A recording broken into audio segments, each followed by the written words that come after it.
Pulsar Legionnaire available now. First outfit with special head animations and voice lines. The Pulsar Legionnaire set comes with its own super cute voice lines that can be toggled on or off. What happened? Bye, friend. Hello, Earth. I'm here. It also features the upgradable Hyperion ship DSR and Jet Reaver glider with special animations. Experience parachuting like never before. That's not all. Even more rewards await. Event period, July 25th, 2025 through August 26th, 2025. What are you waiting for? Get the new Guild set now.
Cybertron's future is near.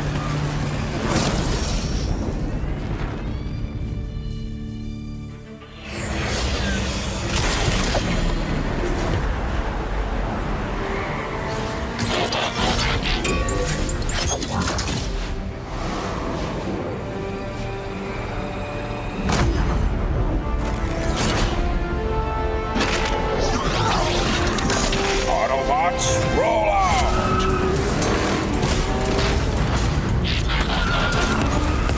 This planet reeks of weakness.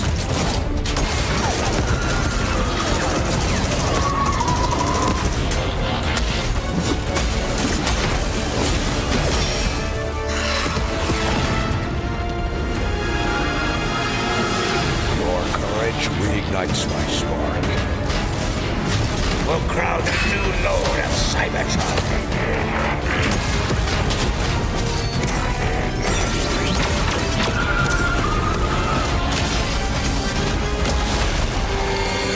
Roll for freedom. A victory for all sentient beings.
我是北京微博的 SUK， 我是北京微博的令。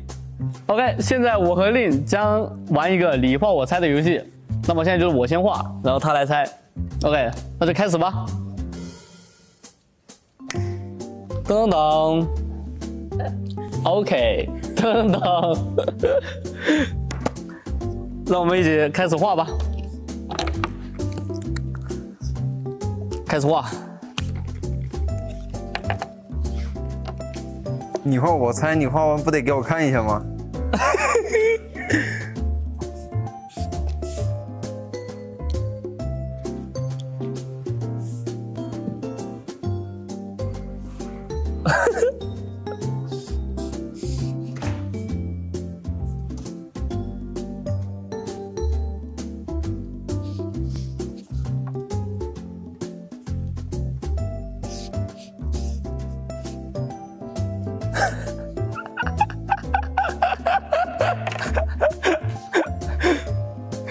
来猜吧。枪什么枪M4。啊，他猜中了啊！他猜中了 ，good。OK， 第一轮令已经猜中了，来，让我们开始第二轮吧。噔噔噔，哈哈，噔噔。OK，easy。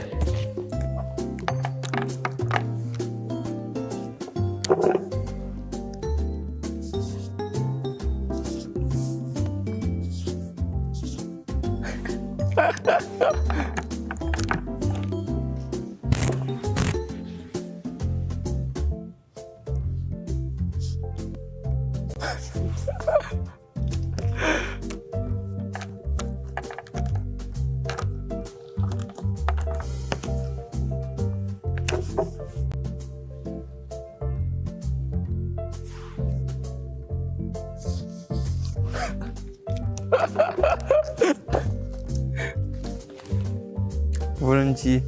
无人机。空投啊！我画的这么像啊！再猜。是无人机吗？空投啊！你看这是什么？空投啊！游戏里面的。超级空投。游戏超级空投怎么有腿？吉普。换一个。机器人。还变形金刚呢？你再猜一个。提示一下。4个轮子啊！4个轮子，变形金刚吗？嘟。蹦蹦。啊！他猜中了。Good。蹦蹦一点都不像啊！你可以画长一点都行，你画4个一模一样的。咱们美好的游戏就结束了，然后感谢大家的观看，谢谢大家来观看我们的节目，拜拜，拜拜。Welcome back to PMWC at EWC 25. I'm joined by none other than Falak from 4 Thrives, the man that's currently in first place after finishing all your 12 matches in group stages. How are you feeling? I'm feeling great because we finished at first place, but I think we could have done better today and yesterday as well. So let's see, hopefully we will improve it and improve it for finals. After all these 12 matches that you guys have finished, I'm glad that you, even though you're in first place, I'm really happy to hear that you're still looking to improve certain things, especially going to the grand finals. Now that you're in first place, picture yourself in grand finals. What is something that you guys are more than likely going to be changing or looking to improve on? We will try to read all the teams who will qualify for finals and make strategies according to it, and let's see how it goes. And with this amazing performance in group stages, how is the team feeling in regards to any possible surprises that you guys felt in the past 12 matches? No, not really. Nothing surprised us. How confident are you feeling that you're going to win the championship now? That you're going to become the PMWC champions? Yeah, we are very confident right now because we are at #1 and we are very confident about for winning this championship. Well, you never know what's going to be happening here in the finals, inshallah. Hopefully you guys will end up getting that first place. Thanks so much. Best of luck, brother.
guys, jadi sekarang kita bakalan coba tanya-tanya sama di sebelah Windy sekarang ini. Ini adalah analis dari broadcastnya Inggris. Jadi kita bakalan tanya-tanya.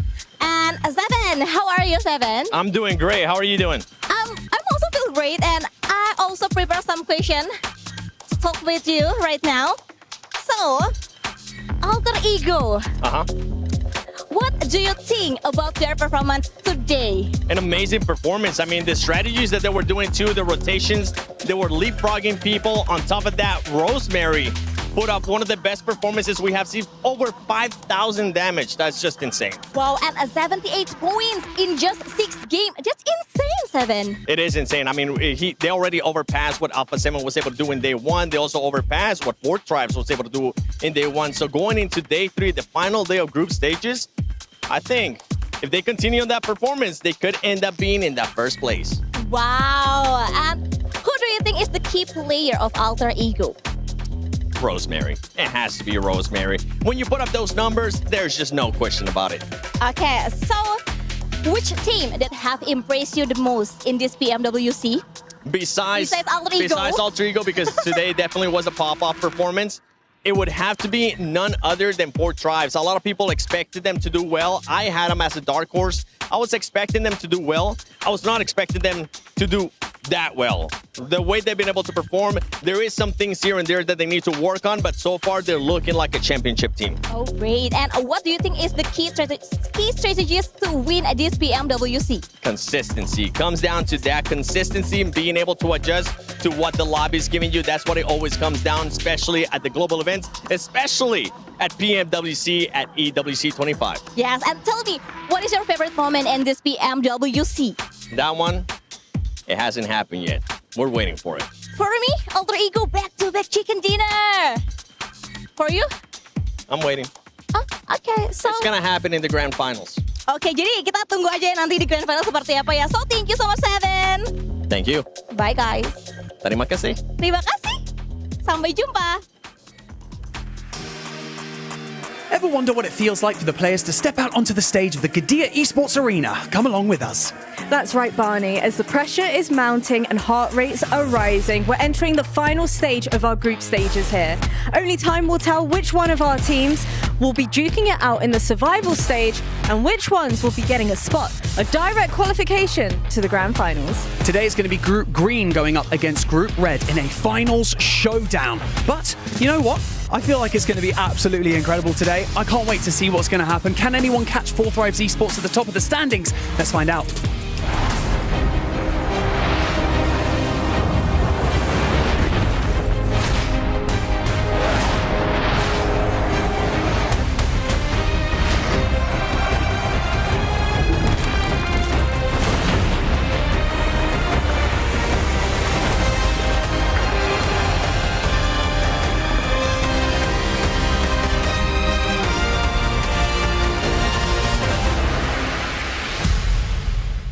Jackie, day 3 of group stages is about to get started. The group of death is coming in. On top of that, Alter Ego, can they do it again of what they were able to do yesterday?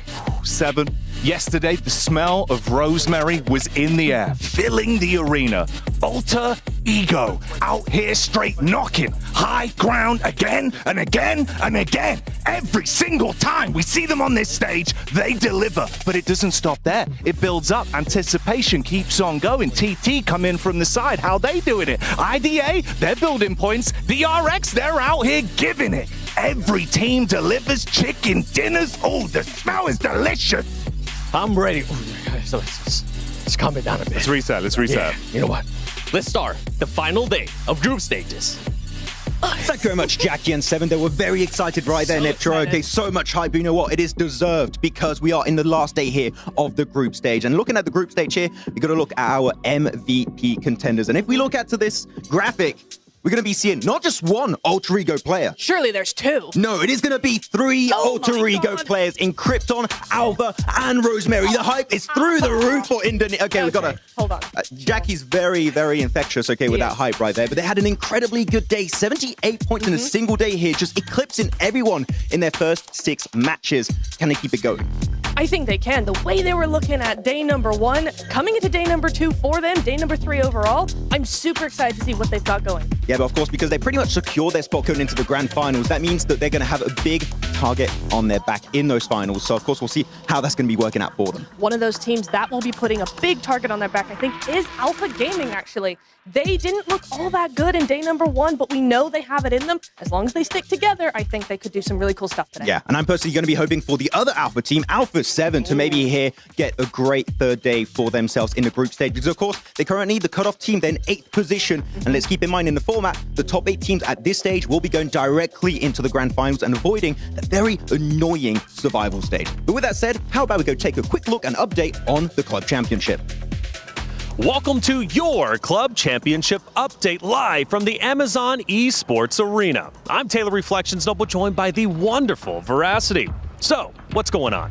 Well, Taylor, we had an incredible grand finals that took place just yesterday. AGAL had a 1-3 deficit, made an incredible comeback over none other than TT Global, walking away victorious 4-3. Amazing stuff from them, and marking their very first victory here at the Esports World Cup 2025, along with being the 10th unique club to walk away victorious with a championship to their name, you know? Which is huge, and so is second place, which is what TT Global was able to achieve during their last competition, earning a valuable 750 points towards their club championship trophy race. They're also competing this week in PUBG Mobile's competition, which happens to be their only game title that they're competing in as it currently stands. They need a top 8 finish during PMWC to capitalize on the points they've already earned. Points mean prizes here, Taylor, and the leaderboard for our club championship. Team Vitality are still reigning the charts with 2,400 points to their names. Closely behind, though, we've got AGAL, followed by Genji Esports and Falcons, the reigning champions, still sitting in at 4th place. Well, you know what? They are going to also be competing at PMWC, and the Falcons are looking very strong. Look, the championship weekend isn't over yet. In fact, today we crown yet another new champion over at the STC Arena. So stay tuned. Back to you at the studio. That's right, the final day of PMWC at EWC 25 group stages. Don't calm down a little bit. We've got some surprises yesterday. I'm wondering if we're going to be getting some surprises again today. My name is the 7WG. I couldn't be able to do this by myself, so let me just join along with Niptura and Maxman. And Maxman, I'm going to go with you first because you're looking fresh, my boy. Thank you. How are you feeling today? Thank you. I'm feeling ecstatic today, Seven. Of course, we're going to be finally sending a few of our teams in the survival stage. Not going to be super happy about that, but also we're going to be sending 8 teams right into the finals. We already have a few teams that are pretty much secure to make it to that stage, but at the bottom of the top 8, it is going to be quite risky, and we're going to see a lot of movement throughout these 6 matches. It is going to be very risky. Nep, how are you feeling? Yes. Okay, with that one, you know what? Let's take a look at the top plays from yesterday because we did have some insane plays. I wouldn't be surprised if we end up seeing a little bit of Rosemary there because Alter Ego over and over and over again, it felt like, Neptura. It sure did. I think we got completely blindsided by them, to be honest. I think we did not. Nobody expected that from them day out. We know they're a good team. Max keeps going on about Rosemary all the time. Well deserved. Like every minute of every day, honestly, there's a Rosemary reference. If you think I'm bad with Team Spirit, it's this guy with Rosemary. But at least they're actually here. Today, hey yo. Okay, new record. What's that like? 1 minute 30 seconds. Yeah. It's the first time I've originated. Anyway, moving on. No.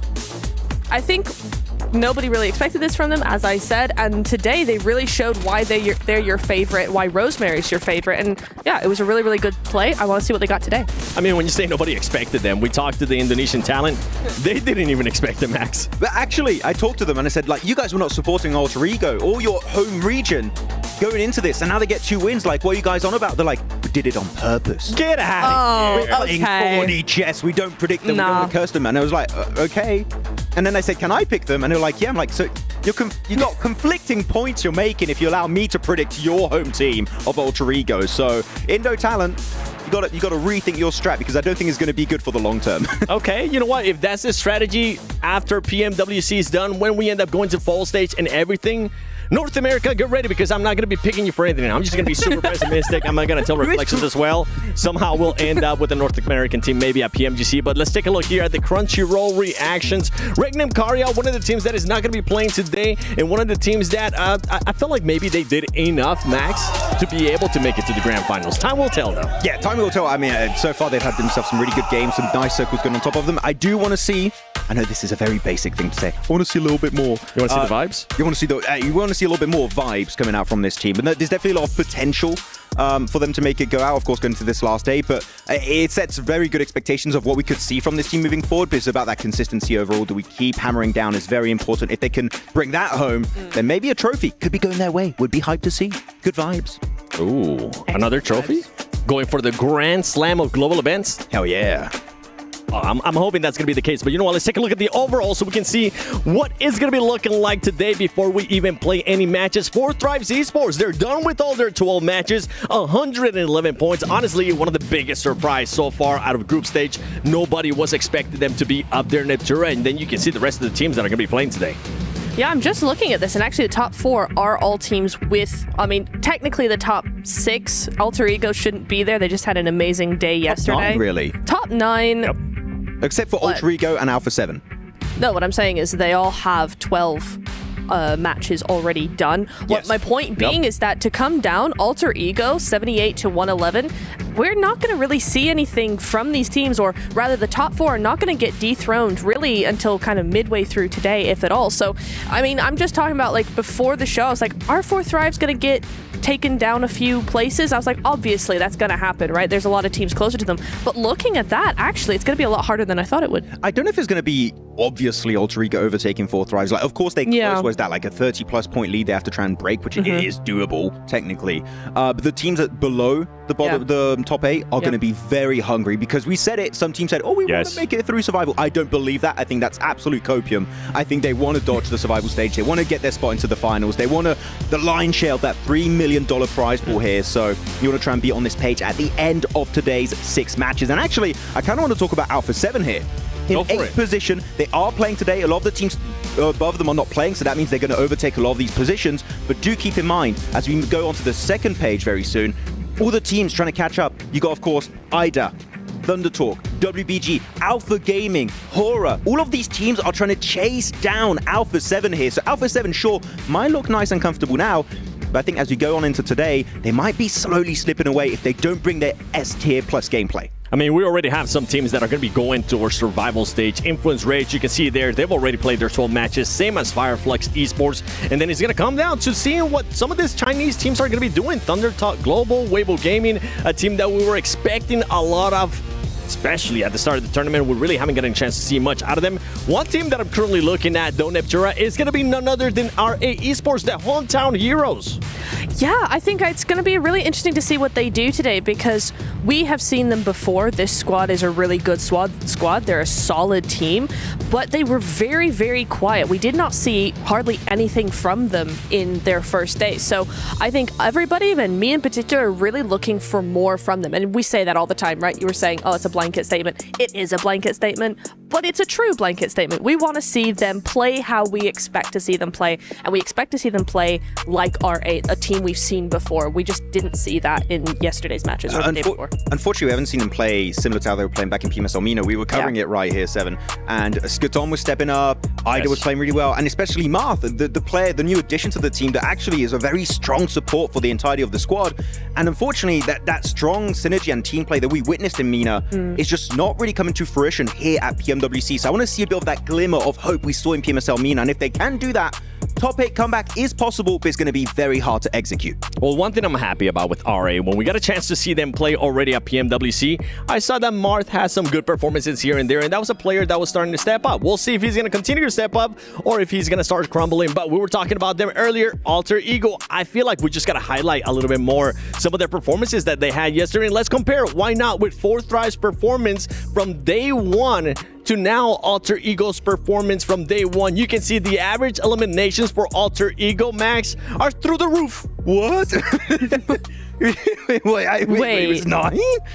Okay, so for context, Usually, we always say in these tournaments, a good average point per game is 10. Yes. Including placement points. Yes. They're almost there just with eliminations alone over the course of a day. Wow. I do not think they're going to replicate this because that's just kind of a flash in the pan. That's a day that is very, very hard to replicate. But if they do, that would be crazy, Seven. That would be crazy. And keep in mind, though, Alter Ego yesterday being able to get 2 chicken dinners, 4 drives on their day 1. They were only able to achieve just 1 chicken dinner. It is a bit of a hit mark there. I feel like if Alter Ego does continue to perform like this, they're going to be maybe heavy favorites to win it all when we go to grand finals. I would love to see that because I think we've seen them do very well in the past, fall down a little bit, and to have them come back so strongly in such a massive way, I think would actually be really, really fun to see from them. Yeah, I think the main reason, especially, I mean, it was the whole squad. It wasn't just one player. But one player that I do want to end up highlighting here is none other than Rosemary because of the stats you're seeing right there.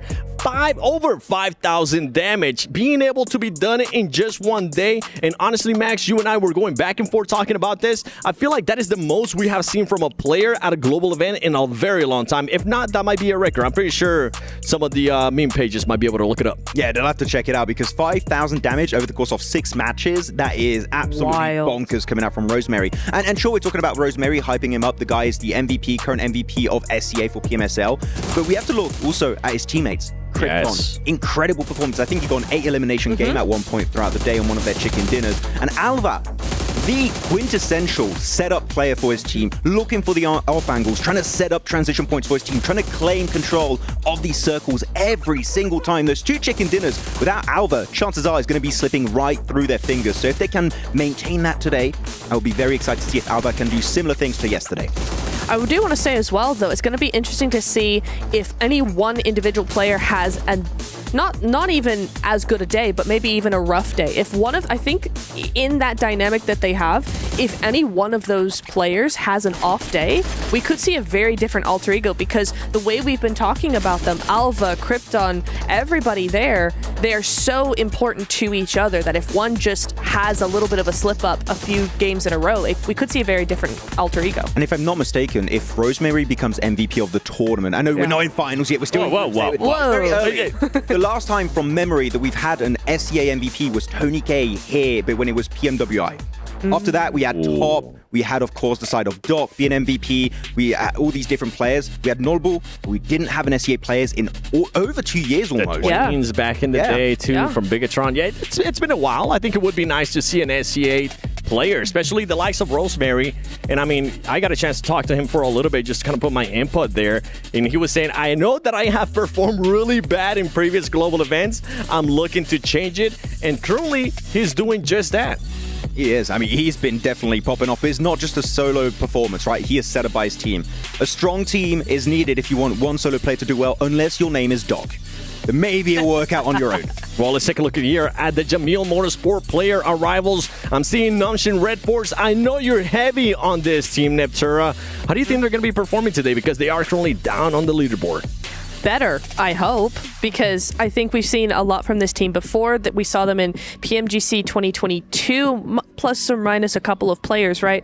But we've seen them at Global for quite a while, and to have them come into yet another Global and do nothing is quite surprising to me, quite surprising to a lot of people. So I would like to see just a lot more from them. I want to see them be a bit louder. I think their big thing is how silent they've been. I'm not used to seeing them be so quiet, so invisible. So for me, I want to see a lot more coming in, just taking up more space, being a bit louder with how they play. Yeah, and it could be a little bit harder, too, considering that some of the other teams are starting to be a little bit louder than usual, too. We'll have to wait and see if that team has what it takes to be able to do that, right? Now, you're not going to have any of the surprise teams in regards to Yangon Galacticos. They were able to perform really, really well. We'll see what they're going to be doing. But let's take a look at the Aramco Power Rankings. The teams that we ended up selecting, I selected Alter Ego, Team Falcons, because, I mean, we need to see what this team is going to be doing, and the special invite team as well, because they did surprise us a little bit. I know they're not in the top 8, and they're currently not the contenders maybe to even be in the top 8, but I was surprised with the aggressiveness that they showed at one point, Max. Definitely a lot of potential, though. Do you, because you have them in your power rankings, do you think they're making it in top 8? I don't think they're going to be making it in the top 8. The reason why I actually put them in my power rankings, not to get super analytical here with you guys, I just want to see if they're going to be adjusting certain things that they did in day 1, which was, yeah, they were aggressive, but at times that aggressiveness, it didn't really make sense. They were just willing to take fights outside of the circle. Yeah, that's going to be super important to consider going into day 3 when teams are going to take this a lot more seriously. This is the only chance now for both groups that they have to actually make that top 8. So those little sort of mistakes, or not even mistakes, just kind of not being very cautious with how they play, not thinking through some of the fights that they're taking, that is definitely going to be a detriment to them in today especially. Yeah, it feels like sometimes to go with emotions of just like, this is the natural progression of the game. I would like to see a little bit more thought. I think just the snappier rotates would make me a little bit happier because they're kind of comparable to 4Thrives when you think about it. Sometimes it's just a bit hesitant. What do we do? What do we execute? And it just doesn't quite work out. But if they do qualify to the finals, I do think it would be through the survival stage when a lot of the heavy hitters would be just taken out of the picture entirely. So there is a lot of hope. I would say we had godlike years ago, unfortunately underperformed severely. I do think this is the most hopeful I've been forging from this region in a hot minute now. Now, I know you also wanted to talk a little bit more about Alpha 7 Max. You're taking pretty much my role, okay? I can't talk about them right now. So with this team, you mentioned they are currently at that cutoff point. They're more than likely going to be passing some of these teams unless we see something crazy from Alpha 7. I don't think it's going to happen. We have seen a 19 elimination chicken dinner out of this team in Miramar. Do we expect them to have a performance like that again or a bit of a slowdown? I think they are going to be slowing down a little bit just to avoid any confrontations they're not ready for. Like I'm talking possibly hot drops, maybe also teams trying to interact with their rotation path on Arango and Miramar more specifically because Miramar is one of their best maps, so teams might want to try and ruin their chances over there. But the teams below them, like you got Thunder Talk, you got WBG, APG, Aura, like all those teams, I think if you want to try and get rid of the main competition in this lobby while also securing a spot into the finals, I think that would be the team to try and chase down. So they might have a bit of a target on their back here, and the team that a lot of teams want to eliminate as early on as possible. Yes. Yeah, I think as well, something to consider is A7 do play edge and spread out, and we saw the same from AXTMG, we saw the same from Hora, we saw the same from Intense Game, I think, as well. So there's a lot of teams now playing the same way as them. They got to be careful with that. They definitely do when it comes down to not being able to start slow. That was the big question mark for a lot of people in regards to this team. They weren't able to start slow. One thing that I want to ask you guys quickly, and I want a quick answer on it too. Weibo Gaming, are they going to be starting off slow? No. Yes. Oh, interesting. 50-50. I like this, and we will end up seeing what's going to happen, and I'm pretty sure maybe we'll get a chance to come back. We'll see what's going to happen, though, because, ladies and gentlemen, we are about to start the final day of group stages. So let's send it over to this stage.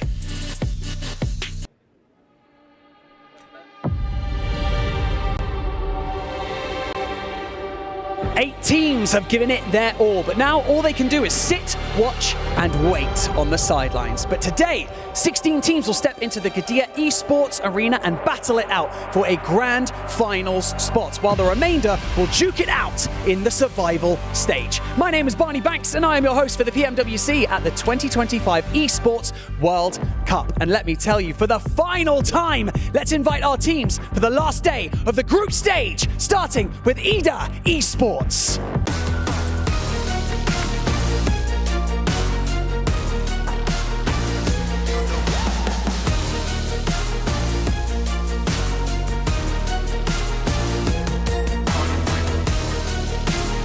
Thunder Talk Global.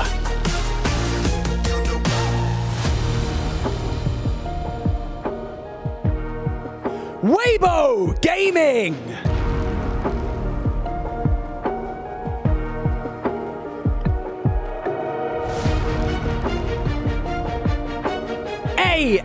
AXTMG!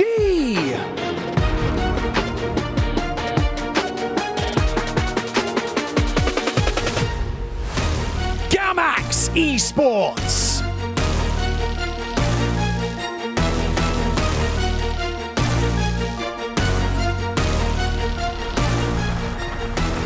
Alter Ego Eres!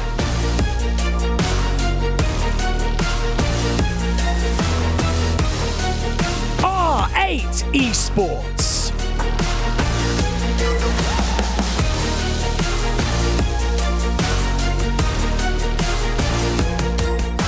Alpha Gaming.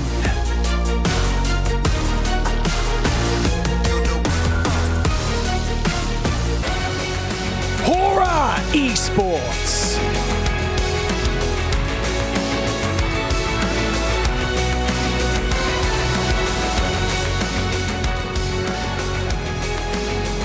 Intense game.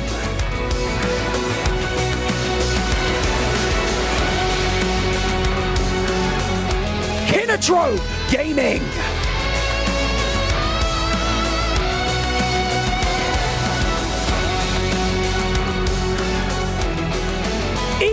Arena.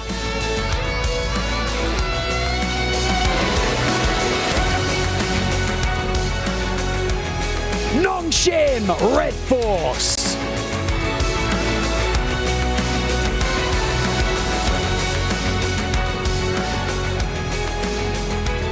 Power Esports.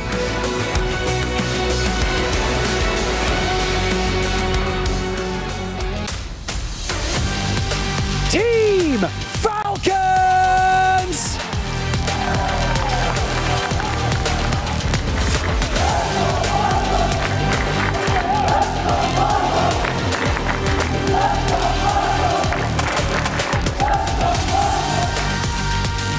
They finished in second place after day one. Your reigning PMWC champions, Alpha 7 Esports!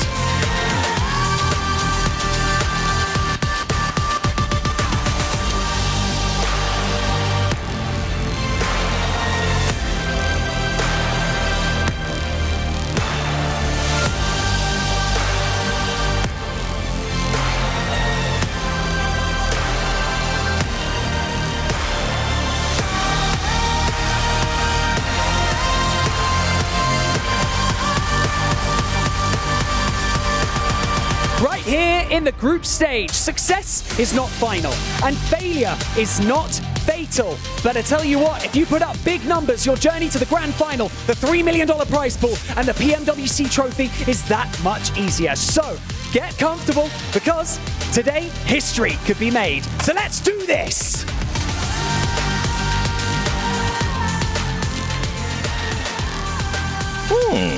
Okay. All right, Barney. History could be made. I mean, we could be finding out which 8 teams are going to be going towards the grand finals, which 16 teams are going to be going to survival stage and possibly end up getting their keys crushed, Max. I'm thinking, what could make history today? What would be something happening in these matches that was like, nobody expected that. That will be remembered for decades, centuries to come. Alter Ego doubling their points. Maybe. I feel like we can even go harder. How about a team getting all the chicken dinners? Okay, no, that's not happening. What would be the record, though? Isn't it 2 or 3? I think it's 3. Think it's 2, right? I've heard of 5. I don't know if I was No, I'm talking about for PMWC. Oh, no, yeah, I think it was 2. 2. So we have a lot of teams that are tied up. I mean, right now it's been Vampire, A7. Yeah, like in finals, I mean, the records are usually on finals, yeah. You know what, for me, a historical moment would be AXGMG doing a massive jump up to the top 8. Let's talk about that, actually. From what you have seen, Max, and I'm going to be sending this to you, Neptura. Sure. First, AXGMG, can they make it to grand finals? And if they don't, what do they need to adjust? Okay, I think they actually could make it to grand finals. I think they absolutely could do that. If they don't, what they need to adjust is probably what you were talking about, a little bit of that hesitancy, a little bit of just going for a fight without any real thought behind it. And then just tweaking some of the speeds of what they do as well. I think they jumped a lot from what I saw in their own region versus global. They did a lot of speeding up, but maybe just a little bit more would be nice. Just a little bit more. Just a tiny bit more. We really are analysts and commentators when we say that. Like, there's a lot to do to just do a little bit more. We want to always see a little bit more going into this. But actually, because you already said everything there's to say about AXGMG, I want to go over everyone here. I'm the host now. Okay. Which region has impressed you guys the most? Like, I'm talking PMSL regions, also like you could say Korea, you could say like Japan. Which region has shocked you? Definitely not MENA. Oh, I mean, yeah. I mean, it can go either positive or negative, and I feel like with how positive we have been, in this show with highlighting a lot of the teams. I feel like it's fair to also highlight some of those teams that just have been super lackluster. And for me, the MENA region is definitely one of them. I feel like we were predicting that whenever we were doing the watch parties, Max, and it's coming to fruition. Before we send it over to the casters, though, Neptura, which region are you thinking of? CSA is always impressive to me. Korea as well. CSA, Max? not so much. CSA too. Yes. All right. Well, you know what? Let's get into the casters with none other than Reflections in John Allen. Which region has surprised you guys? Hey, what's going on? PMWC hopping into day number 3, the final chance, the final dance for teams to move directly into the finals, right? And for the others, well, they've got to go to the survival stage. Green and red go against each other as yellow group finished yesterday, so you know they're waiting on bated breath, hoping and praying they do not get passed up if they're in top 8. But John, it's going to happen.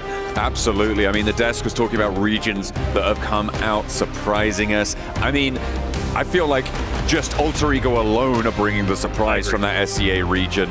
Coming into today, they have a head and shoulders lead over everybody else. The question is maintenance. The question, can they carry on that path? Will they be able to maintain their course? Coming on into our first match of the day, of course, it's Sandhawk as the stage rises to meet us. We're heading over to the jungle. That's it. We're going to the jungle for the first time, mind you, at least during PMWC for ourselves. It's going to be a wonderful thing. I love Sandhawk personally. It's an aggressive map. It's small. It's chaotic. Third parties galore. So I'm so ecstatic that we're hopping into it. As far as regions go, Americas, honestly, for me, it surprised me more so for Alpha 7. Again, during the American season, they just weren't performing as well as I needed them to perform. I really thought they were a bit lackadaisical. They were going to come into this tournament and kind of fall a bit flat, not necessarily be like just drop the ball completely. But I thought they weren't going to be as dominant as they were, at least on day 1. So now that they return to the stage, super excited to see what they're going to be made of, especially because the fact that Revo, you know, Revo was incredible on day 1, but he wasn't outdoing others such as like Mafioso, right, who is typically not the stat leader on this roster. But Revo, if he could become the stat leader again with Mafioso, Carrillo, and Squash already performing as well as they are, Alpha 7 could be unstoppable, and they're going to have to be to catch up to Alter Ego.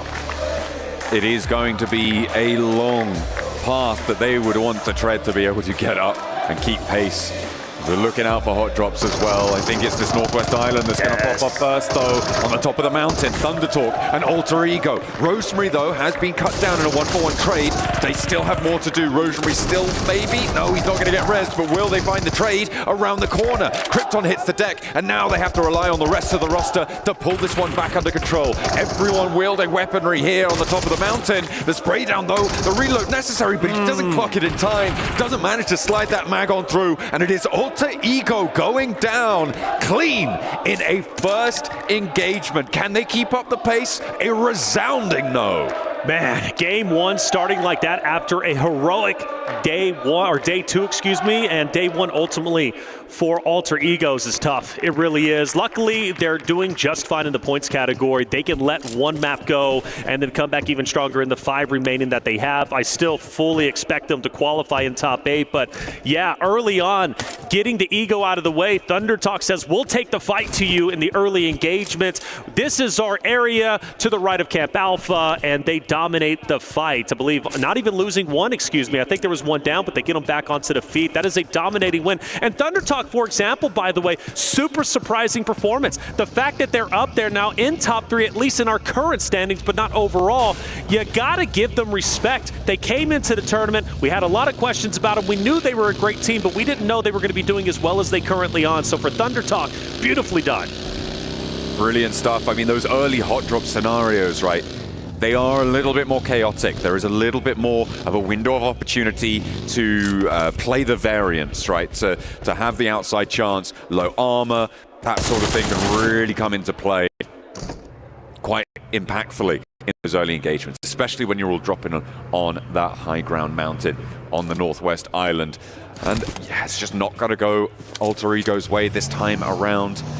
They will try and push further. We spoke a lot yesterday about the bubble. We're still seeing it probably going to fall around that 80-point boundary. And of course, Alter Ego at 78, very, very close to that already, and we're still expecting that to be the case. The question is, where can everybody else go? Out of this set of 16 teams, we're expecting between 4 and 5 of them to be able to make it in through towards the top 8 of the bracket.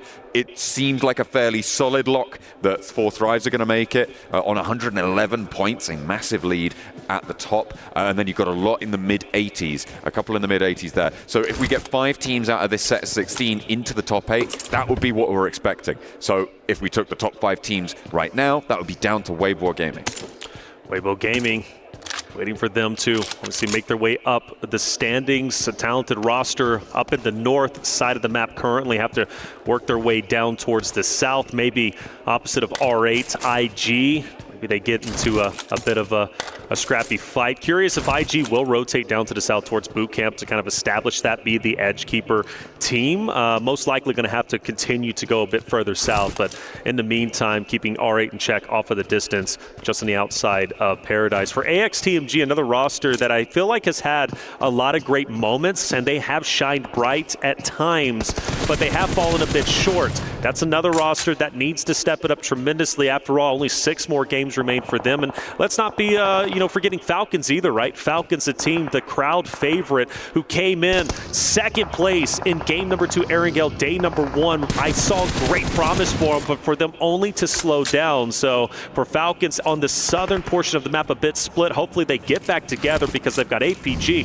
Gamex around them. They're going to have to fight, probably not now, but at least soon enough.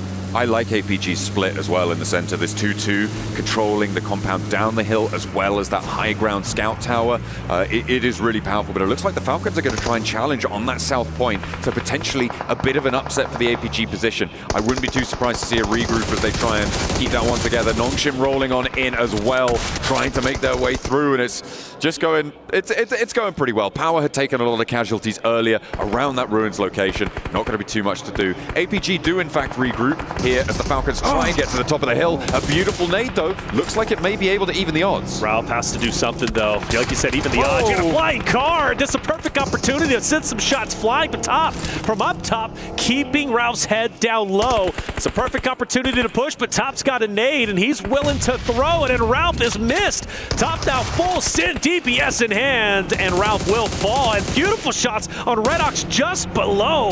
An unfortunate set of circumstances for Falcons, but make no mistake about it, APG also taking some hits. Where are those shots even coming from? I think that might be from, is that from Redox down the hill? Is he still going? I think he has to be. I think he might be. Could be Nongshim coming in on this west side. You've also got Gamax out on this east edge, but for now, they are all alive. It is only Falcons. That is really nasty going for them. I mean, he's a powerful player. The guy's got some style, but against 4, against Alpha Gaming, I'm not so sure. Yeah, it's going to be tough without question. Alpha Gaming getting some much needed points. Luckily, they get all their teammates back up into play. They had a player down on the tower just up ahead, but now they're going in to finish off the Falcons, to finish off Redox, but it's not going to be that easy. Redox putting out some tremendous damage, and he's looking to take on the full force. Meanwhile, Zyle is also down. Nade's thrown at his feet, but it's got a couple of seconds. He times it properly to push forward with the DPS, but misses the critical shots. APG take the Falcons down. It was a nice read at the start of that one from Redox to be able to hold his nerve around the corner. He heard the pin pulled, he saw the nade come through, he knew it's going to be a problem for me. Be pushing through anyway after my nade. He already had that advantage on the tempo. It's just unfortunate that he didn't connect with that nade too well. He didn't connect with his shotgun shells. It could have been a different story. It was a lone player on the inside, but it does mean, again, APG, Alpha Gaming, stay alive. Our next circle going to go a little bit down to the south, but it does keep that northern shore up and into the game. However, it's very treacherous to play there. You've essentially got the hilltop over Pine and not too many other places that you get. Maybe Fajita from Gamex. I need him to join the roster. Alpha 7 might be splitting the difference in between them. That's going to leave him isolated, maybe Arthur, but I do notice that they start to take some vehicles and rotate down. Alpha 7, opposite of them, that's going to be scary because let's face it, for Gamex, they did not have a great day 2. They owned out of 6 games, they managed to secure 5 points. If Alpha 7 sees Gamex, they're going to see a weaker team. They're going to want to push that and get some much needed, and in their mind, easy points. Now, granted, Gamex, a phenomenal team, but Alpha 7, again, they're sharks and they want to eat it from the horse. So unfortunate, man. What did he do to you? That was a replay of the knock that Nongshim were able to find over near the ruins, and Ida lost a player because of it. This is this engagement you were talking about. Alpha 7 went for a swim. I know it's hot here in Riyadh, but it is still quite risky to go for these swims, as Alpha 7 do manage to make landfall, and more than that, they're landing lead. Down towards Gamax, find a second knock as well. An answer with a DBS at range, but there is nobody else to try and pick up the pieces here. They are not close enough by. They were not regrouped, and Gamax are going to fumble.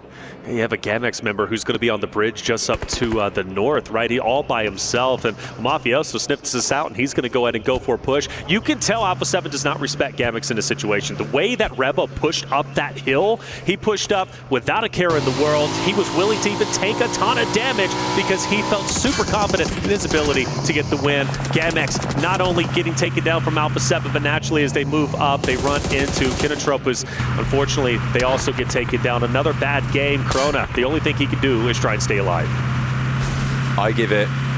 Okay, he's in a pretty solid spot in terms of having not too many players nearby him, but I still only give it maybe 45 seconds. Dang, 45. I'm giving him 45 seconds. Okay. I think he's spotted. APG could be there. Okay, no, he's found some buildings. Okay. He's drastically extended his life expectancy. He's got 2 minutes. Yeah, okay. No, he's got to. Either way, you just got to stay alive. I mean, come on, get a point. You know, Gamex struggling so much, survival stage most likely in the future, but it's still early goings. 5 more games to go, and maybe they can pull off a miracle run. After all, we kind of witnessed it just yesterday with Alter Ego's Eris performing as well as they were. Weibo getting into a bit of a scuffle. IG pushing up confidently. He is down. And intense game. Another roster coming out from the Americas region. Actually, the champions from the Americas region looking to take this entire thing. I feel like they underperformed in their performance yesterday, but today they're looking to be the top dogs. Well, hopefully they can find more on this game. They have managed to find that first pickup. This is over on the north side, so have not crossed the river. Of course, it isn't fully guaranteed that the circle will end up on the South Island, although the majority of our teams think it may well do. Oda, one of those teams, but they're right up into the river, holding that crossing, and R8, they're knocking at the door. Unfortunately, they're not being let in. It's certainly not a friendly atmosphere in the neighborhood. No, not at all. You wouldn't expect it to be anyways during PMWC. So for R8, where do you think they go? I mean, rotate down to the bridge. Let's see where zone shifts. So R8's actually okay for the moment. I'm surprised it didn't shift more towards the side of, obviously, the south where the majority of the teams are. But you do have to start making a decision. And if I'm R8, if I'm Weibo, if I'm IG, I do want to start getting over towards the mainland, towards the main portion of the map where the current teams are. But it's quite congested. I'm looking at where AXTMG are right now. We saw APG were up on that high ground before. They had that massive overlook. They had to regroup up there, and that has allowed a team to move into that compound, and that is where AXTMG currently sit. So beneath a massive hill, central on that compound, a potential path in towards Painan, those rocks that sit to the north of them. I think AXTMG right now have one of the best spots in the lobby. The 2-2 split that they have, they can hold this for a little bit longer with APG being those guard dogs on the south edge. Say God dogs, but also Alpha 7 on the edge themselves, right? The edge team, they love to do this, and well, they've got Kinotrop just in front of them, and not really a lot of coverage, but at the moment they're okay. But when they do start to break in, I gotta assume Kinotrop is going to take a couple of shots. If they want to go to the left, well, you got Ida, you got APG's going to take some shots. So here it is, Kinotrop looking, eyes peeled, head on a swivel. All 4 members from Alpha 7 up ahead. I don't want to flow out. They don't want to give this position away. You can see he's being reserved with these peaks, and rightly so. The most south point of this hold. It's difficult to get the regroup here, but it looks like they're going to bolster. Ida potentially moving in behind this push for Alpha 7, so third parties could be dangerous. Oh, here we go. Alpha 7 moves up. Kirill stays alive miraculously. Are you kidding me? Kinotrop loses one. Tamara's down. An amazing set of circumstances, Revo may be tempting the revive, and he will fully commit to it. The fact that Alpha 7 manages to get that knock is spectacular. Carrillo the bait, Revo the shot. Kinotrop takes the opportunity to reposition. Ida in the background, they haven't struck here. It's a little bit of lost time for them. This could have been a nice opening for them. Two of their opposing teams in their way did go down or lose a player, have a casualty, but they're just backing off of this fight entirely. Honestly, I don't mind it. I really don't mind it. Get away from this engagement. I think if it would have popped off a bit more, Ida would have been more aggressive, right, and getting in there and getting the cleanups. But when they noticed Alpha 7 was able to get picked up back on their feet, there wasn't a lot of damage to Kinotrop, -1 knock. They said, okay, maybe this isn't our time. Granted, it's not going to be any easier trying to go dead center, and they're sending it dead center into Gamex to the solo of Corona. They're going straight past APG. They're going in to AXTMG, but all eyes once again on this Alpha 7 Kinotrop fight. Kinotrop does not want to give up their ground. They don't have to, but Alpha 7 have to continually move forward. Squash Mafioso from the distance. Rebel Carrillo being the tip of the spears to push up. This is going to be a tough fight. They already scuffled a bit. Mind you, both teams get back on their feet, all four of them, so it's still a 4v4. They're going to have to get out of there. In the meantime, Ida's crash has not gone well. Ida have lost one at least. I think the nades are continuing to pour on through. AXTMG, they have the sideline angle from the east point of their 2-2 hold. They have the north side of the road on the compound, and they have Alpha Gaming, who have those shots down the hill towards the back approach of Ida. It's only one player now standing for Ida. It was a Hail Mary. They wasted their time on the south. I think the call should have been roll over Alpha 7, try and move it on in. But as it stands, they're going to have to try and snake it out. In the meantime, Nongshim, they've been slowly executing this northwestern side well. They have been moving through this ground, this terrain, and been vigilant with it. Sure, they've lost a player, but they're on 6 elims. Not too many other players are in their location as well. Well, Thunder Talk started with our first Bloods, taking down Alter Ego Ares, the team who was phenomenal yesterday. And now they run into a full, like you said, Nogsham Red Force, who have been dismantling the left side of the map. AJ from Thunder Talk, the last alive, the solo standing, trying to get any additional points that he possibly can. Again, every single point you gain is critical. They're currently sitting at 50, which I believe puts them close to the top 8, if I'm not mistaken. Doc, one of the main damage dealers, at least, onto the Thunder Talk fight. He'll go ahead and relocate. AJ pretty much dead to rights and actually might take himself out in blue. Maybe not wanting to give any points away. I mean, point denial is pretty important, especially when you're facing off against teams chasing for that bubble. Fortunately for them, Nongshim Red Force, 16 points total before this match started.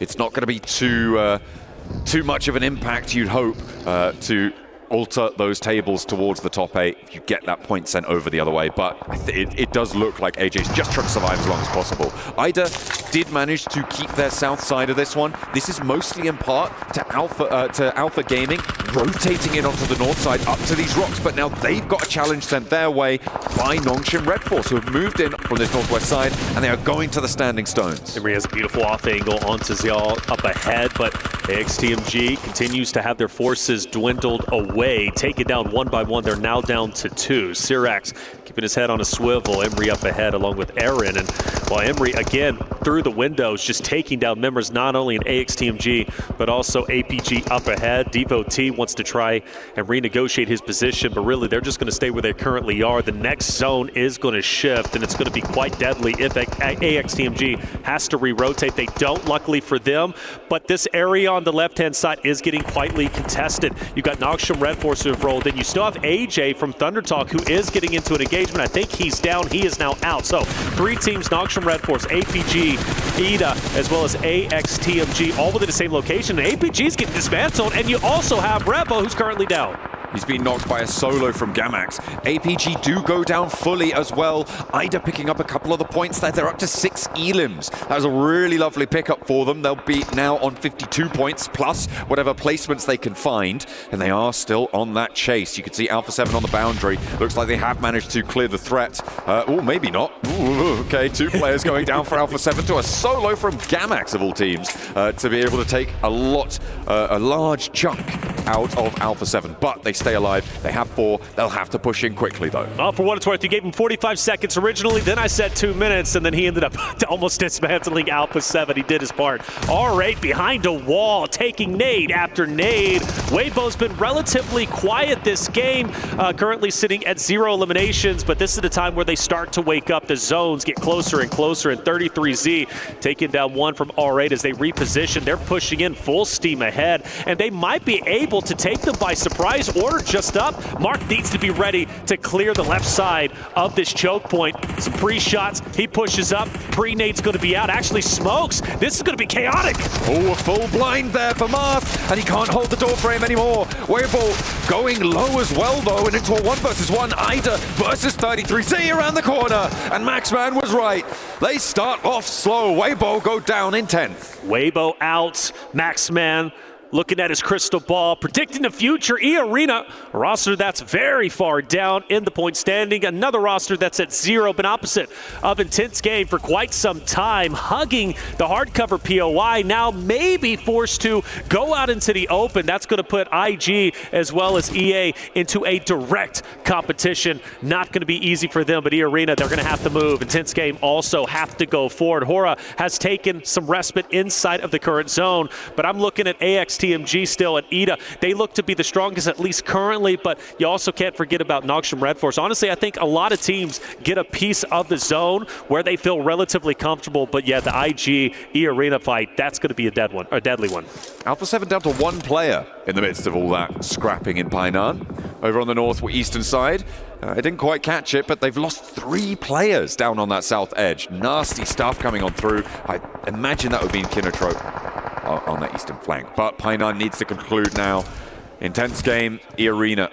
They have to try and scramble their way out over the walls and up to the hills. The Nongshan Red Force position on that northwest side looks pretty tasty right now, but they have to extricate themselves from one another to have a shot. Well, I thought it was going to be IG and E-Arena fighting, but it's Noxium Red Force who's gatekeeping them, taking out 1 by 1 of IG, who might not even be able to get their teammate back into play. I think they do it just in the nick of time, but Red Force is going to keep their heads down. Petrino knows, look, we've got to take this E-Arena roster out, but it's not going to be easy, as Mormon firing some wonderful shots, drops 1. They start to push up, but again, once they get out of this hard cover, Red Force is going to be ready for them.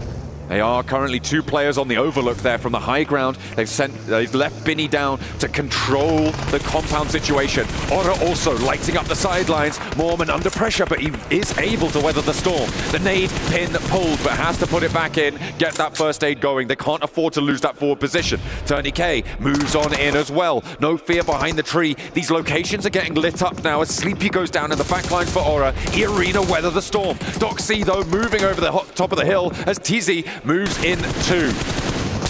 Sky, great shots, but forced to hit the ground. E-Arena keeping the pressure up. The car is on fire. Back away. You don't want to take any additional damage or, man, even go down. Joker also on the move. You can't even go too far up this hill. If you do, you're going to be isolated by Kinotrope, but watch out. Kinotrope is going to be coming up behind Hora. Hora needs to be ready for this. They can't be focused too hard on the third party. They move in, and Sleepy's down, and Kinotrope might be able to get a team wipe. Ida are rubbing their grubby little mitts here on the south side. They might be able to steal this away, depending on the chaos on the north side. We'll see how this unfolds. E-Arena starting to collapse. Kinotrope move in, and Aura go down first. Nongshan Red Force, they have kept 3 players alive.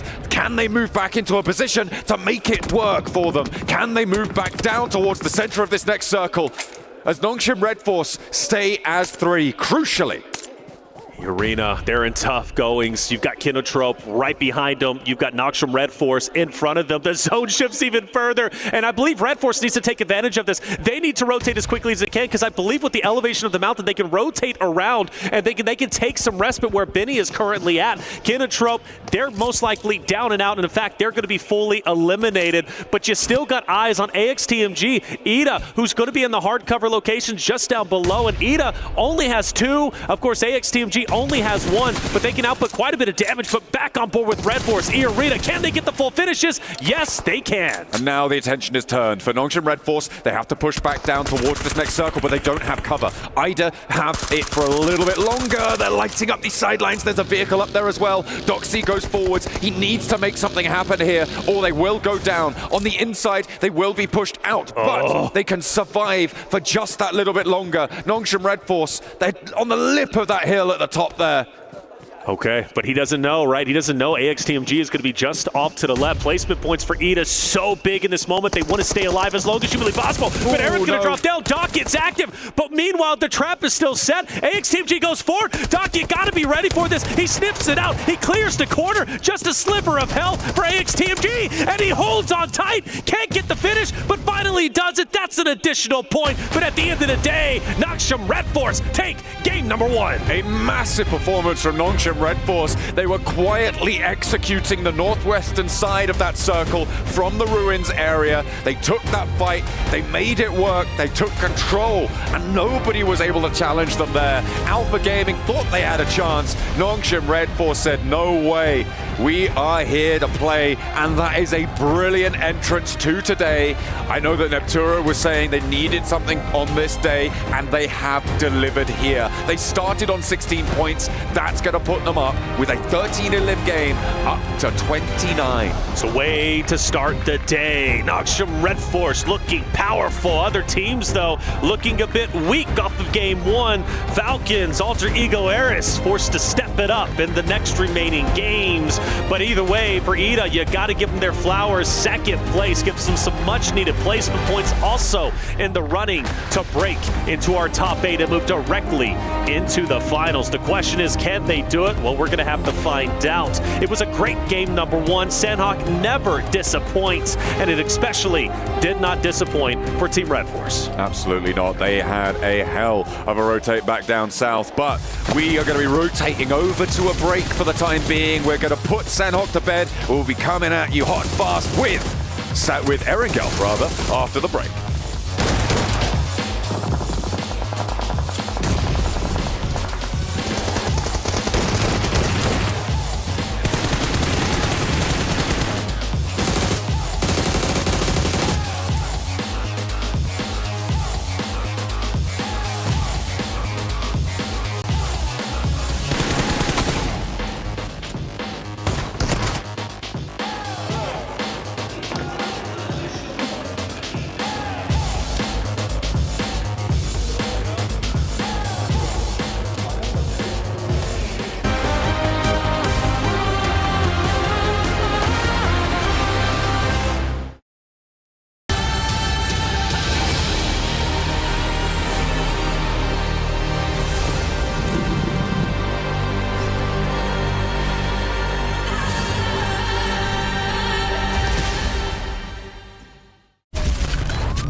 Cybertron's future is near.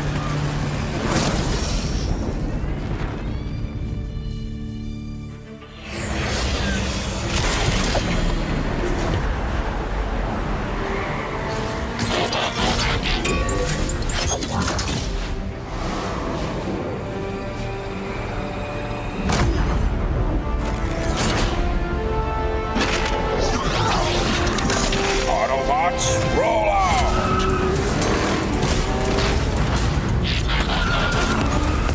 This planet reeks of weakness.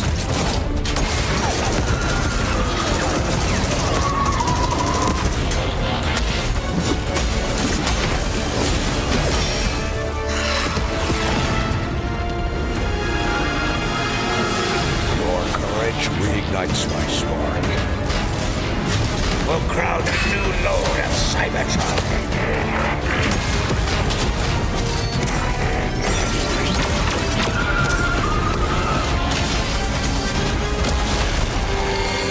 Roll for freedom. A victory for all sentient beings.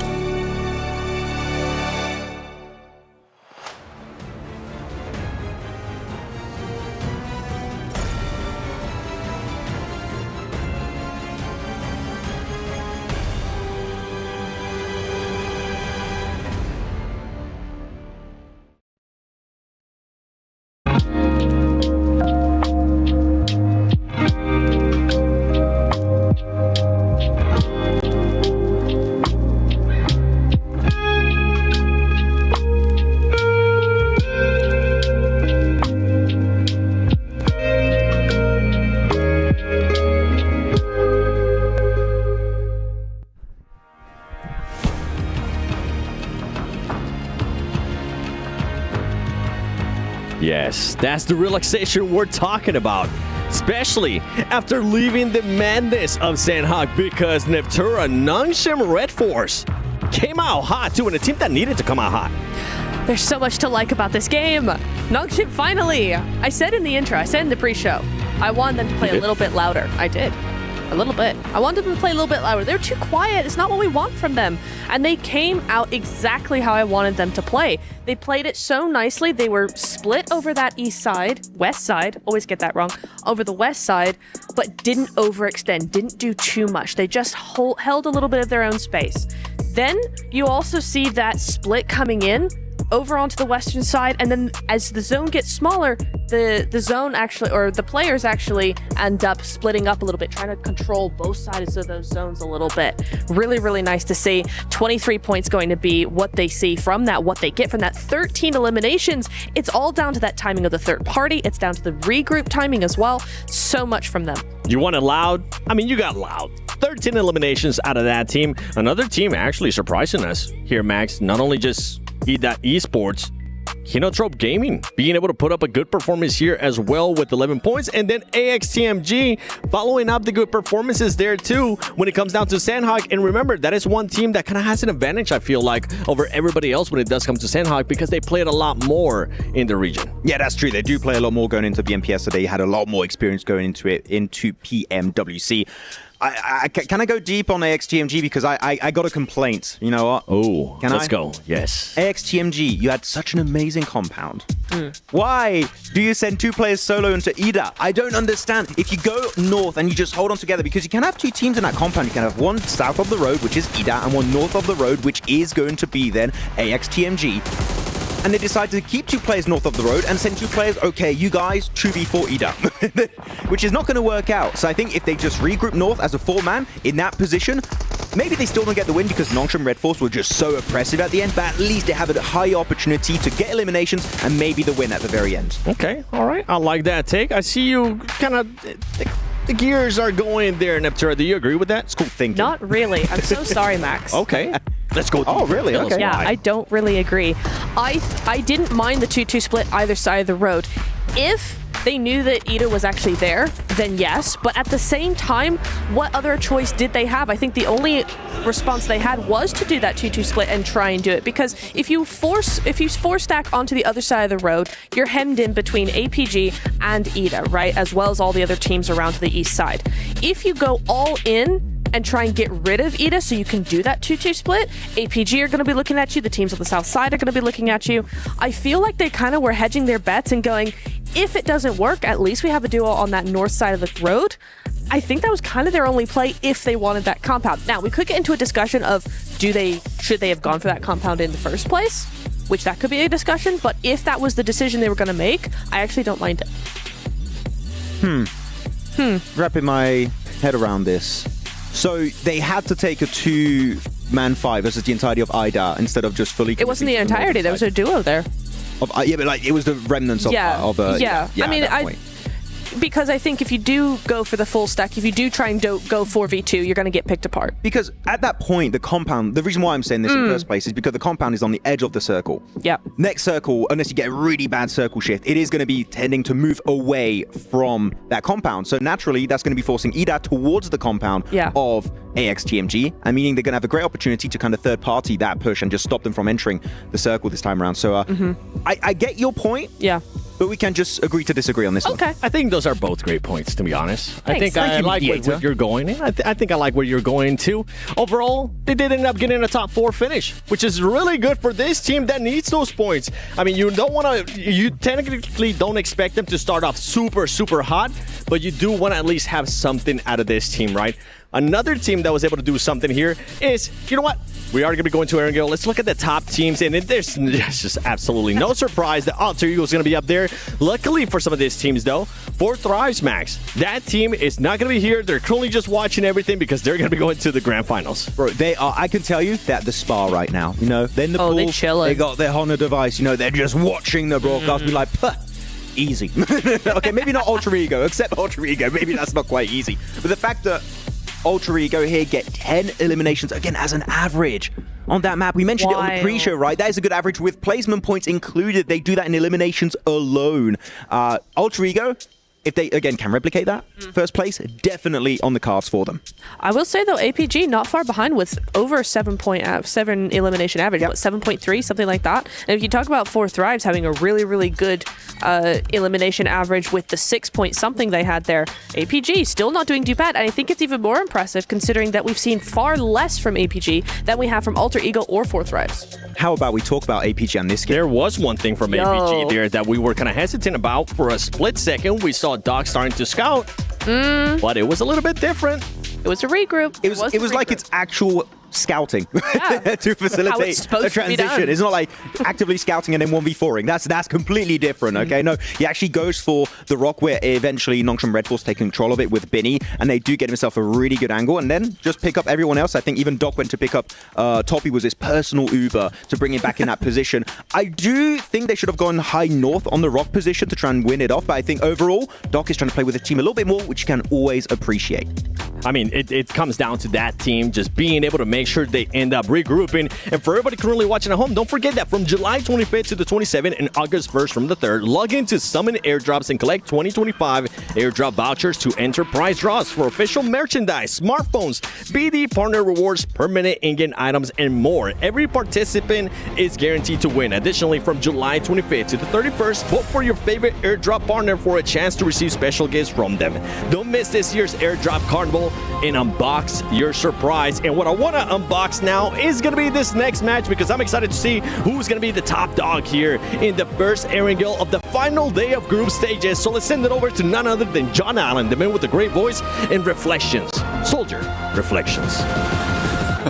Wait, what did he call me? I don't know. Soldier Reflections? Soldier Reflections? Yeah, so you get the good voice, I get Soldier Reflections. So that's okay. We take those dubs. Hey, man, look, you can keep that all to yourself. I'm busy casting PUBG Mobile. There you go. Yeah, going into this game, we are going to indeed be looking at the top dogs, right? Because it was Alter Ego who had a little bit of a misstart to today, a misfire to kick things off. Alpha 7 as well. These are the two teams with all eyes on. But Falcons as well have not been able to put too much on the board. They rolled up to Alpha Gaming and they were rebuffed. We'll see if they can put more points on the board, but the opportunity to direct qualify into the finals is starting to dwindle. We had questions about this team coming into this tournament, and the answers I don't think their fans are going to like right now. It has not been an illustrious start for the Falcons. Not at all. Not at all. And I'm actually very worried now at this point because when they played in their Group 1 on day 1, they started off with a big second place, plenty of eliminations, a tremendous game to say, okay, Falcons are here to play. They weren't the greatest on Erangels. They just weren't. And now they move into Erangel. They're already really far down. We're talking 22 points. Falcons have to pull off a hat trick over the next 5 games. They cannot afford to have another bad game. They just can't. They now have to pop off each and every game that starts here, game number 2 on Erangel. So for Falcons, the home team, they've got to get to work. They need those points. They need them fast. getting 60 points on 5 matches, I don't think it's going to be doable to push up towards that 80-point boundary that we're expecting. It may just be a matter of pride for them at this stage. See if they can go again. Well, and money, to be fair, as they ladder up in those rankings. Of course, do get a little bit more moolah to be able to take home with you guaranteed, but they very likely going to be seen in the survival stages. And in the survival stages, that's going to be an interesting dynamic, right? It's going to change the lobby, I think, significantly. When you take out the top 8 teams from somewhere, all of a sudden, the forces that controlled the lobby, they've evaporated, right? They've completely changed.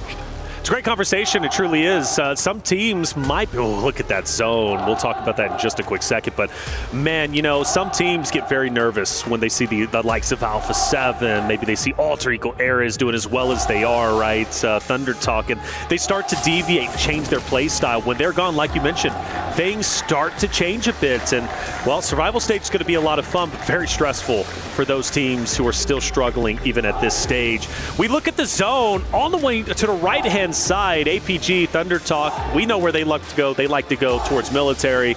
They might run into each other. Kenotrip on the western side bridge might decide to stay there. But early wins, though, for Power, who needs some points. You've got Red Force, who's coming off a tremendous win. They get a lot of points. They are now elevating themselves up into the top 8 potential position.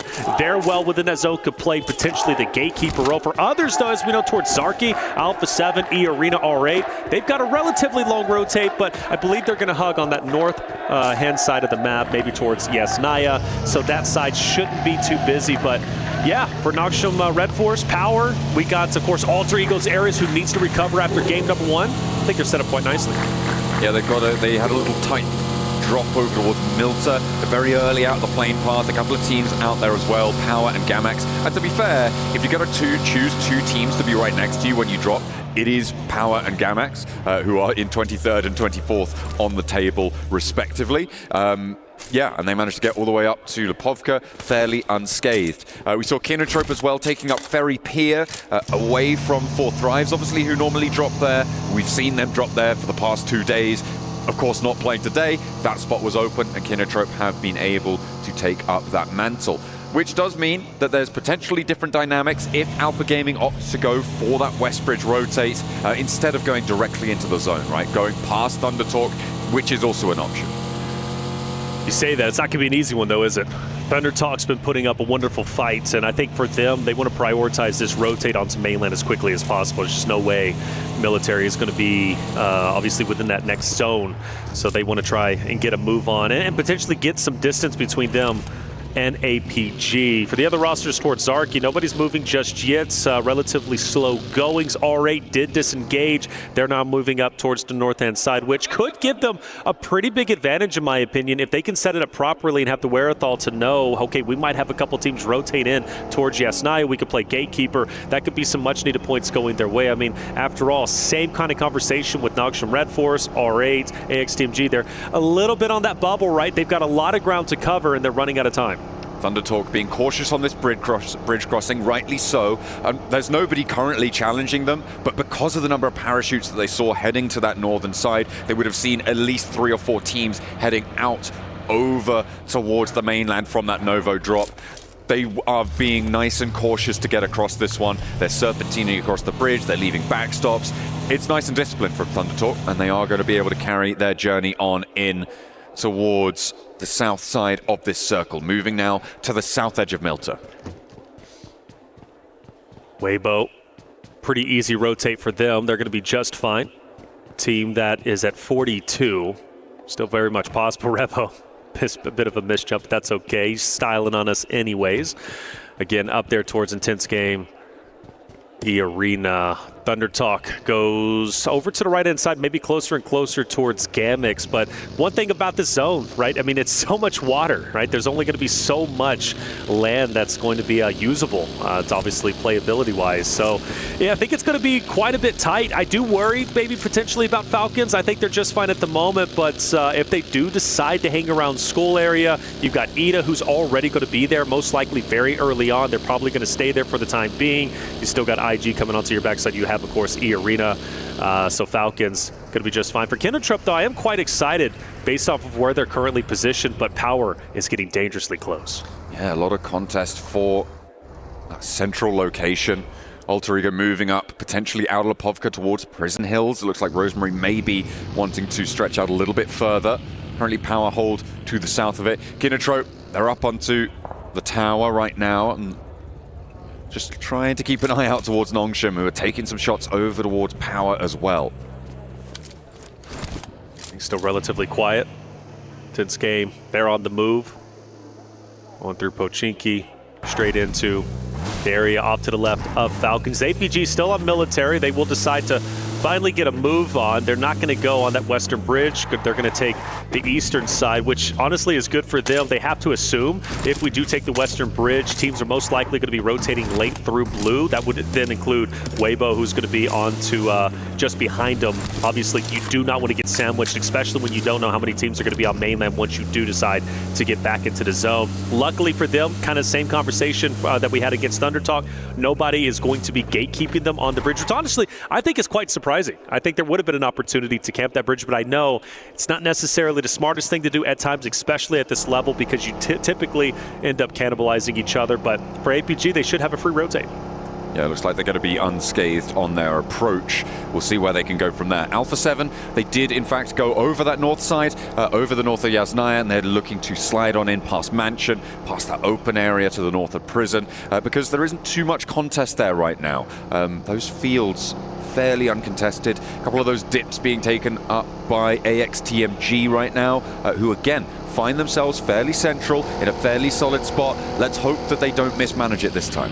I think Alpha 7's going to be heading straight for Lipovka. That's their area, and during Americas, that's where they tended to land. They gave it up this time around because it was contested, so they go up towards Zarki, where they've got free reign to get all the loot they want.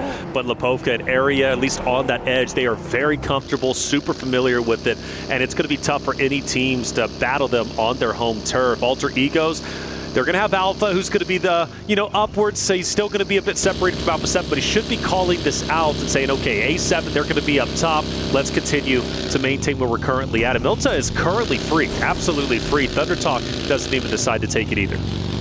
I mean, you don't want to be holding up in the buildings just yet, right? We talk about the idea of overcommitting to an urban environment, unless it comes with another advantage like high ground over a location or a potential rotational path that comes on through. Milta sits in a bit of a dip from the positions to the north that people are going to be taking. Down to the west. Oh my goodness.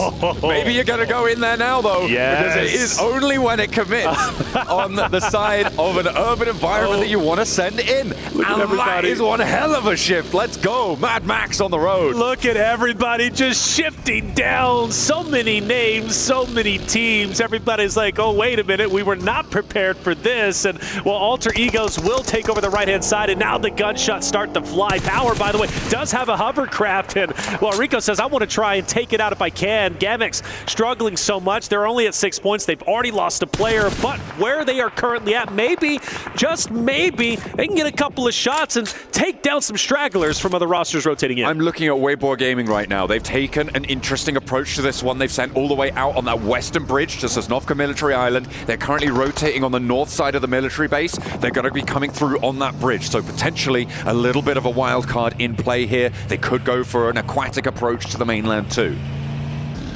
Looking at Alpha 7 rotating down. Ida just next to him. R8's going to be onto the backside of Revo. That's going to be tightly contested depending on where they decide to stay. I expect Alpha 7 to hug the edge of the zone, which is what they're very, very comfortable with doing. But I agree with you, Weibo, loving it. We do have AXTMG rolling up. We got Falcons on your screen. Narvalo looking to put in a little bit of work. Henry cooking a nade, so you have to assume this fight most likely is going to be going down. You want to take out AXTG. You have Strex, who's already going to be out of the way. Narvalo repositioning. This fight maybe disengaging. Falcons might want to get out of here. AXTMG says, come back. We actually want to fight this. We're ready. I mean, this is the scrap for the shelter area for the hill that overlooks Milta and access towards places like the roadblock that sits on the northwest side of Milta. So potential to get a lot from this position, but as soon as it's contested, it gets sluggish, it gets slow. And it looks like these two teams are going to divide themselves from one another and just stay at arm's length. So survival definitely at the forefront of their minds. Something to think about in the future. Weibo, we did compliment that they were on the military side. If they do have to go up towards mainland, look at that bridge now. You've got IG, who's just next to it. You got Kinotrope as well, who's going to be at the forefront of the eastern side bridge. That's not going to be easy, and I don't think they're going to have a hovercraft, if I'm not mistaken. Team starting to settle down a bit. The Mad Max rotation, as you said it, and you called it, starting to cool off just a little. Falcons still 4-man unit, despite them running into AXTMG just a little bit earlier. You have Thunder Talk, who's a bit split, but they're at the moment at least currently fine. Gamex has refused to move from their central position, and Suck is going across the bridge. He's the tip of the spear now for Weibo, and I hope he's not biting off more than he can chew, because Kinotrope is right there. He's got that east side, right? There's a couple of those rocks that you can stay on. They're going for that scouting position, a shift out to the west, and they're going to be happy that they've now got that foothold. You're going to see the rest of Weibo now looking to regroup, spread out along that coastline. It's difficult because there are going to be players in Milta, and those angles start to get covered off on the position on the east side of the exit from the bridge from Weibo. They're going to have to try and find something.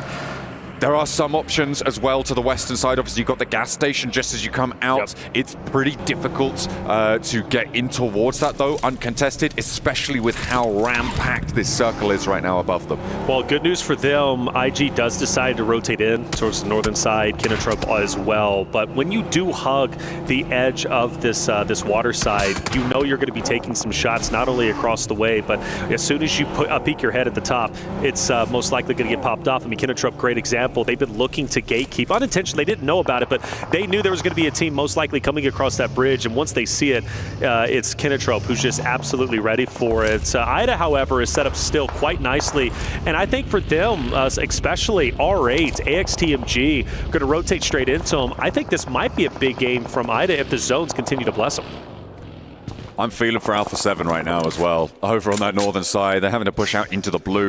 We'll see where they try and wrap around. It could be a long sweep out to the west and push in behind Intense Game. We'll have to see, because they've just actually disappeared north from our map feed. And of course, you guys can check out the map feed over on the YouTube channel. Make sure you're checking that one out to make sure you're up to date, seeing where everyone's going at all times. Alpha Gaming losing Doc, though. That's in a fairly pivotal position. That's over in Milta, as Thunder Talk are going to look to push across. Yeah, Thunder Talk getting active. Good to see that from them. They've obviously been a very talented roster towards the top echelon when it comes to this group. Anyways, at 50 points, a very realistic option and chance for them to break into top 8. Squashes down to the zone. Mafioso takes down Ralph from Falcons as they do get active. We talked about them having to rotate far up north. Taking down Falcons here would be big for them. Obviously, Alpha 7 still wants to be the champions once again. Taking down the home team this early on, stopping them and stopping their chances essentially after game 2 for top 8 would be massive. This is so nasty for Falcons. They managed to get that first knock. They do a lot of damage, but now Redox is isolated. Novalo's isolated. Koa's out in the middle of nowhere comparatively. He's over the road, back where we saw them before, up towards that hillside. And they're taking these slow 1v1s. Alpha 7 committing 2 to a single engagement is what has turned the tides here. Sure, they've lost Squash, but they are now descending, and they've got 2 players in. Novalo, surely there's no chance as Mafioso descends. It's Carrillo who draws first blood, Revo who puts him down, and Redox turns his tail and runs. Yeah, he's gone, he's out. He's going to go ahead and join his teammate just off to the left-hand side and try and lock down this house. If Falcons now pushes into where Redox as well as his teammate is currently at, it's not going to be an easy rotate for them, I am sure of it. We have another zone shift. Weibo once again has to relocate and go to the north, but this time it's going to be the most difficult rotation they have had yet, because Kinotrope already had them on their radar. APG was also looking directly at them, and now I'm glad to see R8 on the screen, because they were just like Alpha 7 earlier, rotated way north through shelter, came back down, and now they look to challenge Alpha 7, but it's not a real challenge. You can't break into that hardcover POI unless you crash in, and that's almost a death sentence. So I think for them, yeah, they're going to go ahead and rotate and find a better option. The good thing for R8 is they don't necessarily need to crash. Alpha 7 need to leave. Not necessarily immediately, but they can send on in. But they want to crash anyway. They're sending on through. Looks like Prestige. Oh, he's got himself an AWM there. We'll be able to hunt some heads, I hope, in the coming moments. But they're coming up against Nongshim Red Force, who of course won that Sandhawk. They're coming off fresh from a chicken dinner. But I am happier with this crash as opposed to what maybe they were thinking about with Alpha 7. Alpha 7, though, still could play an impact from a distance as they do have that high ground. So you're in the shed, through the doorways, you overexpose yourself, you take a lot of damage, and that only helps Nongshim Red Force in this scenario. Rosemary opposite of King, and he's dipping. Question is, can he get away, and can Moana help him from a distance? He's got that cover around the sidelines there. I think Moana's going to be able to hold his nerve. That buggy eating a lot of the damage from behind. The spray downs there, and Thundertalk pulled up quite a lot, and they will be slow now as the circle puts pressure on. Are they going to chase, or are they going to try and keep things together and go for a different approach? Meanwhile, Alter Ego trying to push over towards AXTMG as they disengage from Thundertalk. They put themselves into another sightline, and it will be on this top side of the hill. The nade in from Krypton, but no one's going down just yet. They've got to make a decision. If you're Alter Egos, you've got AXTMG to your north, you've got Thundertalk to your south, you've got to crash in on one, and it looks like it's going to be AXTMG. If you can disengage from this, you just got to full send it directly into the middle of the zone. Depot T cannot take down Rosemary. Mind you, update, we do lose intense game. Our first team, by the way, with how chaotic these zones have been, I am surprised we are just now losing only one team. Back on board with Henry up close. He goes down. Alter Egos need this win. They need to recover from the rough game number one that they had, and they're doing exactly that in sensational style. They slipped the pin, and Alter Ego managed to get around to the other side of AXTMG. With Rosemary down, another as well, down on bended knee. They'll need to try and pick it up, and of course they can. It's Alter Ego, but can they get Rosemary back in time? Because Thundertalk are following in their footsteps. Thundertalk, like you said, right behind them. They were going to pincer in Alter Egos when they were opposite of AXTMG. But now Alter Egos can put their full focus on the Jing as well as the entirety of Thundertalk. Taking them down would then control. They would monopolize the entire northern side of the current zone, which would be massive for them. But this isn't going to be an easy fight. Nades are already coming out. Thundertalk is taking the first shots. Krypton takes a bit of damage. You got vehicles to disengage, but Thundertalk really can't go anywhere. They are forced to fight.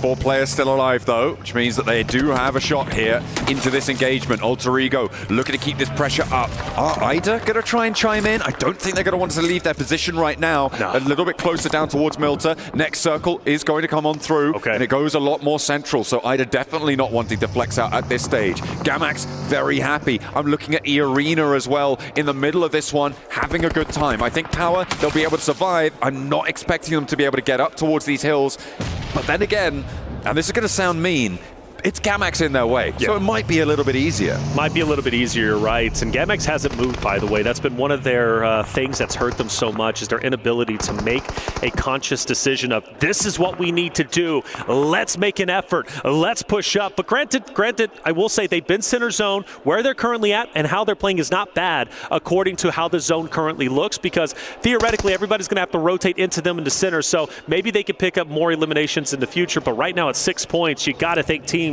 are most likely going to bully them and push in. For Thundertalk, AE, they have to push out, and Alpha 7 is also skirting around relatively close to their vicinity, and once again, Alter Egos might be getting pincered, but this time between Thundertalk and Alpha 7, so taking down Thundertalk now is imperative.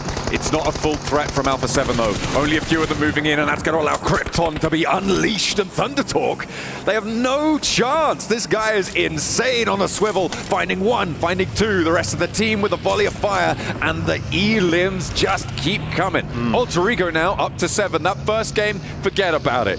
Eyes on Erangel. And you know what? That's impressive and going to be a massive talking point going into the final stages, because Alter Egos, they can take a bad game and a terrible loss and then turn it around the very next games, which shows composure, shows tenacity, and shows their ability to keep their head in the game despite potentially going through struggles. That's how you become a champion, and I'm calling it early. Alter Egos might very well be in the top 3 running. We look at E-Arena now, Alpha 7. We haven't seen Alpha 7 get active for just a little bit. The last time was against Falcon. seconds. This time we've got an opportunity against the Arena, and Alpha 7 should win this with the utility being thrown and the early damage being affected. Joker is feeling it. Alpha 7, you know them. They're going to want to push this as aggressively as they can. It feels like this may be their final rotation of the game. They've moved into the roadblock, and they're just trying to survive now, try and outlast these teams. Sure, they can get these nades. I don't imagine that they have the presence, the pressure, with 3 players alive to go for a full push here. They might be able to pick up some elims, sure, but it's R8, I think, who are going to be able to earn the lion's share of this engagement, of this push towards E-Arena. Yeah, R8's going to be just behind him. Gamex does have an opportunity potentially to fire some shots. I think they've got to keep their heads down, though, because you have Alter Ego Ares, who is firing down on Gamex's position. But here is R8. You mentioned them now pushing in. You got to feel bad for E-Arena. They're between R8, they're between Alpha 7, and they're all huddled within the same location, which makes nades and utility that much more effective. For Alpha 7, though, they continue to bunker down where they are currently at. They do not want to move, and I think this is an opportunity where Gamex, because can't they peek them, if I'm not mistaken, from their location? It's difficult. There's a little bit of cover. The terrain does give you some cover off. Obviously, Carrillo has the terrain of the actual roadblock itself, of the checkpoint, to play cover towards Gamex. It's just about covered off, and that is a disadvantage of playing on this checkpoint, is that it is a bit of a dearth of information because you don't have sight lines towards a lot of positions. You're playing, obviously you know there's a team above you, you've taken fights with them, you're going to hear these gunshots, but you're not going to be able to scope people out. You're not going to be able to take shots. You're not going to be able to suppress a lot of the area around you. That's why I said earlier it felt like a final rotation for Alpha 7, especially as a 3-player team. I just don't expect them to be leaving this location. The question is, what can they earn from it? Well, so R8 has made a decision. They're rotating out. They might be giving up this fight between Alpha 7 and E-Arena. Maybe ID comes back into the fold, but I think for them, taking the northern side, maybe challenging the weaker force of Falcons. I say weaker only because they're down to a duo. Meanwhile, R8 still a 4-man unit would be powerful. For E-Arena, they've got the hard cover, but now they've got to push into Alpha 7. This isn't going to be easy for E-Arena. You got R8 still behind you with a couple of stragglers who are just keeping you uncomfortable. Alpha 7 in front of you. If E-Arena makes it out of this, there's no way that they lose this game. If they do make it out unscathed, that is, but I expect them, even if they do win it, they're losing at least 2 or 3. I mean, Alter Ego, though, still there. That's going to be one hell of a hurdle to cross. They're already up to 11 elims, by the way. R8 trying to make their approach, and E-Arena will go 1-for-1 on the trade. Ida has to back up and look for the res here. Prestige not going to waste any time. A big nade coming through from Mormon, though, and that's going to change the tide of things. Prestige needs to commit, needs to get some damage here. Looks good with the arc. Is he going to be able to connect too much more? The reses are coming through for R8, and they're keeping the pressure up, but the res comes through, and now 4 players still stand for E-Arena. The nade, again, not connecting. I am shocked. E-Arena has 4 players up, and they're actually doing a ton of damage to R8. Prestige from a distance. Hill makes it so awkward, he can't even get up. You got Albriefus from APG, who might be on the backside. I think he's thinking about it. Okay, do I have clear line of sights? If I do, I'm taking him, and that's going to be all on R8. And actually, here he goes, getting active, and this could help E-Arena so much. They've managed to find that first and an immediate flush. R8 not in a position. They were almost committed to that push. Every focus was on the E-Arena compound. This Alpha Gaming flex out, I mean, it was a risk, but it's paid off beautifully. Alpha 7, are they trying to look for a move? Looks no, like I don't think so. Not just yet, but Carrillo's sending nades on in. They're keeping the pressure up on the other side of this engagement. This is messy. This is chaotic. The winner of this fight could very well go on to win game number 2 Erangel of the day. The Alpha Gaming has moved even further up. They're taking the 4th position. E-Arena now has a couple of players who are down. 2 players to stand up. Carrillo, he wants to push up. He wants to at least get a line of sights on any stragglers who peek their head over the corner. Prestige finally moving in. He's been waiting to do this for the longest time. A nade's being cooked. He swings the angle. He gets the drop, but it's not done just yet. E-Arena fights back through the window. R8 are down. It's down to Marth, who hits the shotgun shot through the doorway, though. Clutching up is our boy Mormon from E-Arena. But now, is this the time where Alpha 7 says enough is enough? We know you're weak. We're taking you down. They don't have the pressure, and that's the disadvantage of this location. They are just hiding here. They don't have the time or the angles to push up towards it. Fortunately, they don't have to, because the circle is going to force E-Arena over towards them. They have got that top shot going over their heads from Gamax to suppress eArena's rotation, and even further behind them, Alter Ego have those shots. It's going to make eArena's approach really, really difficult. Power trying to leave Milta as well. The options are shutting down now for eArena. Hovercraft for Power, by the way, they still have it. We'll keep that in mind. That's going to be so valuable in these open in-game fights. For eArena, astounding performance. 4 alive. We cannot discredit how amazing that is, getting pincered between R8, having APG also moving in on you. The fact that they move out with 4 is something I was not expecting. If Joker can somehow, some way get on top of this roof and look down on Alpha 7, eArena could make a play of a lifetime and push even deeper into zone, but he's already taken damage from the distance. That's Alter Ego, and even with that high ground advantage, you just can't take those angles. The shape of the terrain just doesn't allow it. They try and go for this crash. Alpha 7 have such a strong hold, and Carrillo's holding face against 2, finds them, and immediately shuts them down. Mormon in the smoke, and Carrillo retreats a little bit closer towards his teammates, but he's hopping out. He's getting bold. The weapon swap's there, and the team of eArena are falling. Joker with a nade, but Carrillo is farming them as they approach. Oh, but the nade connects on the Carrillo. The farming ends, and Joker becomes the farmer himself, but only for just a little bit. Carrillo should get back onto his feet. And now we are down to our top 4 teams. And finally, Gamax starts to get active. They're getting pushed, and it's Alter Ego. From the northeast side, Power have managed to move up behind Alter Ego, so it could be dangerous. The ground floor now taken. Moana, Krypton, followed by Rosemary into the ground floor now, pushing Gamax up on high. Molotovs to burn it, to slow things down before they can get this res, though. These nades are going to start to come on through. Healing now being done, and Alter Ego have pressure from the high ground that they have just deserted. Rosemary bottom left. He's been the highest damage dealer so far. Krypton as well, to be a great courtesy to Rosemary's performance. Gamax getting pieced apart, but Arthur wants to stop the bleeding. He wants to put Alter Egos into the grave, but will it be possible? I don't know. You got Rosemary, the top dog, and Krypton down below, and he's hugging a corner. He's hugging it tight, but the question is, does Gamax give up their high ground? They're on the second floor. I don't think they do, but Arthur is burning, but only for a little bit. He has that first aid. Nades being poured over towards Alpha 7, huddled behind the checkpoint. Where? How are they finding these hiding places? I don't know. Carrillo fully flushed out. The nades keep going, and Power are putting more and more pressure on as time goes on. Gamax, they're not out of it just yet. They've managed to extract some value out of Alter Ego, but they will finally fall. Alpha 7 are next to go down, and Power now have it all to do. They've got 4 players alive if they get this res, and Alter Ego on 3. And they have the hovercraft as well. We cannot discredit how powerful that might be in this end zone, but it's hovercraft versus hardcover POI.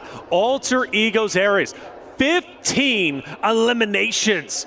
15, absolute insanity. We've been singing their praises. We've been talking about how amazing Rosemary is and how great this roster might be in the finals. Could they be consistent from yesterday to today? Well, game 1 gave us a bit of a fright. Maybe they're starting to slow down, but game 2, they shut us right up with 15 elims, now top 2 going for gold. And Krypton is ahead of them, the tip of the spear.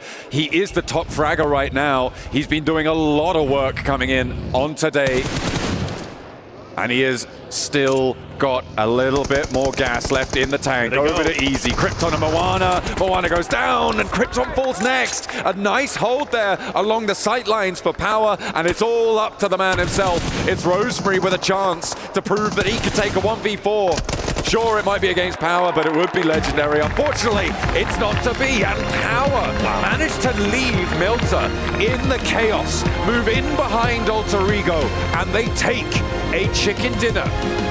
9 eliminations, mind you. A big difference from the Power that we've been seeing in the previous days. Power takes the first win of the day for themselves. Of course, game number 2, but you cannot discredit how amazing Alter Ego's areas are to snap back from game number 1 into game 2. But Power, a roster that I expect a lot from. They've been on the minds of the desk. They've been on the minds of the talent. Finally, they performed the way we were expecting. There he is, the man himself. Oh, Haji, fucking hell happy. We love it. We love it. And we are, of course, going to see how that's going to affect the standings. But I think another big story on this is, of course, Alter Ego. 15 elims, second place. That's going to give them 21 points. They kicked off the game on 78, which is going to put them up at 100. Is that? No, not quite. Not quite. Just about on the cusp of breaking into the triple digits. Yeah, well, you know, the thing is, pretty much top 8 already guaranteed, right? Coming out from the team of Alter Egos. They want to catch 4th Thrives. They want to be in first place, and the opportunity is there because we're still talking. You said it, right? Going into Sanhok, there's a lot of money on the line that we haven't talked about as much. What, $80,000? So you want to definitely secure that, give you a little bit of a confidence boost heading in to the finals. Game number 2 has concluded. We still got plenty more to go. We're going to take a quick break. When we come back, game 3 coming your way.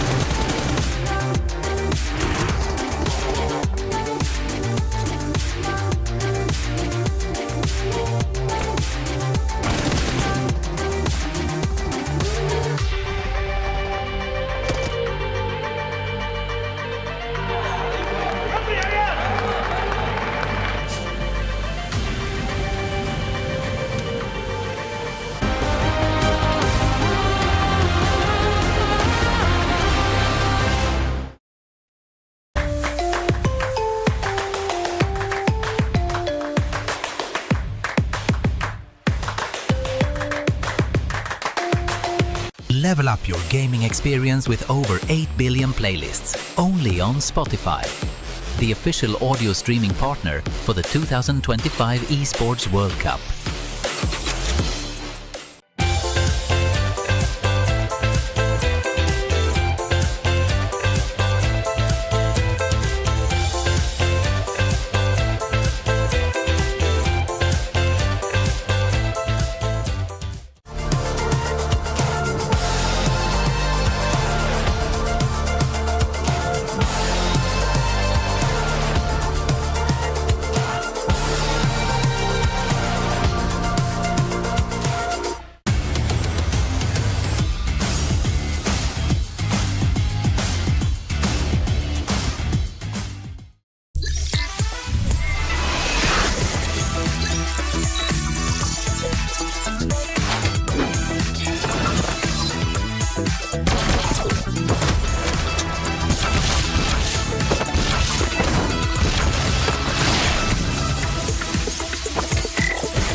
Howard not just getting the win in game, but also taking all the loot IRL. This team, I mean, they ended up using hovercrafts to their advantage there, Max. I mean, you play in Milta, you're right next to the beach. Guess what drops over there? It is going to be the hovercraft. They got it. They had full control of the hovercraft pretty much from minute 1 of this game until the very end of the match, and it allows them to apply so much pressure onto Alpha 7, onto the side of Alter Ego to confirm that game. They were quite passive until the very end of this match, right? But they were just holding onto their resources, and you can't really fault them for that because you were in circle, you were in a compound. You just chill. You're chilling out. Yeah. Which is fine, right? And I'm glad that the MENA region starting to react here for me. As I was calling them out earlier, I wanted to see a little bit more. We were scared that this might have been the play. This might be a turnaround. I don't know yet, though, because there was another team. R8. Yes. A lot of third party in from the squad. So much, and I really enjoy how they used that as momentum, right? They had a big old third party over in Farm. That was a really good thing. They were able to eliminate, I think, both of those teams and just use that as momentum to just wrap around onto the western side. I mean, we saw Damar go way up to the north in a scouting position. That was really nice to see from them as well. And I thought, hey, they could actually win this game off of the back of that one third party, just using that to just go full send and try and control as much as possible. But we did see that they kind of slowed down a little bit towards EA. Yeah, I mean, they did try to go for another third party there onto E Arena and Alpha 7. The thing is, the fight didn't fully begin. And the issue with that is that then they were forced to wait on the edge because they were nade range, they were getting pushed on back, and off the back of that, they just keep getting forced against the side of the blue.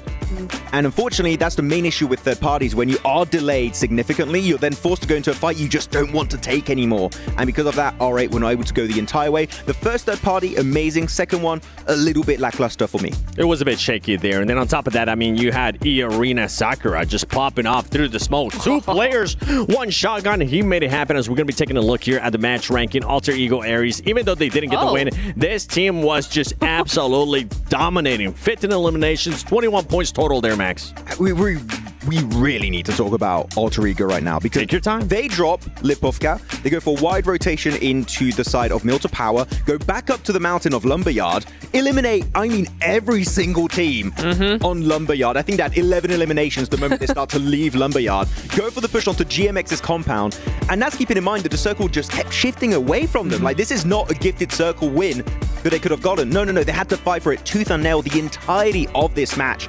So Alter Ego, man, they are bringing the heat just like yesterday. And one thing I really enjoy about Alter Ego, Neptura, was how quickly that decision-making with the fights ended up happening. It allowed them just to get so much control of the circle, especially towards the north, even though the circles kept going away from them. Yeah, I think it's something that we're really enjoying seeing is just their timing. They're able to just make a decision very, very quickly. And so you're able to spot that information, first of all, spot it really quickly, make a decision based on that, and then go for it all in the span of like 5 seconds is really, really important, especially when you get to this level. And for Alter Ego, I mean, with 15 eliminations and a second place, it's exactly what you want to see. We're talking about all these teams there that finished towards the top. Let's talk about another team, because going into this, Aaron, going with the groups that are currently playing, we had APG not really having to worry about 4 Thrives. He kind of seemed promising there for a little bit until some interesting splits ended up happening, Max, and Dog got eliminated first. I was very confused as to why they did that 2-2 split. I think it was Top and Doc over into Milton, the 2 other players of Reefus going over to the western side. I was very confused because if you want to have a 2-2 split, it's better to have a 2-2 split where you can actually see your teammates and you can directly assist them. But no, Top and Doc were deep into Milta. Thunder Talk come rushing right into the city, get a 4v2, the easiest fight in the century for them at that point. It was just so easy to execute. And then they're just down to a duo at the very end. So again, I like 2-2 splits, but the way they did it there just makes very little sense to me. I want to see them just maybe a little bit more tightly knitted together in positions like a city finish like Milta. No, I have to agree. It is interesting that you see that you've got Top and Doc there. That's the duo that seems to be coming up again and again, right? That's the new fragging duo. So you could see how they might put a little bit too much confidence into the fragging power of that duo to send them into a weird angle, a weird split. But yeah, you're right. Once you get run over by, 4 players, it's not going to happen, especially with the momentum of moving in, crashing a building. There is momentum in that. And so that's where you're going to see them fall down. Well, we're talking about all these teams now. I want to see what the overalls currently be looking like, because Alter Ego, did you do enough now to be in second place? And they did. What a performance by this team. And I mean, they still have 4 more games to go. Look, it's looking scary there for 4 Thrives. They might end up catching up now with Alter Ego at 99 points and 69 eliminations. Nice. How many points are they going to have at the end of today if they maintain this kind of momentum? 130. 130? Yeah. I was thinking that would, the fact that they would do a massive gap like that, and Fourth Rise have still had an amazing group stage, is a very big statement at the very start here at PMWC.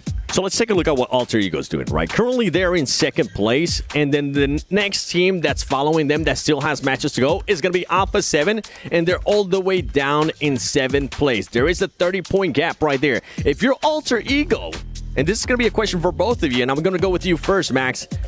Once you end up passing Fourth Drives, do you maybe want to hinder the performances of some of the other teams that might be struggling, or that you might make it a little bit harder for them to get to grand finals and force them to go to survival stage? I don't think you even have to overtake Fourth Drives. I think you start doing it now. Reason why Fourth Drives not here, right? They're not playing.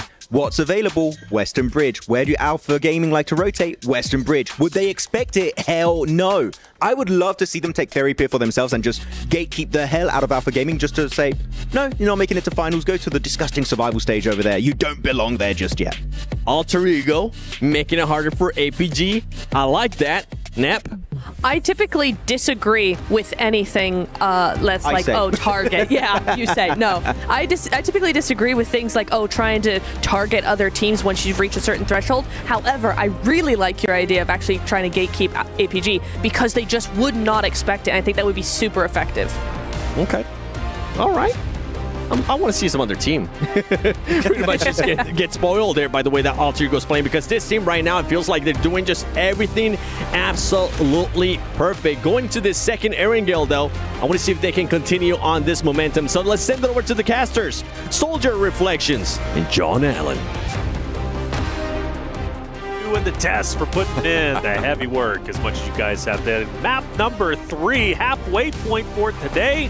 Time, again, is running out. We were kind of calculating how many points the teams need to be at. I think 63 was the number that you were calculating. I don't do math, you do, but hey, 63, I think, right, is where the teams need to be by the end of Game 3. That would put you at a 7-point average over the games that you've played so far. That would be more than 80 points over the course of the 12 matches that you get to play, which is where we're expecting that bubble to be. Obviously, Alter Ego Ares blasting that metric out of the water. They're on 99 on 8. An incredible performance coming through. That's over a 12-point average, which is insane. Generally, we talk about these first place teams hovering around a 10-point average. So to be up and over 12, over 8 matches is pretty crazy.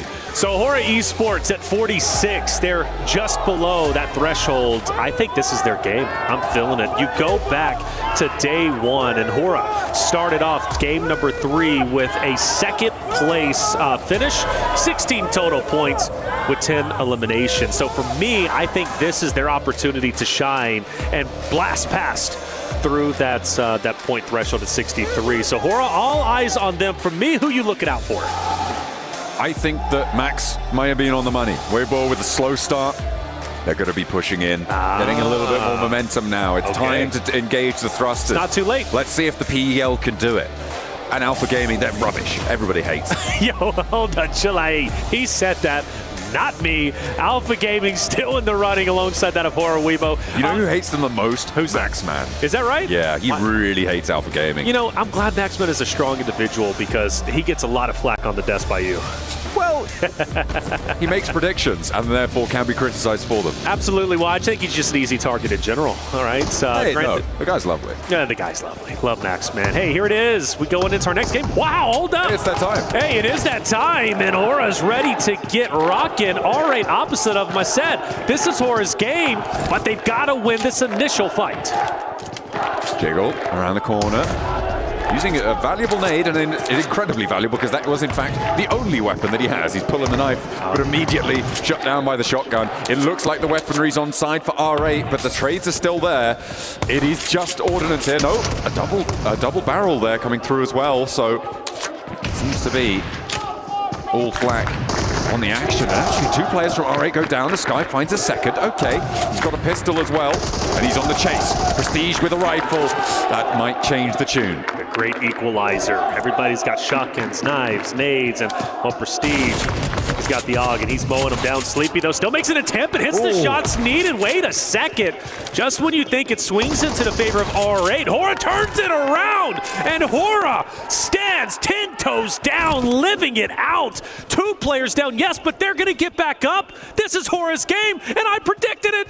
Oh my goodness me, he's going to be insufferable. It's good news that we're handing over to Jackie and Blank after this match. I don't think I could stand it too much longer. But, you love me, stop. Well, it's all right. We'll get over it, I'm sure. But yeah, Aura, fantastic early game result for them. A hot drop, though. Yeah. The fact that they're going for that this deep into things, that's an interesting dynamic, right? I think that's more on R8's shoulders than Hora's shoulders. But there's a lot of teams on this northwest side. The plane path was from Zaki down to the west side of Sosnovka, which seems to have put a lot more focus on that northwestern side. If you include the team that just went down R8, that's 1, 2, 3, 4, 5, 6 teams that dropped from Zaki to George in that area. I think there's a better way to get points. I think there's better ways. However, for R8, they realize, look, we're a little bit further down the leaderboard than we want to be. We've only got 3 more games remaining.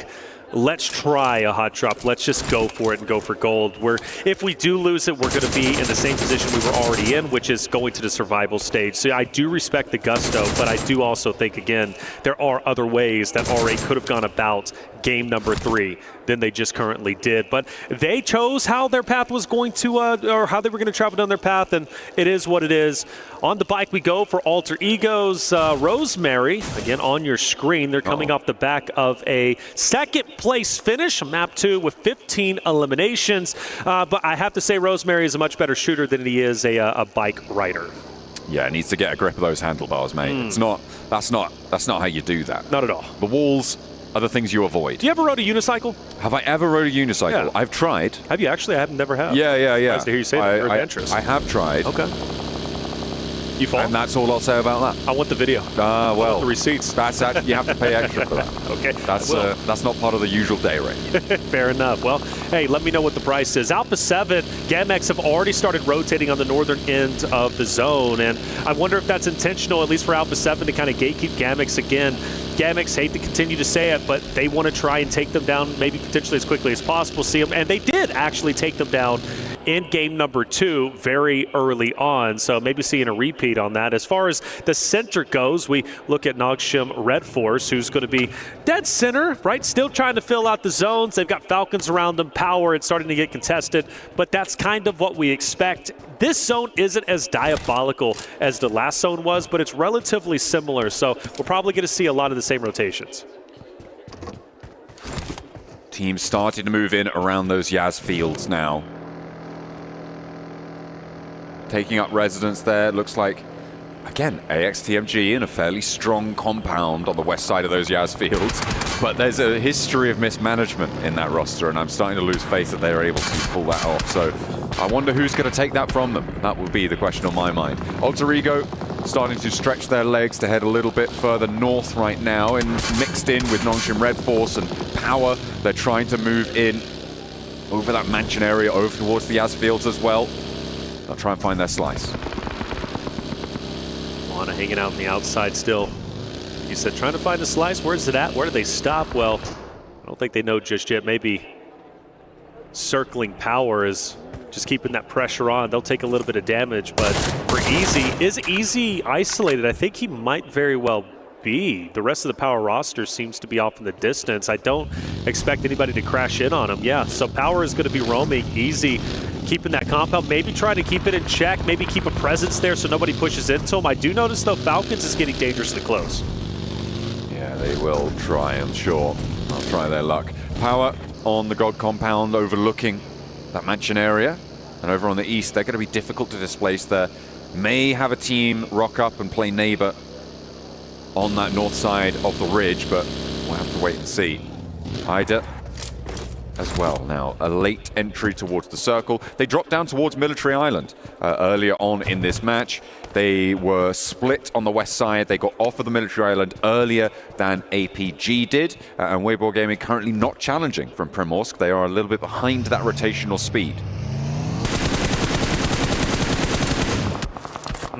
Mormon, good shots on a silence up ahead, but not enough. He has has to go down, unfortunately, as he does get shot in the back. But again, just trying to say, look, this is our spot. You need to go somewhere else. Arena coming into the vicinity as well. For Ida, I think they're going to make this handshake agreement with Weibo, maybe disengage. Actually, Weibo, let me pause that. Western Bridge starting to see some activity, I think. APG decides to move across it, and Weibo might be tempting to gatekeep them depending on how they go. I know they're in the vehicles, but APG being behind them, I'm curious once they do get to Pochinki, what Weibo decides to do with APG. May just be able to extricate themselves. I mean, they are about 400, 500 meters apart from one another, so not necessarily going to come into contact just yet. Alpha 7, fairly split right now. They sent Revo in to have a look, get his nose, and poke it into some business. Right now, down towards the south side, towards Kinotrope, towards Power. APG going for the regroup. This is out in the blue zone, so they are starting to tick down, but it is stage 1. They can chill out a little bit. They should have plenty of meds. Obviously, looting up in the military base. You're going to have basically as much as you want in your backpack. You can see the level 3s across the board for Doc. They will have whatever they so desire. I'll be keeping my eye out on Nogs from Red Force. They've got this 2-2 split still, and Falcons has been right in between them for the longest time. For a moment, I thought they were right on top of each other. Very, very close. Doc starts to move in with his teammate. There's Weibo finally starting to make their way over towards school. APG still behind. I think that fight is going to unfold. I'm still feeling it. Weibo, APG. Obviously, time will tell how that ends up unfolding. And then Alter Egos and Alpha 7 could be a fun fight to see. And then Thundertalk moving in, who's going to be opposite of Kinotrope. They've got history. Thundertalk, Kinotrope, Alter Egos, all within that same area. That right side of the map is super scary. There's a lot of open ground. This is a Yaz field circle here. It's just so open out there. The Falcons have managed to make their way up to the compound to the south of AXTMG. They should be fairly safe. Teams are going to have to divert around them. It's going to be very difficult to crash into these areas now as teams have found their footing in the zone. Down towards that southwest side, Weibo have managed to pull up just behind Ida on that southwest edge. They can chill out, but as you say, it is Alpha Gaming who are still yet to push in from that southwest side. The east edge is where I'm now looking. Thundertalk and Alter Ego, both are still yet to come in on this next circle. That's right. Still hanging out on the edge. A little bit of time to do so. The longer they wait, the more established teams get and hold up in their hardcover POIs. It will develop over time. For now, everything is okay. Obviously, we lost R8 a little bit earlier. Alter Egos did lose one a second ago, but at least for the time being, they're going to be okay. So APG does start to get close, and Suk is going to be kind of isolated out there with his own vehicle as APG starts to close in. Team Falcons start to fire a couple shots off in the distance, and we now start to see what Alpha 7's going to be up to. And yeah, Thundertalk are moving in. Revo set the trap. Here come the shots. Thundertalk rolling on in. Revo immediately clipped off the eaves of the roof. And it is going to be a 1-for-1 trade. King looks a little bit more resable, though, as Revo's going to have to try and drop down towards Carrillo if he wants this res. But the rest of Thundertalk not going to sidle in. Okay, Mafioso goes down as well. Ooh, that is nasty. As AJ cooking the nade, he's up onto the second floor. Carrillo turns the corner. There's an off angle that can suppress his corner as well. So it is a dangerous choice. Squash up onto the top floor, but Carrillo falls as well. AJ perfect with the nade, and now just one of Alpha 7 remains. It's Squash. He's pushing on the upstairs, but sees the fire, licking at his ankles, and they've given them the old topsy-turvy turnaround. AJ's back with his team. Now Squash is a slayer, and he's been known to clutch up, but in this moment, is it too tall of a task? Well, it's up to him to decide. Jumps out, takes a bit of damage. If he can pop this meta, he should be at least a little bit better off than he was before. Thundertalk can get overly aggressive, and if they do, Squash can capitalize off it. Let's not forget King is still relatively weak. Squash down low. Thundertalk hasn't pushed up just yet, and honestly, I'm a fan of that. I'm glad they didn't get over aggressive. I think most teams would have. Thundertalk realized, look, we've got the rest of the Alpha 7 roster down. Why do we want to expose ourselves to 4 individual 1v1v1v1s?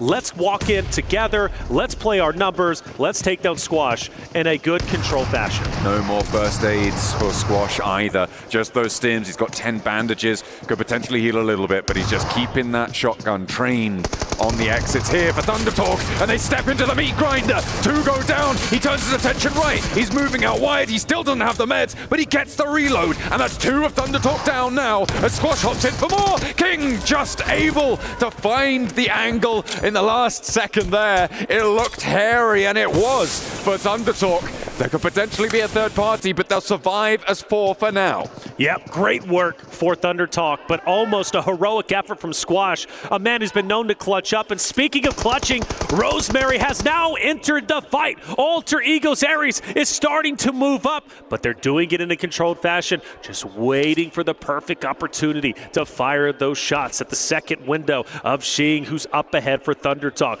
The rest of his team starting to come through. This isn't going to be an easy fight, but the good news to them, maybe unbeknownst, is, well, Thundertalk is still recovering in a way. Yes, they've got their health, but now they don't have their wealth. They only have 3 men to work with, and it's all because of Arthur as well as Rosemary up ahead. That is exactly what they needed to find there for Alter Ego. They didn't want to commit with the blue zone pushing in. This circle was just going to be too much of a threat to them. But now they're trying to roll forwards, and I wonder if they've taken too much time to deal with Thundertalk here, and Gamax have extended their influence from the south side of Yasnaya Polyana. Losing 2, well, they lost 1 earlier in this match to Nongshim Red Force. So losing another leaves just 2 players alive. Rosemary and Moana, let's see what they can get done. They have, of course, I believe, if that flush comes through against Thundertalk, that would be their 100th point, but they haven't managed to earn it just yet. Not just yet, but you know what? They're getting close. We just saw Power take down a member from Intense Game who is very, very low on the standings, coming from the Americas region, actually the first place team from the Americas region, trying to break into top 8. I don't know if it's going to happen. They've got a lot of work ahead of them, and they're going to have to do it with just 3 men. Thundertalk rolling past Gamex. Now, Gamex is a team that has been known to just kind of pump the brakes, not lay on the trigger, and it looks like they're doing exactly the same here, or maybe setting the trap. You do got a Gamex member who's going to be up ahead, but the question is, will they finally attack? One of the things about them is they like to sit on their hands a little bit too long. See AJ just waiting there, waiting for the rest of the team to come back in towards him, for King to regroup, then they'll go for the next push. But across the Yas fields, it is so barren, it is so open. There's a couple of options, but they're not going to have to take them. They're going to have to head instead out to the west side. Now we're turning our attention to the teams out there, and on the east end of Rozhok, you've got Ida, who have a hold there. E-Arena now pushing down towards that south edge, could potentially be looking to crash towards the Falcons' position, and in fact, they have managed to take the lower part of the compound away from the Falcons. This could be one of the biggest fights we have seen yet in Game 3. Securing these compounds dead center of zone could very well be the difference between losing or winning, and I've got to be on the side of winning. I think this location specifically so critical for E-Arena and Falcons. They understand that. I don't expect them, though, to crash in just full send. I don't. I think they're going to stay here as long as they can, maybe wait for one to make a mistake. The teams on the outskirts is what's going to truly be interesting. Hora being one of them, moving past Kinetrup, maybe going straight into APG. They're going to stay in this little divot, however, but they do got a lot of company surrounding them. Yeah, it's one of the few locations that you can really play here. Unfortunately, they've got neighbors, and the nades just tumble on in from Kinetrup, and Ora suffering heavily. And you know what? I'm going to bring it back up. You predicted them at the start of this match. You predicted them right at the start of this game. And now look where they are, in a ditch with nades on their head. They're still alive, okay? They're still alive, and they're still putting up a fight, but maybe not for long. Kinetrup stayed in the grass, stayed in the weeds for the longest time, and allowed Hora to push straight by them, and then they spring the attack. It's quite literally the perfect scenario. You got to think Kinetrup was waiting on a team to take that divot, take this piece of real estate, so they can turn it into a mini red zone and just throw as many nades as possible. And well, sadly for Hora, this might be it, and it will officially be. They're the second team, or excuse me, the third team that has been eliminated. But now we shift our attention to Thundertalk versus Kinetrup. Doing a lot of damage to that hovercraft there, and they will actually be able to take it down here for Thundertalk. Getting rid of Kinetrop's hovercraft may allow them to move forwards. That's what they're going to look for here. They're playing as 3. They lost 1 on the rotation, but they're up to 6 elims now. And they want to try and chase towards that 63-point boundary, which would look you healthy moving into the next matches. Side note, Alter Egos have taken a long rotate through blue, maybe going behind that of Gamex. We do hop on board with them as Gamex is going to try and gate people. They're going to fire some shots. Alter Egos have had a tough game. And with Moana dropping in blue and Arthur firing some shots, fortunately, he's going to be finished off, and now it's left up to Rosemary, a solo fighting against the entirety of the world. There's so many players still left. You have to think Rosemary has not much time left in Game 3. He's going straight towards Nongshim. He's dead. 10 seconds. 9, 8, 7, 6, 5, 4, 3. How did you not connect that? Oh, and he gets a crate too. I would have been dead on if they weren't terrible at spraying that car down. I'm angry at Nongshim Red Force now. Fair enough. Well, hey, they're my enemy. It's okay to be wrong. Okay, it's okay to be wrong. You were what, 3 seconds off? Wrongshim Ned Force. Red Force. Okay.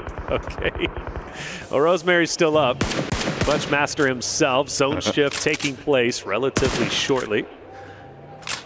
We know for a fact the Arena Falcons are going to be just fine where they currently are, dead center of the zone. They're still going to be within the next zone. Absolutely. There they are. They might have to rotate probably maybe next zone, but for now, they're doing just fine. For everybody else, well, you got a couple of teams. Gamax, who has been doing quite well this game. I got to give them credit. Ida, but Power, IG, AXTMG up on the top on the north side. It's going to be quite contested up there, and still you've got Kinotrope, you've got Thundertalk and APG all within that eastern side of the zone, still waiting for this fight to conclude. Thundertalk can't really make a move. Kinotrope has to kind of stay low. And Ida, surely not. Are they rotating into Gamex and maybe even behind Nongshim Red Force? I think that may be the approach. I mean, it's difficult to go past Weibo, potentially looking to push in on across the road. Okay, they may be going to that ditch that Rosemary was trying to play around, I believe. Or was it the other crate? I'm not entirely sure. Either way, yeah, they're just going to try and insert north of Gamax, so they're not wrapping behind them. They are just looking to try and get across the road here. This standoff on the south side of the Yas Fields continues between Thundertalk and Kinotrope. There's 3 players alive for Thundertalk, all 4 players alive for Kinotrope. It looks like they might be dry on nades, otherwise I imagine we'd be seeing some lime green art. Mint green? Not sure. Mint green. I like mint green. I would say that's relatively close. Kinotrope, keep your head on a swivel, man, because I'm seeing some cars revving up. I'm thinking a push might be happening. They want to get this fight done and dusted and take them out. And the car does full send it in, it seems like, right? Thundertalk, actually, hang on back. I thought I saw a car going straight in, but we don't. So for Thundertalk, still okay. I only see 2. There's the third king off in the background. He wanted a vehicle. Okay. He's just grabbing that back into control, making sure they have a multi-pronged attack if they want to go for this one, because it is a 3v4 crash. Not too much assistance going to be delivered from off angles here.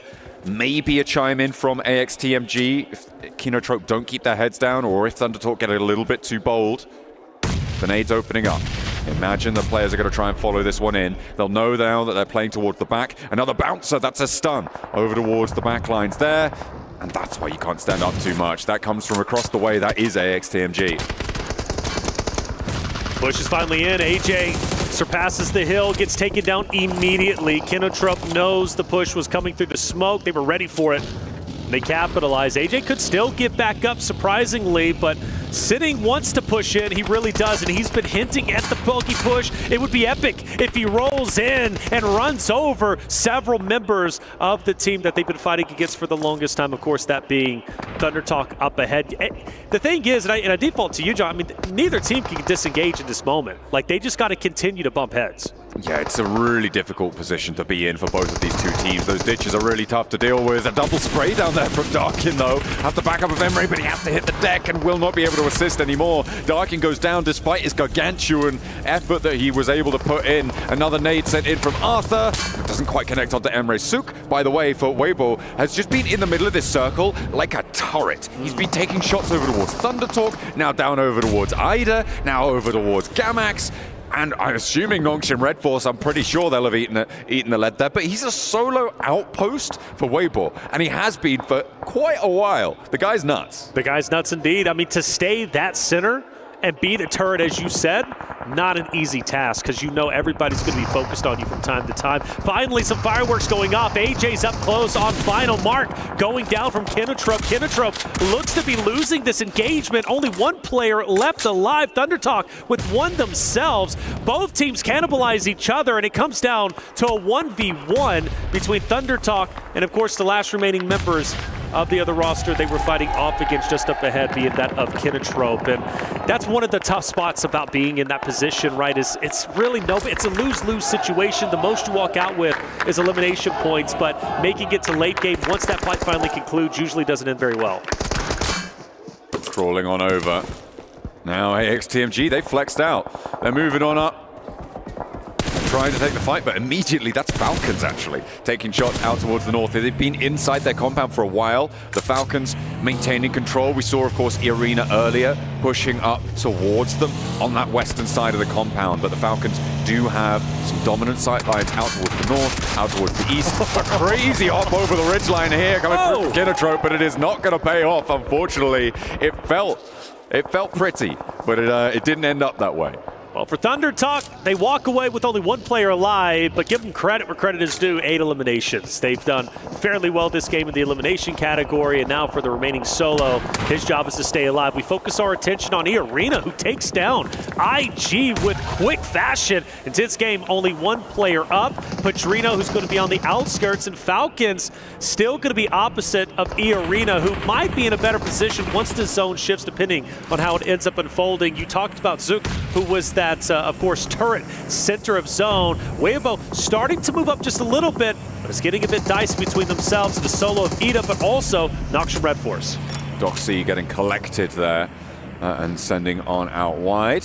For Noxian Red Force, they're going to try and regroup over towards this approach towards Sook, who's finally getting pushed off this hill with Alpha Gaming starting to poke their noses in. Oh, wait, no, take it back. It's just repositioning so he can hold the hill even better as they come on through. Ida do fall in this game as well, which means that now we're down to just 6 teams remaining. An immediate knockback onto Reefus there from Noxian Red Force. All right, APG have to get him back onto his feet if they possibly can. A 4-man unit here would be powerful. Everybody is basically a 4-man unit outside of APG unless the res does come through. Zook still dead center of the zone. Noxian Red Force, great shots onto Weibo up ahead. Now the question is, how much value is Zook going to provide when we see Noxian Red Force decide to push in to the 3 stragglers on the left-hand side for Weibo?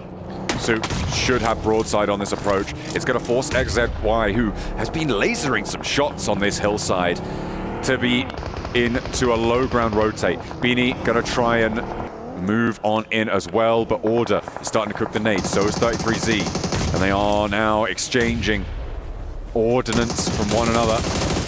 The spray down's good, again connects over towards Order. In the meantime, by the way, Valo did just take a knock. I believe that's from Henry, not likely to get flushed just yet, but this fight seems to be a little bit stagnated that we're on board with Weibo. And Noxian Red Force just taking a second, taking a beat. Spread out quite a bit, aren't they? APG taking some shots onto Benny from the distance. And Weibo able to recover, and that's going to be big news for them. I thought the curtain was closing as Noxious Red Force started to push in. E-Arena Falcons still opposite of each other. This fight has yet to unfold completely, but it's about to start. E-Arena has to push up now. Blue Zone is going to encompass where their current location is at. They've got to find a way to break their way through the defensive setup of Falcons in a hardcover POI. In my opinion, I think it's going to be an impossible situation, but we go back to game 2. I thought they were stuck between a rock and a hard place in the hardcover POI they were in, and they broke free. Is this time going to be any different? It doesn't feel like it. There is a position ahead of them that has control over their sightlines, that has a really solid spot. The only thing that could change it is AXTMG. If they roll up towards the Falcons, there could be a third-party situation here that could go pretty much either way. So we'll have to wait and see if that's going to come into effect. But E-Arena, they get the res, and they're looking to try and push up these hillsides. They've managed to actually get fairly far around on the northern flank of this ridgeline, around the Falcons' foothills.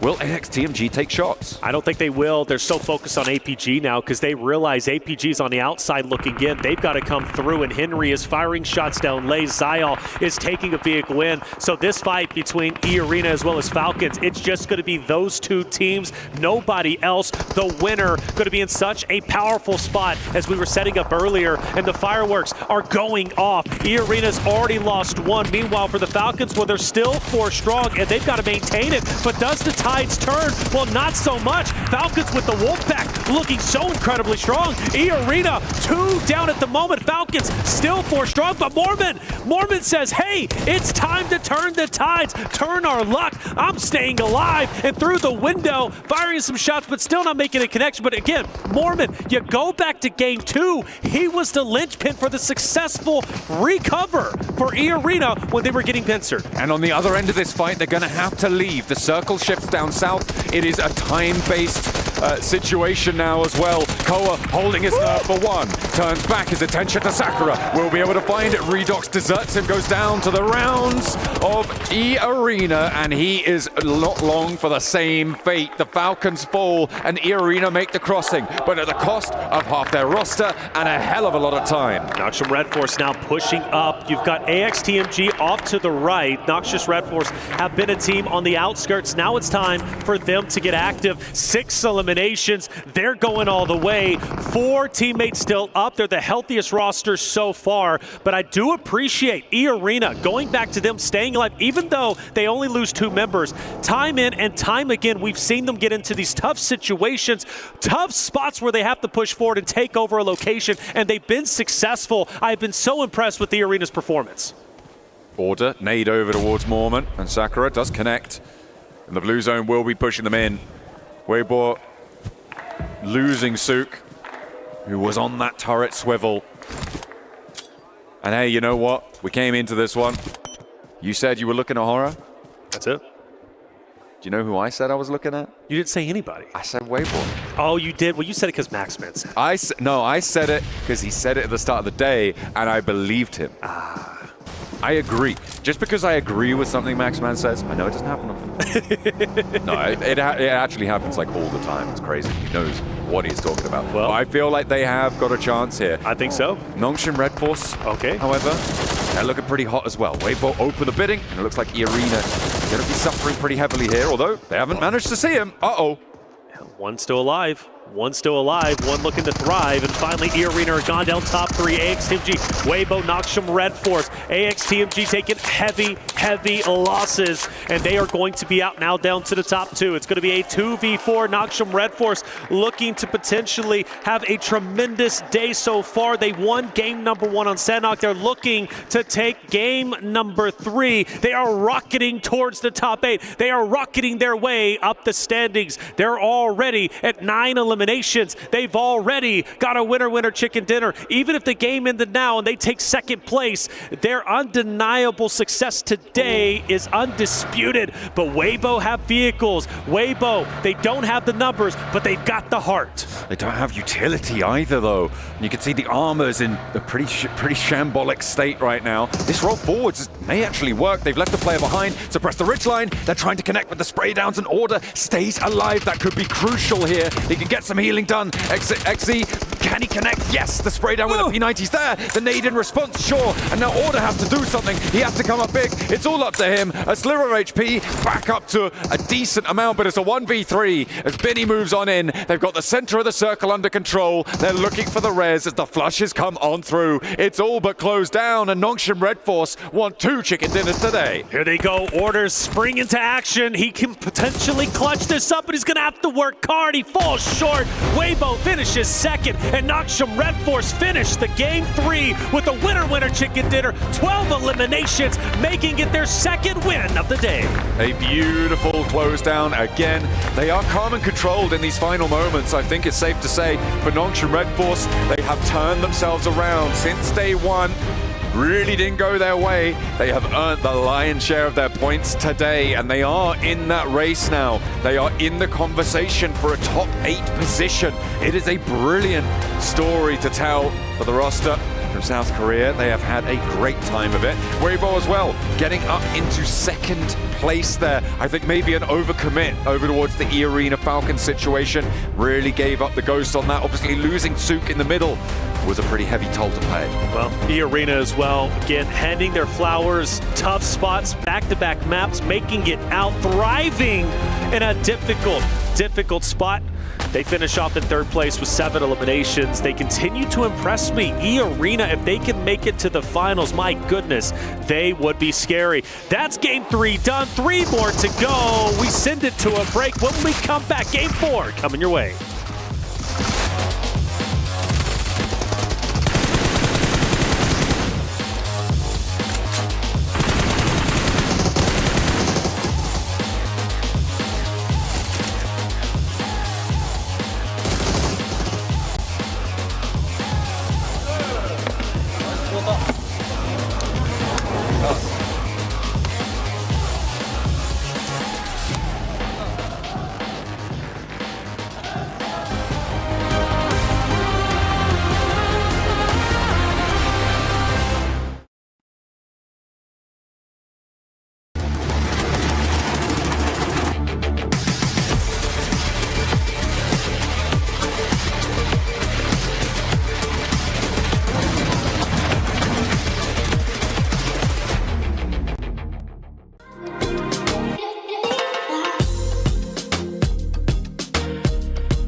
This land is calling.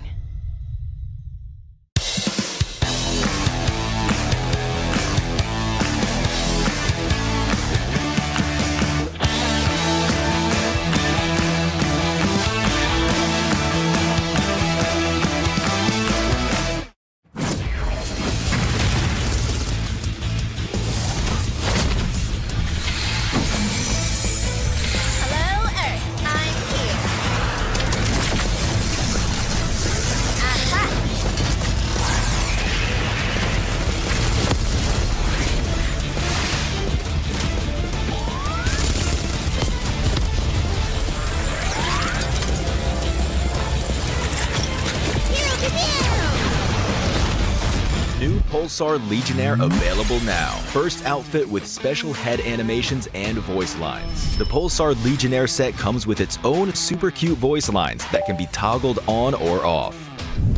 What happened? Bye, friend. Hello, Earth. I'm here. It also features the upgradable Hyperion ship DSR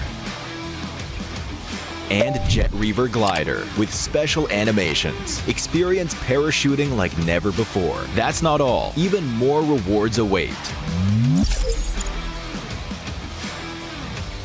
Event period, July 25th, 2025 through August 26th, 2025. What are you waiting for? Get the new Guild set now.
Neptura, you might be the lucky charm for this team. Namshin Red Force, you talk about them at the beginning of the day.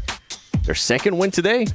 I'm very happy with how Nongshim have been playing so far. I really like how they're doing it. Again, they're playing just with a little bit extra voice today. Just a little bit more, a little bit extra. It's exactly what I wanted to see. It's not too much, it's not overextending, it's just spreading out, taking their time, keeping that pace going, and then when they see an opportunity, actually committing to that. I mean, it worked out well for them. 22 points for that team. Weibo Gaming, though, not falling far behind, being able to clutch up a second place, followed up by 6 eliminations as well. 12 points for that squad. Wait.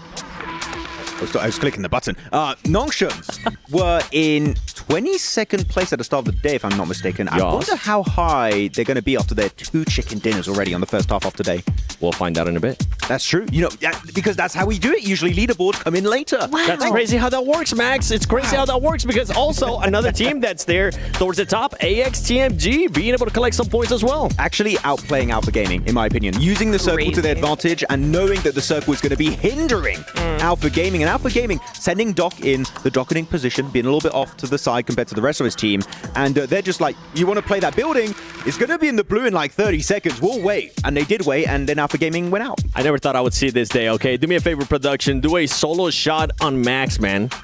And Max, I want you to repeat what you just said. They did what? AXTMG did what? AXTMG outplayed Alpha Gaming. Ladies and gentlemen, that right there, 1,000 new followers. That's what you like to see. Hey, but let's go back to the fight between Weibo Gaming and Nongshim because I feel like that was a fight that had to happen for the longest time. They delayed it, and I'm talking about Weibo Gaming. It got delayed so long that ultimately ended up hindering the potential of a win. Yeah, I think they had been keeping an eye on that high ground for a long time, but what ended up happening was there were a lot of teams all around the edge of that, and for WBG, there was not the angle to actually get on there because AXTMG were on the other side. Nongshim, coming into the high ground instead, had a better angle up against AXTMG, so they were actually able to kind of take that away from them, take that high ground, whereas WBG just was not going to stand a chance against that. I think we'll have to want to see what happens, okay, with this team. They were doing some weird splits. We'll come back to it, but what I want to see is I want to hear what happened with Horror Esports because that last game, it seemed like they were doing the right rotations, they were doing the right moves, but ultimately they just met their demise. So let's go to an interview with them. Barney, take it away. Having just passed the halfway point here on our final day of the group stage, I've got No Fear with me from Horror Esports. No Fear, you and your team are kind of tiptoeing around that cut-off point from 8th place. So maybe you'll have to fight through the survival stage. Maybe if you have a late push, you'll be able to get into the grand final spots from today.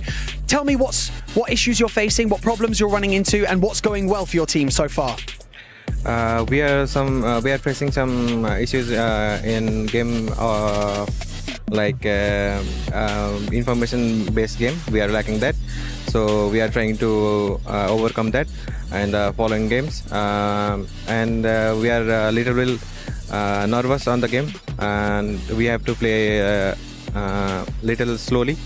And we are going to play like we did in PMSL CSA. We are a little bit off than that. We are not playing our own game, so we are lacking that, and hopefully we can overcome that. Yeah, exactly. You've got 3 maps left until it kind of gets decided at the end of the group stage. So what's the plan now? Are you going to be able to fix any issues that you have right now? Are you going to get aggressive? Yeah, we are trying to play.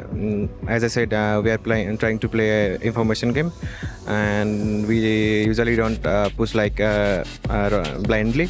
So we are trying to play much slower and more aggressive. So hopefully in 3 matches we can get top 8. Okay, top 8 is the goal, of course. Thank you so much, No Fear, for joining me from Horror Esports, and best of luck in the rest of the final day of the group stage. Back to you guys.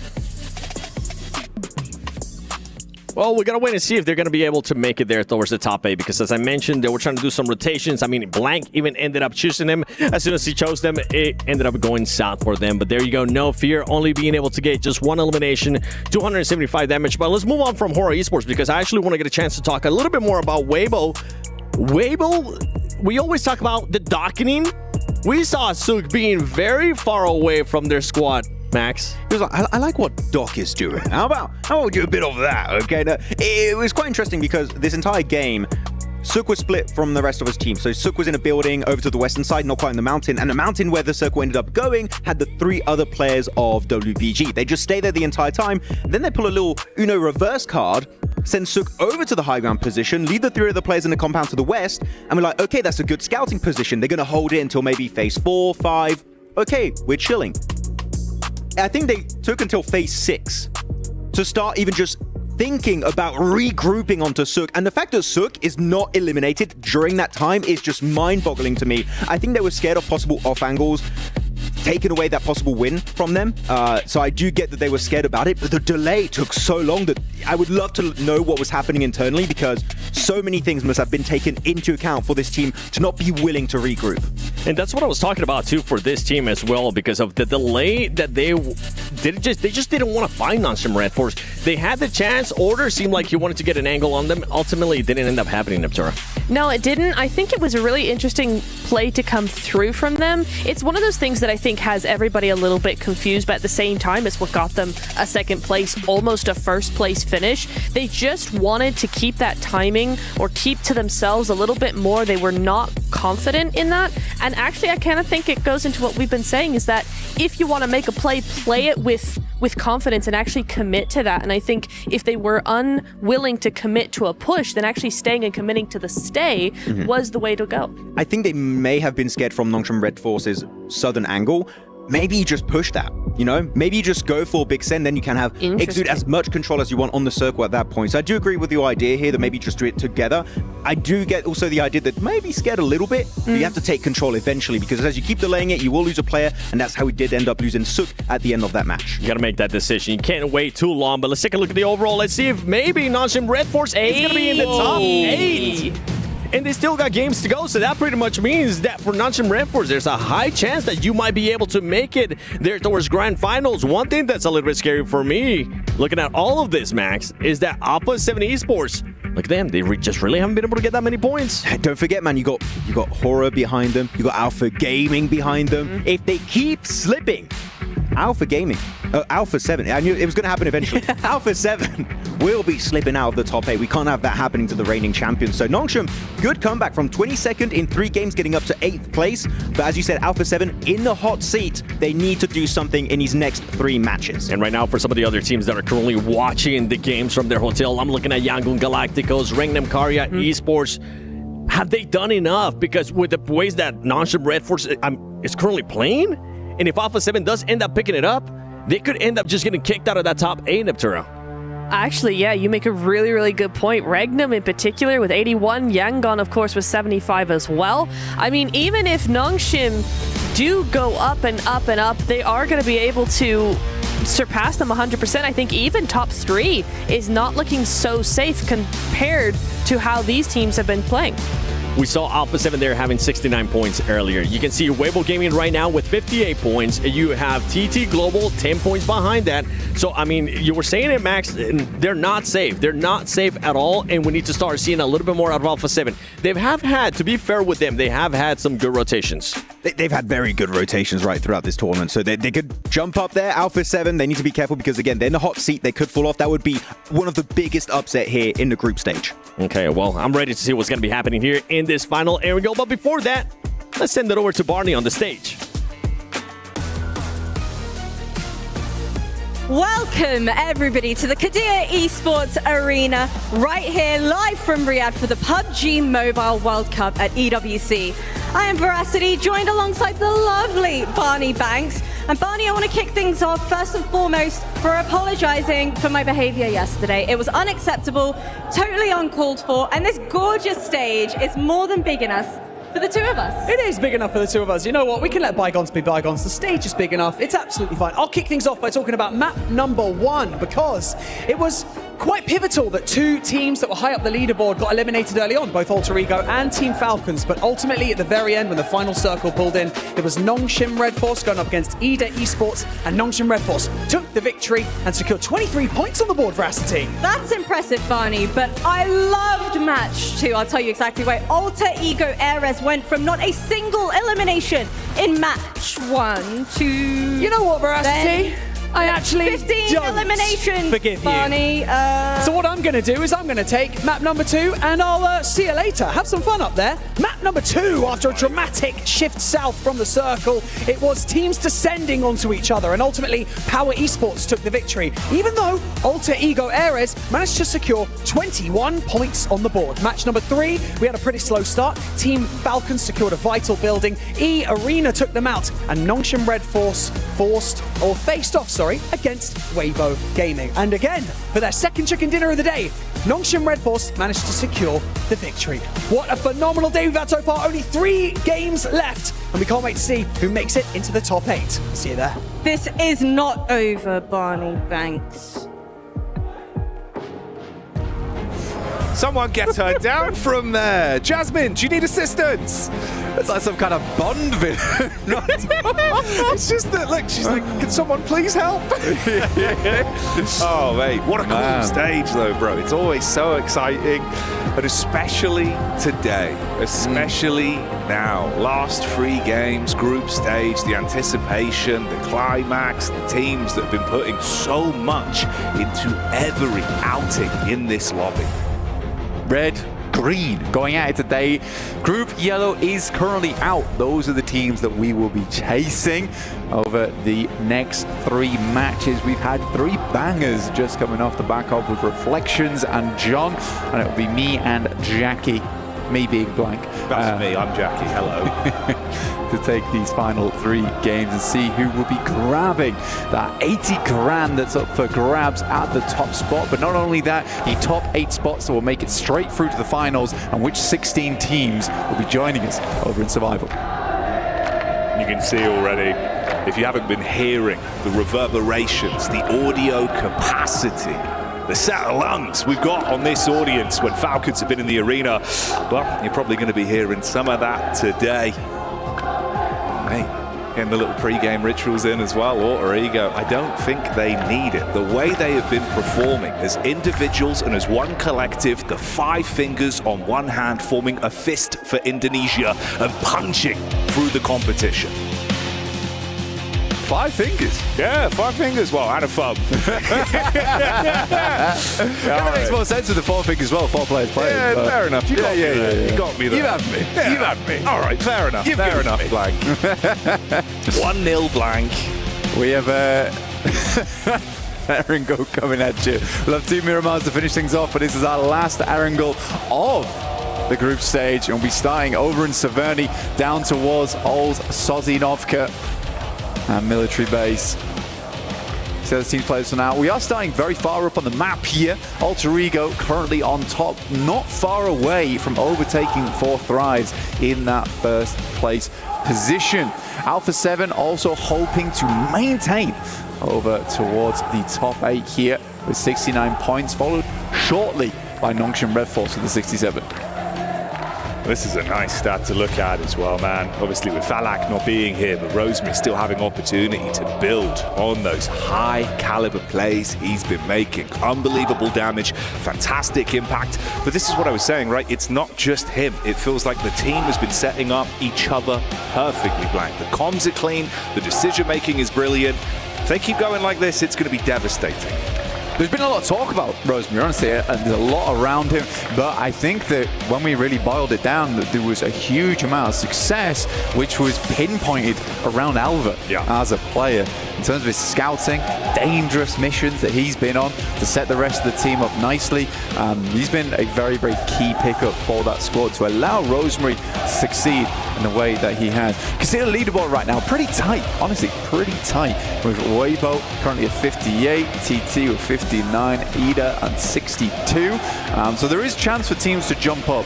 It's not just Nongshim Red Force fighting for this one. They're in a worrisome position. Ida could overlap them potentially. We already have an engagement starting off here over towards AX, losing a player in Rozok. Not the dream scenario you want going into the later half of the day. A rough drop. Oh, mate. It's not what you want, Blank. Try and get that sorted out immediately, get the things going, the blood pumping. Saw this yesterday with some of the decision making. Let's have a look though where we're going to kick things off. In-game POV, we join the Alpha 7 boys on the move. And again, like you said, I think they've been coming out, playing with a bit more of that classical flavour. It looks like Alpha 7 on the stage again. Bit more gusto, honestly. I really like that maneuver they made down towards Milta, you know, trying to play off the back of the road stop. Never that easy, honestly. They did eventually get wrapped on, but I think up until that point, they held their own quite nicely there. So I think for Alpha 7, they do want to have a much more explosive entrance here, but to be honest, at this point, at this stage of the tournament, they'd be quite happy just to get into the top 8, to get that free over towards finals. This is Alter Ego, actually. Who else other than Rosemary? Got a bit annoyed at us for talking about Alva too much, wanting to remind us who's the king. Oh, it is crazy as well, because it's one of those dynamics, right? We say it sometimes. We have like a 2-2 split of players that compete amongst each other within the same roster. Whereas for them, like you say, they're passing the baton willingly, setting each other up to make sure that relay race for knocks, for damage, for placements is always clean. But yeah, obviously, if he gets an opportunity, Blank's can take those knocks all damn day. He'll show off. He will show off. I think for another team like that right now, it's somewhat of a different story, is Alpha Gaming, where it's a weird one. Yeah. It does feel like a case sometimes where a player will just send out the rest of the team, you know, they will just join in. Even that first today, we saw Alpha shoot down towards the south side to take out Team Falcons, despite having one of the strongest compounds inside that circle early. It was a weird one for me. The moment, they're not doing too badly, you know, 50 points, but they are in 15th right now with that scoreline. So they want to bump that score up. It would be a bit of a jump, but it's not out of the realms of possibility for Alpha Gaming to get just a gigantic match. It's hard to count this team out too early here. With 3 matches to go, though, not a lot of time left, and that fuse is burning down. It is. And the base that will be behind it detonating, of course, is that rapturous, screaming energy we have heard again and again for the Falcons fans that have been in the arena. And that's scary. We were saying on day one, sometimes when things aren't going right, you're hearing that echoing constantly. It's more and more pressure that's being layered on you. Yeah. I'm worried if it's going to turn them into a diamond in the last 3 games, or if you will crumble under that pressure. 32 points for Falcons. It's not an ideal number to be on. 21st place as well. It would have to be a mega jump up. I think, if I'm being quite honest, a bit brutal, really. Yeah. I think Cole is the only player on that team at the moment I really see standing up. I mean, I've had a lot of admiration for Ralph, Narvalo, Redox in the past years, but it's funny to me that their newest addition is the one who is showing the most gusto in these games. We'll wait and see for Falcons. There could be a miracle run, but for me at this point, very unlikely. Very, very unlikely. At this point, you kind of want the crowd to just be chill. Let them build. Yeah. Let them build, then follow. Yeah. No, I know what you mean, man. I know what you mean. It can be that double-edged sword, you know. It's kind of, that's the way it's gone. But 2 sides to it, I guess. Nongshim Red Force calling the right side of the coin each time it's flipped today, it seems. Some very good plays from them. Get themselves into 8th here, which would secure them if we ended things right now. I think Nongshim Red Force has had a nice run. Capitalizing off some teams, maybe inadequacies, we could say. But at the same time, it has just been some good maneuvers. I would put it down to just a case of strong understanding of the map. Macro looked pretty decent. They didn't overrect the pudding a lot either, which is something you see from Alpha Gaming quite a few times. Maybe need some more classes when it comes to bakery, or at least getting some chicken dinners. I think for IDA as well, it's interesting. Obviously, it felt like they were more of a periphery team in some of the early matchups we saw towards the group stage. You were finding your way through with placements, playing off the zone, but never really being at the forefront of things. With the grouping the way it is in terms of points, though, there's still a chance, mate. And it's looking better today. I think there is definitely a good air in there for them. You know, they've got that second win. Right? The thing for them is I've always classed them as an up-and-comer squad. They have some very young players on side. It's not easy always playing at a big tournament like this with all that pressure on. But they're a good team at heart. They're a very, very good team at heart. I think maybe it's early land jitters. This is only their second day of play. Everything could change. I do know either going to the survival stage is not going to be fun whatsoever. I don't think that's an easy place for them to be. I think they'd rather just make it straight through to the finals itself, get to watch all the play happen, and then just feel a lot more comfortable and researched going into that finals.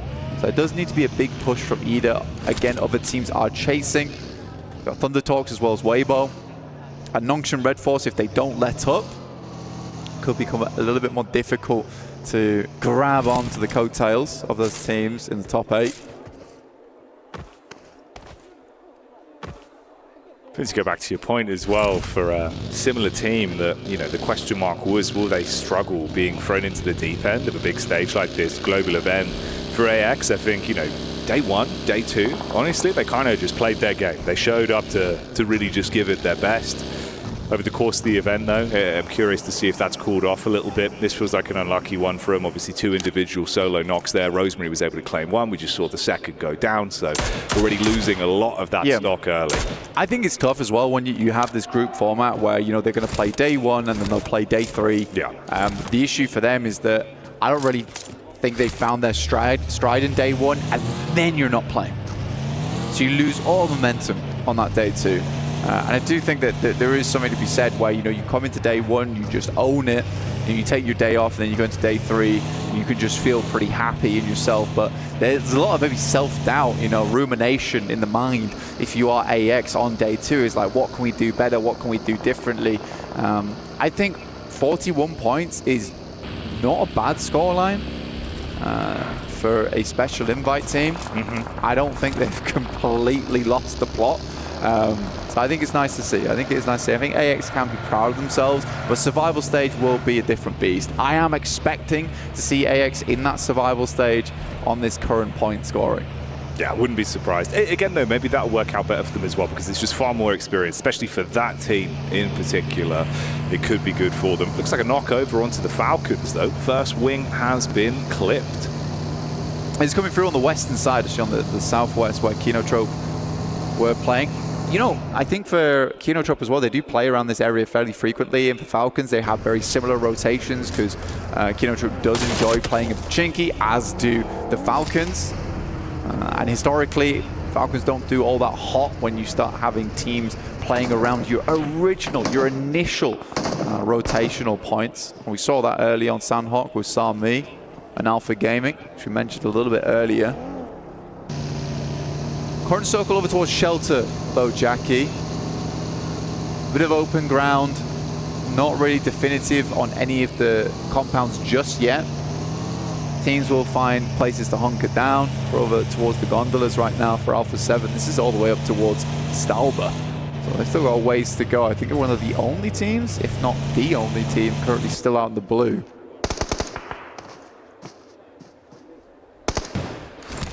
Intense game here. They were coming down the backside of the hill, had a read at least onto Alter Ego. Obviously a bit of a split there. You've got Rosemary further out to the 2-2. It's Krypton that makes a bit of a move here.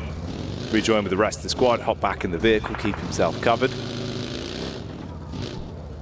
See how they play this one. Alter Ego on that western side, yeah. The split between them is pretty big, pretty substantial. See when they want to regroup things up, and you're right, Intense Game are chilling around the peripheries of that area on the western side. You got Rosemary and one other player, can't quite see the name there, having a look down towards that southern side. R8 taking a knock, that's over towards Mansion actually. You can see it on your screens, we bring up the map feed, which is available to you all at home, by the way. I'll head over towards PUBG Mobile Esports over at YouTube, pick that one up. Keep tabs of your favorite teams and their rotates. Follow all the action in one nice little neat package. Get the information that we use here live on the cast as well. Teams on the move now. Squash from the wraparound. Everyone else heading down. It's Gamax that's just ahead. And of course what remains of AX as well, taking a wide berth to join up, but we'll hold that for back over. E-Arena on screens for now. You've got a crash down from the hillside with Kino Trope coming in. Mormon on the push back up. Ooh, big tag into the back. Quick response as they turn their heads and find that one. Tamar with the damage done. It's Big Papa Pump that's clipping legs from the side. Bullets coming in from the third party as well, trying to clean up and see what you can steal away from this. Had the smooth moves, but an instant shot back over. That's TT that are taking pot shots at it. That was a messy engagement, massively messy engagement, and a perfect opportunity for Thundertox as well, because this is around the center of the circle right now. Thundertox is able to clip two teams out at the same time. I mean, E-Arena's looking a little bit worse for wear here. King's not fully committing over towards it. His Alpha Gaming once again looking to ruin the day of the Falcons. That is a brave nade sent by Doc, and Reefus is just forced to handle it. Danger close, but the danger is Alpha Gaming, and it's their middle name right now. And just one man left, Narvalo. 4 nades in the backpack, casts out the first stone as he throws it over. Top from distance, trying to catch Reed from the side. If he does peek out to shut him down, nade could be on target, just short. Close though, Hovercraft comes in, delivering players up close. Come on, this nade's gonna go off right next to you. Doesn't do all too much damage to the Hovercraft just yet, starts to smoke. Molotov sent through into the building. They don't have a read on his position just yet. More paranoid about the compound. I think he's down to nades now as well. Yeah, that's all the stock he's got left. Cooking this right down towards the end. Last one's going to be prime. Sideline chip damage over. They don't want to run into this and throw away one player. Ooh, but Top will get the shot on the peak. That's what they were setting up for. Good watch from Top there. Holding in the background, has done that quite a few times there for Alpha Game when he's forced to pick up the pieces when the front line heads on in. But for Alpha Game, very, very important match for them, right? They want to climb that leaderboard up to 53 points on this match. Powers finding Ida from R8. And here's Intense Game. Pretty long range on this one. Long, broad, open spaces. Rosemary down as well. Alter Ego probably want to chill this one out. Yeah, I think that was the team name from the back line. So the splash damage knocked him back down into his last legs. They have to smoke to at least reset, block vision, see if they can try and cauterize this one a little bit. Obviously, Intense Game, we're looking to really backdoor into this quite some time ago. Gamax as well, they get thrown into the fight versus Alpha 7. We were setting up previously. Silence fires shots back over. Ooh, this is starting to look messy in the lobby blank.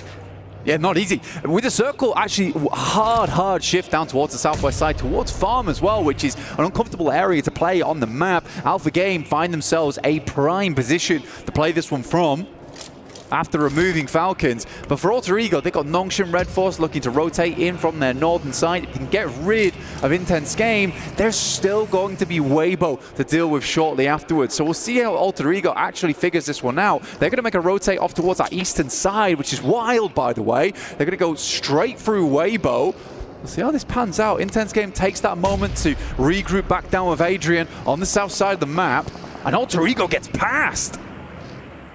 Meanwhile, you've got Squash's POV here as well inside of the compound. The only one that remains from Alpha 7. He was on a slight deviation from the rest of the squad as a solo. Casting nades back over right now onto the trio of R8. Alter Ego are still getting punished here. More players popping up in the Elim feed as the knocks are coming back through, and they are absolutely sandwiched with squads.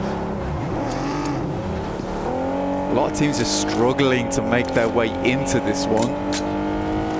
Fair few of our squads on the eastern side, and we're on board with one of them in R8.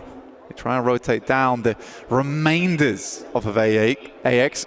Move to the fields, just on the north side, pick up a compound to play inside of. This area of the map can hold quite a few teams, but I would say that Alpha Game currently have one of the stronger positions inside this compound. Plenty of sightlines to work with, they're not cut off on the windows. Gamax, obviously. They were the ones to kick off the fight between Alpha 7 and themselves. On the rotation path here, go straight past Squash and down towards the crosshairs of R8 that are just trying to play towards the edge. They've got a vehicle close by to make their getaway. For Squash, it gets a whole lot more uncomfortable. Long-term rotate for him, and Power Gaming are ahead. They've got the next position to try and guard some of these teams as they make their way in. Origo, after that elim from earlier as well, did break the triple digits. Up to 100 total.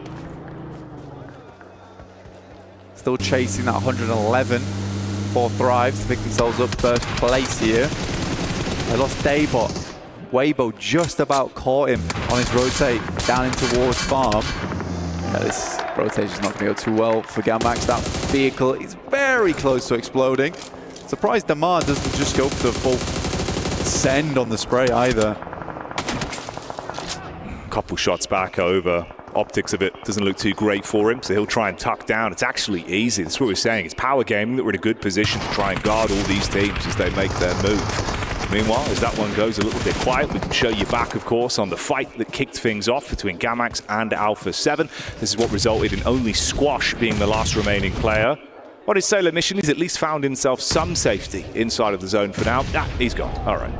Yeah, for Chudo, some good nades over the top, honestly. I quite like that. Corona with some more over towards E-Arena. Somehow Gamax is able to get a little bit more done. Horror versus Ida now. Aaron steps up to the plate, nade over the top. We'll find Jiggle. This elimination feed is just popping up time and time again. Weibo taking shots over towards Nongshim. Yeah, the Red Force taking damage. More on the push-up. Close the gap between these two teams and make it uncomfortable for Ida. A lot of pins pulled on the nades, trying to get one right between the both of them. Spacing looks good on that. It's a clean tag. Sky gets blown over because of it. Nongshim, Red Force taking so much damage from the side as well. Trying to turn it around. You can see Tizzy there with the DBS. Back over onto Weibo.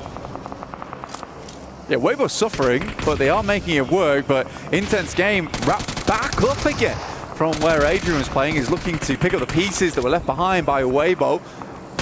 But Ida's doing a great job to hold this angle. Held out Power, held out Horror as well. Those nades to keep going through. You wonder how many more they've got left to work with. You can see Dark in here running with the level 1 vest, level 1 helmet. It is not ideal. This is the rough part for Power as well. At one point, it felt like they had a good position to try and hold back some of the other teams. Now the shoe's on the other foot. It's only really Al Haji that has a chance to make a getaway play as a solo. The rest of the squad were pinned in, play zone nipping at the back of them, and they've all just been picked off one by one. So he's just got to bail on the rest of the squad, look for a later survivability game from this. No fears, just got to hold his angle.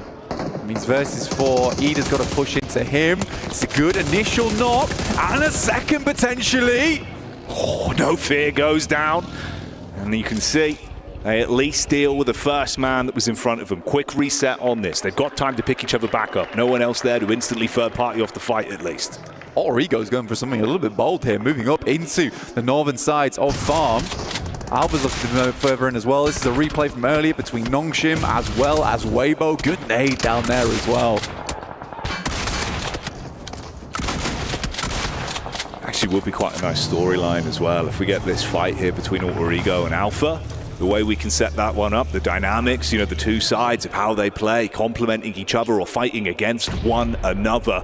Nades over the side. Oh, now, man. The fact that that is right on target, the kryptonite for him, blows him away and fragments the team. The advanced scout now down. It bounces off the tree, by the way. Wild rebound. Yeah. Straight back in. It might have gone a little bit further. Rosemary, 3 nades. These 3 nades need to be real effective here. With Daybot down, it's just 2 that they're running with for Alter Ego. Krypton does get flushed out. Alva versus Alpha. Here in Farm. Alter Ego would love to get a little bit further, but Reefus finds Rosemary. He crawls his way through the grass, leaving just Alva behind now for Alter Ego.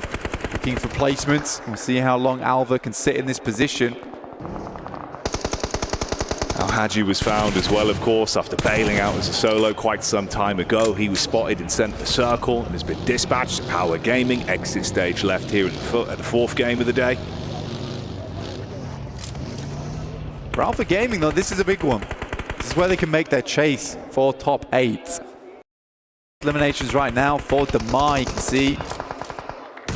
Quite a big total there for R8. Marth and Damar still alive, direct center. Ida is just flowing through. That is until Xing will find Darkin on the front line there. Pops him for one. Nades continue to pour across. And Emre's just going to wrap. They're going to give up Darkin. I like this, you know. You see there, the boys from TT are looking to move in, but this is a dangerous cross. Going for the quick butt, jump in the vehicles, try and have some cover from the reach. Oh my. The Bison lets it load, but they're able to handle themselves on that one. Dispatch R8 keep themselves in a good spot. And like you said, that Elim feed has not slowed down. Consistent bouts, it's constantly going. But with that, Ida makes it into top 8 over Nongshan Red Force, so they bounce them down into 9th here. Weibo moving up now into the smoke directly on top of Ida. You got he who moves in, but not for long. He is not him. Eren will put him down. The 5 elims on the game, 9 total. Jumping up now past Alpha 7. It's a massive game from Ida. That's what we were saying. It looked like they were maybe a bit of a periphery team, but now they want to be at the forefront, straight into the smoke with the bonnet. Hello, Eren, and goodbye with the DBS. I pick up Emre there. Takes him a while. Nade goes over the top. 33Z's able to sidestep that bad boy. Continues to take chip damage. That one should be on target and do just enough. And Eren will put another one up for Ida. The solo soldier in the middle of a broken field of vehicles. Thunder Talks versus Alpha Gaming here, Jackie, likely to be the concluder. Intense game on the sidelines, have been huddled for a long, long while. Eren continues to take pot shots, but Xing will finally take either out. Of 4th place though, 10 elims. I think they'll be very pleased with the result on that game. Yeah, grinning from ear to ear. Ooh, trying to reposition right here, right now though, on the move up. There's the damage back over from Alpha Game. It's Rayfus that's able to get the spot onto him. Always on these roofs, playing these individual shots. Barraging down the bullets from the barrel, keeping them pinned in. What? Oh, hello. What is Doc doing? I mean, AJ constantly plays anchor for the team. We saw him on top of Observatory. Now he's playing over towards this loot crate, using this impromptu bit of hard cover to his best ability. And he's making it so it's very hard for the boys from Alpha Gaming to start moving up. Won't be surprised if he's able to get an angle over towards Rufus, potentially. Another loot crate comes dropping down a little bit further in. Creates even more cover towards the center of the map. And with that shift on the circle, sending over towards Thunder Talks, they took the opportunity, but a nasty spray down in the midst of it. Oh, that is absolute filth. He's been playing this roof to a T. Every peak on target. Luckily enough, it wasn't the double spray. Could have cut them in half instantly. They can tuck back behind the rock, reset from the fight, but it is uncomfortable. Vehicle on fire, they got to bail back, hop in the car. Man, if he got that explosion on the vehicle a little bit sooner, it could have been nasty work, but AJ once again at distance. Xing goes down, Doc stepping up, and Alpha Gaming refused to lie down from farm. At least got that backline, the protection. Trying to hold them at arm's length. This is AJ. He's making some important plays, but up close and personal, that one's going to sting onto Doc. Was not prepared for the close quarters engagement. The cheeky peeks through the smoke are going to end right here, right now. Intense game, just consistently being hit from the side. They can't peek up against it. 19 bullets left in the mag here.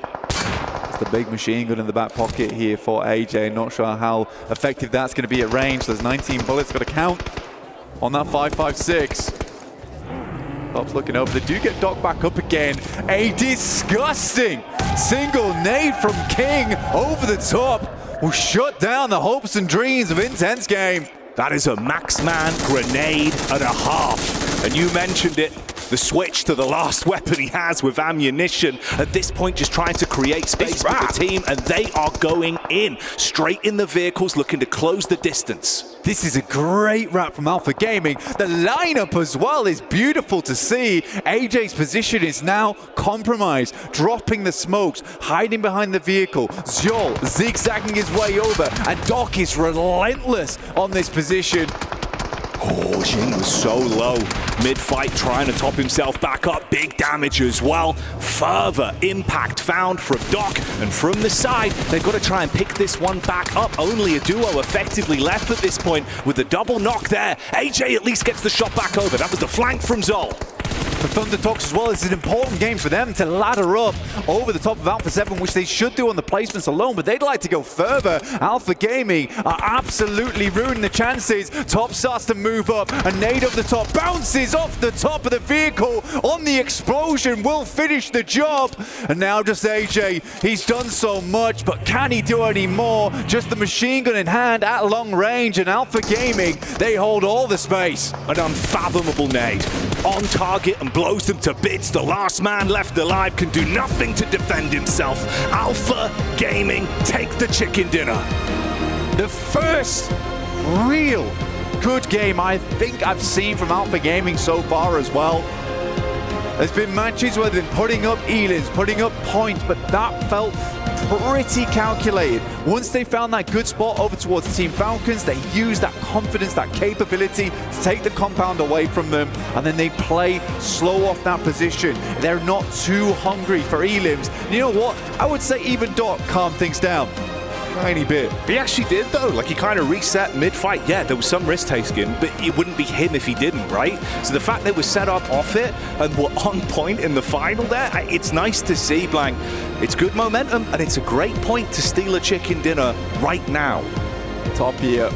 The babysitter of the team, I would say, honestly. Tugging up the reins, tugging up the reins. But if you want more exciting action, you know all you got to do is stay tuned in. So we'll see you in a couple minutes' time for more from us.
Dear PUBG Mobile fans, we are delighted to invite you to the 2025 PUBG Mobile World Cup at the ESPORTS World Cup in Riyadh, KSA. This exciting event will take place from July 25th to August 3rd at the Boulevard City. We've prepared tons of event perks, such as the PMWC avatar frame, ESPORTS Passion Set, ESPORTS Passion Parachute, and tons more items. Let's check out how you can get all these rewards. During the tournament, go to the Pandora event page via Lobby, Event Center, Esports to join the event. Mormon from SEA, Top from CSA, Pedrinho from the Americas, Silas from the EU, and Prestige from MENA will guide you through the 5 major parts of the event. They consist of tournament celebration, prediction rewards, esports shop, themed outfit, and champion challenge. Join these activities to earn rewards and collect esports tokens to redeem even more gifts in the esports shop. The more esports tokens you collect, the better rewards you'll get. you can get up to 2,870 esports tokens from the prediction event. It takes place from July 23rd to August 5th and consists of 3 stages that coincide with the tournament: group stage, survival stage, and grand finals. During the group stage, get 20 esports tokens by predicting the 8 teams you think will advance directly to the grand finals. Each correct prediction will grant you an additional 60 tokens. Make a total of 3, 6, and 8 correct predictions to get 300, 680, and 720 tokens, respectively. You'll get another chance during the survival stage to guess the other 8 teams that will make it to the grand finals. The rewards are the same as the group stage. During the grand finals, you must try and predict the ultimate champion. Just predicting will grant 30 tokens, and a correct prediction will grant 400 tokens. If you're unsure about your predictions, you can let your friends' predictions guide you. Find someone reliable, copy their predictions, and wait to be rewarded. The 3 prediction rounds take place on July 27th, July 30th, and August 3rd at 10:45 UTC 0. Rewards are issued the second day after each stage ends at 4 AM UTC 0. You'll receive esports tokens based on your prediction results. Note, esports tokens don't expire and can be used in future esports events. Who do you think will be the ultimate champion? Join the 2025 PMWC event and share your predictions. Invite your friends to join the predictions and watch the tournament unfold.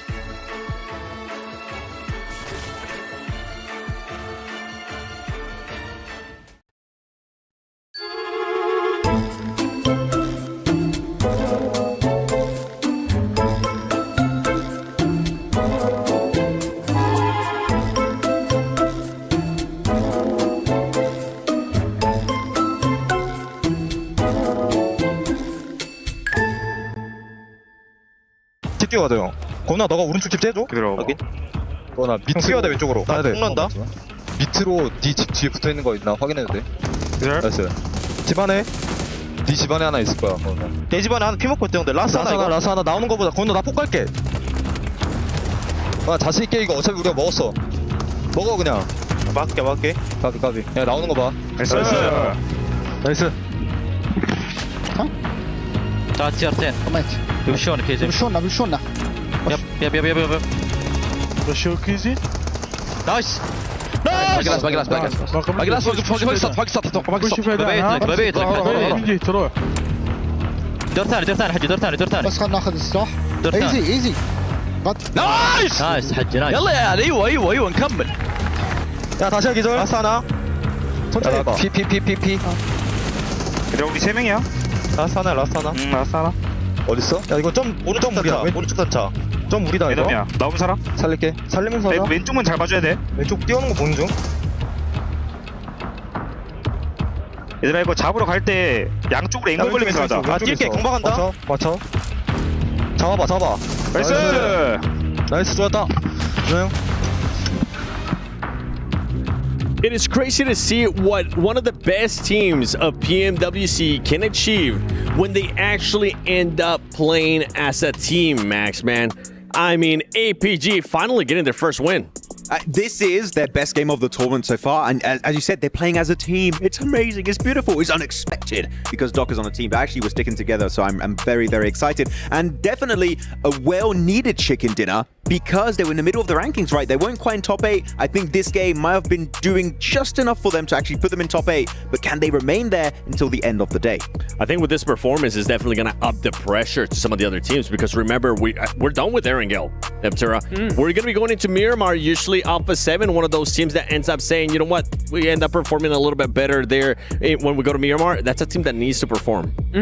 It is a team that needs to perform. I think we're going to see as well a lot of teams that are very good. Oh, hang on. We got an end game, Max. This is actually going to be the time they leave farm, and Alpha Gaming have an amazing game plan to just overwhelm all of Thunderstorm because their players knocked, they're wounded, they're not ready for a crash. And actually Alpha Gaming just don't go for the normal play that a lot of people would go for, which is crashing the rocks. No, they take this massive spread over to the east, not only controlling low ground, but also taking the high ground angle away from AJ, forcing him to kind of play more passive so he can't get shots on the player low ground. And then, as you can see, 1, 2 players low ground eliminated. Only AJ remained. He was also extremely low in terms of ammo for his M4, so long range, he couldn't get involved. That is the only way Alpha Gaming win that match, and it was pulled off flawlessly. And on top of that, Seal just being able to just kind of get that high ground, gave him the big opening. I'm surprised that Thunder Talk even allowed that. And with this game right now, I mean, Alpha Gaming, 21 points. I can't wait to see what that's going to mean when we go to the overall. But Thunder Talk, I mean, that's another team that's also being able to put up some points up there. Neptura, 16 points for this squad. It's really nice to see them start to perform as well. And what I really love is how they were able to capture that high ground towards the mid phase of the game, right? I think that rather than what a lot of teams would do is just go for all those fights again and again and again and get that CQC, I think Thunder Talk really just held back and was like, we're going to wait for all these other teams to start fighting.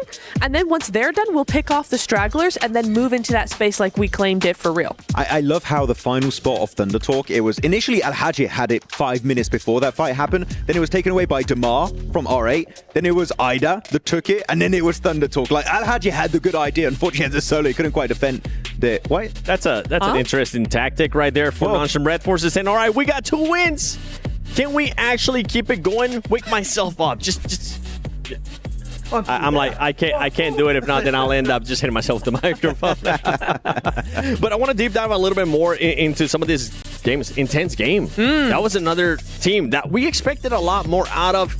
It hasn't been that way for a very long time, at least for the past 2 days. But it's good to see them finally being able to step it up here on the final day for group stages. Yeah, especially I love the way that they played a very difficult zone, right? That zone was not easy for any of these teams, but I love how they actually were able to stick together and then move, but still be mobile at the same time. So you did have those players that were going up off to the north and then back down, but they just, by keeping mobile and stop and preventing any stagnation happening, they were actually able to end up being one of the last ones in the zone because they weren't in one place at the time. That's right. I mean, we were talking about this 2 teams earlier. I want to take a look at a bit of a SMB head-to-head between Alpha 7 and APG because now APG is in the hunt, and this is going to be the stats for today. See who is currently outperforming who, as well. I'm pretty sure we'll get a chance to see them there in a bit. But for Alpha 7, this has to be a massive, massive wake-up call, Max. This is the time for them to actually start reacting, and it has to happen in Miramar. If not, this could be the defending champions going to survival stage. I mean, it's scary because Alpha Gaming getting a win there. Don't forget, they were just below them. They're going to look to overtake. And actually, one team we didn't talk about too much, EDA. They've been silent, but they've been climbing the ranks slowly. They've been approaching the top 8. I think they've been going top 8 a little bit early in 8th position, if I'm not mistaken. They have 2 teams overtake them out of the squads that are playing today. They're not in top 8. So they need to be careful. That's going to be their main threat, both IDA and Alpha Gaming. And for IDA, I'm actually happy with what I'm seeing out of this squad because they're being a little bit more aggressive. And not just a little bit more aggressive. They're being very aggressive, taking on fights with R8, taking on fights with Hora Esports as well. Yeah, I think the adjustment from yesterday to today has been huge for them. It's been really, really nice to see them be more aggressive, but not just aggressive with the CQC, just aggressive in general with the positions they're taking, with the rotations they're making. It's really nice. I do want to say just tiny nitpick criticism. They took too long on that fight with Hora, but at the end of the day, yeah, I really like what we're seeing from them. Well, we'll have to wait and see what these 2 teams are going to be doing here, especially going into the final 2 matches of group stages. There's so much at stake. You can either get a chance to go directly to the grand finals or have to battle out against 16 teams at survival stage. Let's take it over with the first Miramar out of 2 with Blank and Jackie. Thank you, Seven. Can't wait for this one. The kickoff. Alpha Gaming, fresh off the back of an absolute banquet of a chicken dinner, Black. It was an APG win, which is always good to see. I think for the desk, they're highlighting that, yeah, this is the first time they're really, linked up as a team properly. And I would say allowed Top to do his job. A lot of times they get away with themselves, but we're heading away over to the desert here on Miramar for our final 2 matches of the group stage. It's where that tagline reigns true. Who's going to beat the heat? Who will show up here? Seen some great showings from a good few collectives of our squads today, but things will change now in the last 2 games. All the players here. We saw some of them hyping themselves up. Everyone wasn't actually sat down with Ida for a second. I was worried where he'd gone. He just took a quick lap around the arena. Trying to keep himself in it. Yeah. because they're doing well. 6th place right now. They would need a few teams to jump ahead of them. Alpha Gaming, Alpha 7, Nongshim Red Force, Weibo. For Horror, I think that 51 points are a little far out at this point in time if we're Eda's having the same kind of performance each time. Then again, you know, a 20-point game would shoot them up the rankings, but with the way Horror's performance has been today, it's not been a horror to watch, but it's not been great either. No, it feels like there was signs of them being able to really blossom. Some of the plays we've seen from the compound crashes, the way they've been playing with the tempo, it's been nice to see, but I think you're right. I'm a little bit worried. Don't know if they have that same level of caliber, of course. You never count them out though, Blank. It feels like that team can just turn it on sometimes. So you'd love to see it, especially here, right? Last 2 games make it happen. We get a Western shift on the circle over towards Team Falcons, who I think right now, 2 matches to go, they're not making it. Especially going down so early versus Alpha Gaming just on that crash. They look pretty weak at the moment. Weakened. No, it's a lackluster performance from the Falcons. Not really got off the ground just yet. Nongshim Red Force losing Benny early here. Engagement versus R8, and I think he is alone. No real room for anyone to assist on that one with the split, so R8 able to easily grab onto it with both hands. I think it was another knockback over into Kino Trope as well that was finished off there, as we saw Power Gaming and them landing quite close to one another. They took a clean elimination off the back of that. So already a couple of scraps breaking out. Zizzy tucked in, belly down on the ground, listening for the footsteps at least. I think your issue is for Nongshim Red Force losing a player early into Miramar, where it's a map that massively favors 4-man teams towards that end game. You're struggling now. You're 11th place. Those good games from earlier in the day, you'd set yourselves up nicely to get in towards that top 8, get that free ride through to the final, stamp your ticket, but it's all gone a little bit wrong. There's that replay, Al Haji. Damn! He nearly did it. Stabbed in the eye. God, he was quick with it. Smooth moves on the blade. The Wicked Skengman was here, but Al Haji deals with it. Not a fan, not a fan. So I'm backing up though, he's terrified. Yeah. I mean, you would be. Yeah. He was quick, he was chicaning with the blade. So that's going to go on for a while though. The big difference maker right now is that R8's working with 4 players, 4 angles, compared to the 3 coming through from Nongshim Red Force. And I'd like to see them make it out of it alive, but it will be a tough task.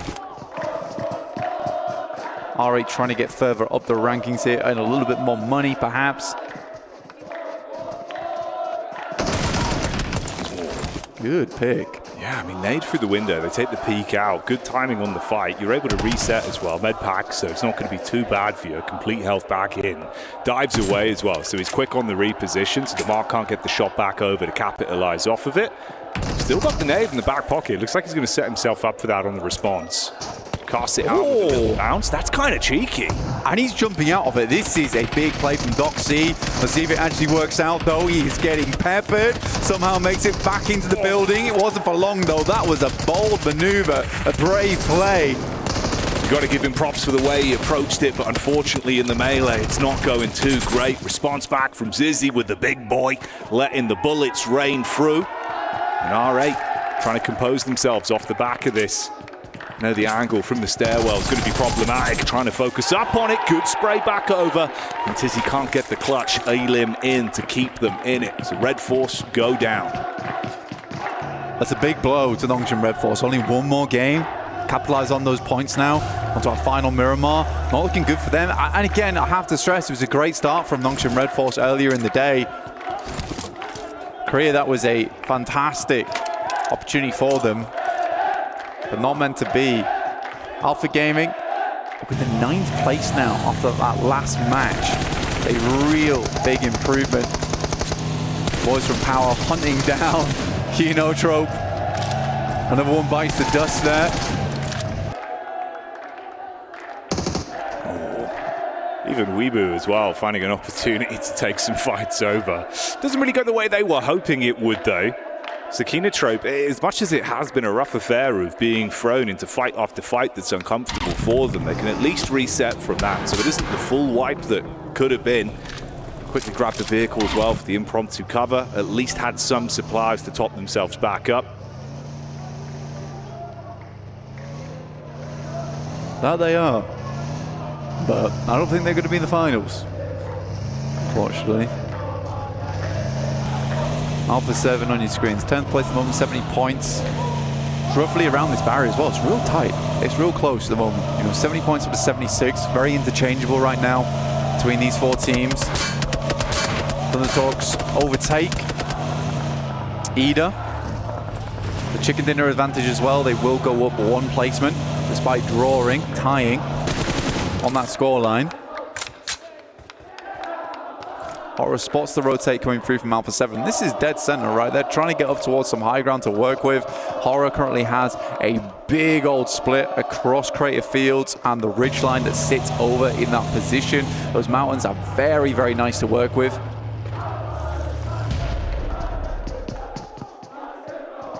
And this is the fight that has not given up. Power have just been consistently stalking Kinotrope for so long at this point, chasing them from compound to compound. Looks like AX take a knock as well with intense game, being able to isolate them once again. It's been uncomfortable in the previous two matchups. Gamax taking on Falcons and losing Koa again. It's these slow decisions, slow rollouts coming through from Falcons, allowing teams to backfill them time and time again. They got to figure something out. Add some security cameras to the back of the kit, essentially. We did lose one player over from the side of Alter Ego as well, from a very quick bout between them and Thundertalks. Both teams then repositioned and called it quits on it.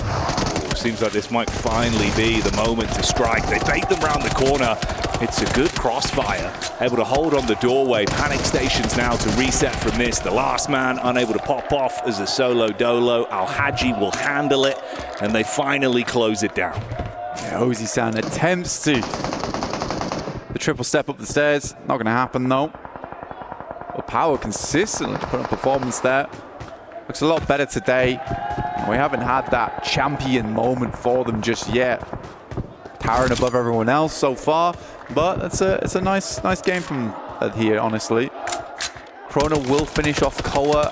Again, I think losing Koa is a big deal for the Falcons. I think he has been the one stepping up time and time again for the team. He is trapped out in Monte Nuevo on that northwest side. Circle centers up though over towards Ida, which is very good for them in terms of their point scoring, staying within that top 8. Currently playing over towards some high ground too on the roadside, so plenty of vision around them to work with.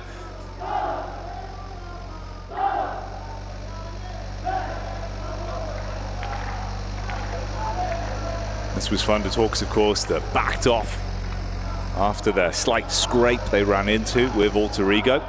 Worked out far better for them.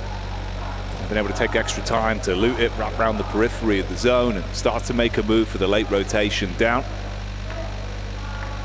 There's a good chance for Thundertalks as well. If they want to wrap down towards Graveyard, then just scale up the ridge that sits over towards the eastern side of San Martin. You know, you do break off a lot of LOS in that position. You know, it's not much line of sight available to you there. The issue is getting across that plateau. That is towards Power Grid. Very, very open. So I'm curious to see how Thundertalks play this one out. Looks like they're heading out into the blue here. AX as well. It's back-to-back games where it's been very uncomfortable for them in terms of the isolated fights they've had to work their way through. 3 players alive for now at least. It's Henry up on the hill, firing off a few warning shots at least. Meanwhile, down in the Gulch, you've got Alpha 7 Esports.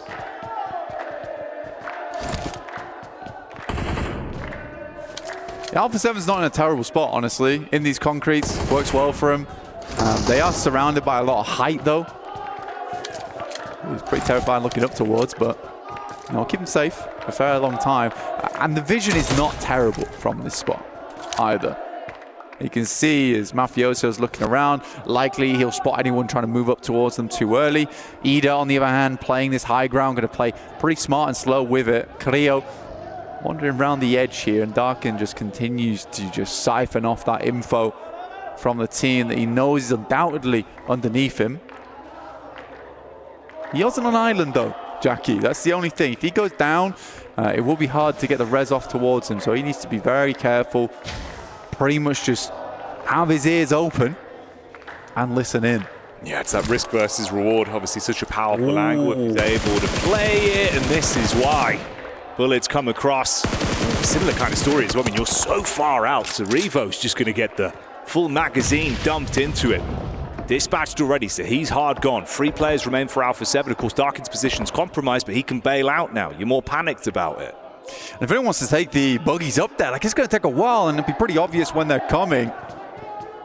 Frida, it certainly is Vamos here. Trying to push forward over towards that top side of the lobby, take over Thunder Talks. They move in from that eastern side. They take a player from R8 as well in the process. So cut back in over towards San Martin. So a little bit of a different rotation they went for there. Frida, great pickup over towards Alpha 7, directly pushing one of their competition further down on that leaderboard. Currently Alpha 7 in 10th place, and were chasing. Ida could squeeze so much out of this, man. It's really good heads-up play of how they've been ebbing and flowing throughout the course of the day. Some great gun skill on display, heads-up calls as well. Obviously for Darkin, like you said, the amount of time, you've got clear vision for it, so he can reposition. Spots over in the distance, the 3 players from AX that are looking for a quick getaway. The distance unloads. Let's try and get a few shots on target here. Slightly dangerous play from Darkin, I think, holding this angle for that long, especially using up all these bullets as well. Somewhat unnecessary, I'd say. You know, he's down to 60 in the chamber. I think you're right with that. That's the bigger issue, right? Because obviously if he continues to commit to this isolated angle, we could at least guard from Alpha 7 on the move up, but you're starting to run low on the resources.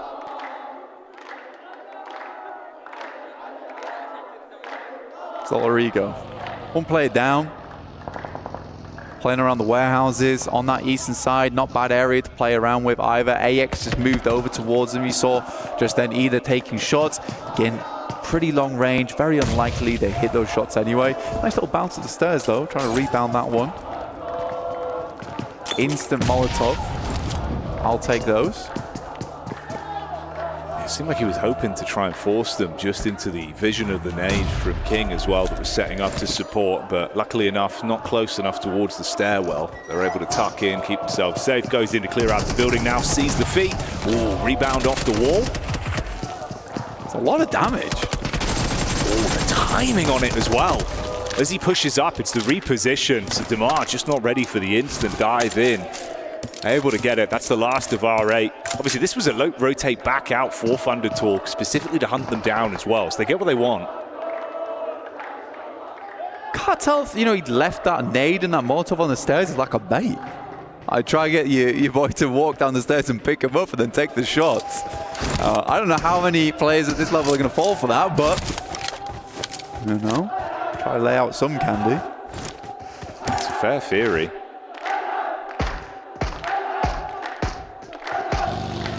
For gaming there. Shot in the back line from Gamax. Yeah, Gamax is kind of causing problems on this western side, but again, that's sort of a dock issue, honestly.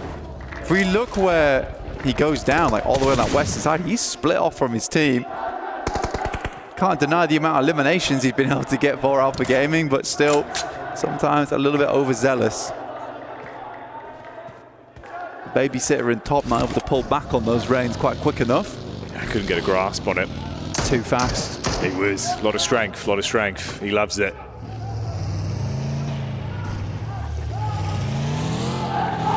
You know what? I think it's absolutely justified the sighting goes down there for Thunder Talks. I don't know why he was on that split all the way down towards that south side, especially when you know players are going to be wanting to rotate him through Picardo, through Power Grid. Sure, he provides information back, but probably could have just garnered that later whilst moving through those rocky outcrops on the eastern side. was interesting as well for Thunder Talks. It almost felt like Hing was trying to get them to go back over to take the fight versus intense game. But then again, like you say, it just resulted in them being fragmented. It doesn't really work out the way they were hoping for. Down to the trio to reposition in. And it's close grouping ahead of them. You got a bit of a scout out from Padrino, who's going to get the info over towards that side. Rest of the squad holds further back, of course. AX and Alter Ego. All quite close together. This was Hora that were taking shots down from the top of the mountain range. So Alter Ego, rather Alpha 7, have just been taking so much damage from up on high consistently. Oh, get the knockback over onto Squash as well. Fragmented into both of the compounds. Got to tuck in and find some cover. Yeah, it's been really hard for Squash to move across the clear now. So it's pretty much dead meat. Yeah, there really isn't much you can do on that one. It's unfortunate for him. Okay, so Thunder Talks look they have committed for the push back up. Obviously, you already had the compound set up for Alter Ego, so they handle that one with ease, it seems. Ooh. That's a explosive arrow! No way! Oh, launch from that one! Oh, we've heard legend of it. We have. But now we see it. It took me, my brain was like the synapses have connected. Where was this shot from? That's from across the bloody road. That's insanity. Through a tiny gap. Is that Legolas? Oh my God, the archer. Okay. Tengu's in the building. Good to see. Don't give me a replay of this. I don't want to see this. Let me see that explosive bow. Wow. Man, you felt that one in your chest. I was like, that's not a nade. I didn't see anyone near him. Oh, the pull and release. Woof. He's good with the drawstring. Yeah. Lines it up and knocks him down. And no relief. No. The boys in Alpha 7. That's a rough way to go as well. You've been humbled. You'd be fuming. Damn. Okay. Pinpoint precision. The boys on Weibo bring a new meta to the game. I don't know if it's meta yet. It might be a little bit off meta, but I'm always down for people doing a little bit things funky. He's an innovator. Yeah. Can't doubt that. Straight inventor. Alter Ego on 3. To be honest with you, all things considered, I like that Alter Ego has slowed down their pace in this game. They know they go down to 3 early. They get 3 elims, which is still pretty good, to be honest, over towards Thunder Talks. As they rotate in, we did see that replay. Thank you, production. We do appreciate you. And it was good. It was good. Being able to hold that is nice. And that kind of comes off the back of Thunder Talks losing Sighting as well. You know, if they had 4, that might have been a very different story. You got a 3v3 there for Alter Ego. They can handle themselves on that. You got E-Arena down towards the south side, looking to push slowly but surely up over towards Alter Ego. Yeah, I think that one was almost paralysis by analysis for Thunder Talks with how the decisions were made. So came back to haunt them. Sleepy still up top. Such distance to play with. A little bit of ammo left in the pocket as well, so just taking shots when he gets opportunity to keep him pinned. You see the split from Alter Ego as well. The team trust each other so much. Speaking to Rosemary, you can see they all just play for one outcome. They're just looking for that win. They're not bothered about who's playing well. He said it himself, where he was just like, look, it doesn't matter if I'm playing well. I know my whole team can, and they certainly can. Val's going to try and get out of there. I think he is the last player of the team, and Falcons just drop like a bag of rocks. I don't really know what more to say. I don't know if it's pressure. I don't know what's happened, because technically they're not always the most entertaining team to watch in that way. But they are consistent. Consistency is good. When they pop off, it's just very, very cool. But most of the time, you know, it's just slow but steady. All right, they're the turtle to Alter Ego's rabbit right now. But at the moment, the rabbit is very firmly winning this race. Yeah, quite a bit. Quite a bit. Turtle's got lost. Rabbit's focused. He's on. There's an 80 carrot at the end of the race here. Yeah, you definitely want to nibble down on that one, so you won't be stopping. Especially with how good they've done today. How amazing they looked yesterday as well. Great results for them. I think that's like you say, man, just being able to play with that pace, knowing when to dial it down. Even when they lose a player or two players early, it just doesn't really affect them mentally the way you see it start to rattle some teams. Gamax have been the problem maker of multiple times on these backdoors. Obviously looking for revenge for Doc here when he was taken down by them. Exchanging nades from either side, cast them over the top, just trying to keep them pinned. Bullets from the side. Ooh, couple tags there. That's actually Al Haji from the top side with the backup of the rest of the power squad. Yeah, Ragnar's getting involved now too. Let's find APK. Some good nades from APG, by the way, there. Gets them down to around about 20%. It's kind of unfortunate they're not able to land them as well as they'd like. And there's another that just lets the first aid kit go through. So they're just off target. Now they're hearing these shots coming through from the side from Power and even Weibo now sending down slightly. Got Order, legendary player from the PEL region, looking to push over towards that south side. Oh, mate, so brutal. So many sideline angles for Power in front of you. It's Top and Zol that are able to just keep you pinned in position. Quick shot back up. Zol loves these. Those fast engagements where he'll burst you down. Easy over the top again, though, trying to keep it uncomfortable for them to actually close the gap and play off one another. It's isolated 1v1. He's always been nasty with these nades. He's just laying them on top, and Zol knows to back it up. Oh, mate. Can't quite see him. Choreography of PUBG Mobile, you need a pinpoint. He's trying to bait him in with the quick shots towards Ragnar up on high so he can switch the DBS for the engagement. Off it seemed like he wanted to commit to it. They're actually doing a good job of handling themselves. I'm surprised he invests the first aid kit there instead of the bandage. Plenty from the back pocket. It wasn't really all that low. And he's going to lose a lot of HP from that. Top consistently taking shots there, and Order finally steps up from the sidelines. Order was biding his time. Calm guy, his Order. Just will wait things out. Real stern look upon his face as well. Will lay down the carnage. Zol's going to try and go for something a bit cheeky, bandaging in the vehicle as he goes.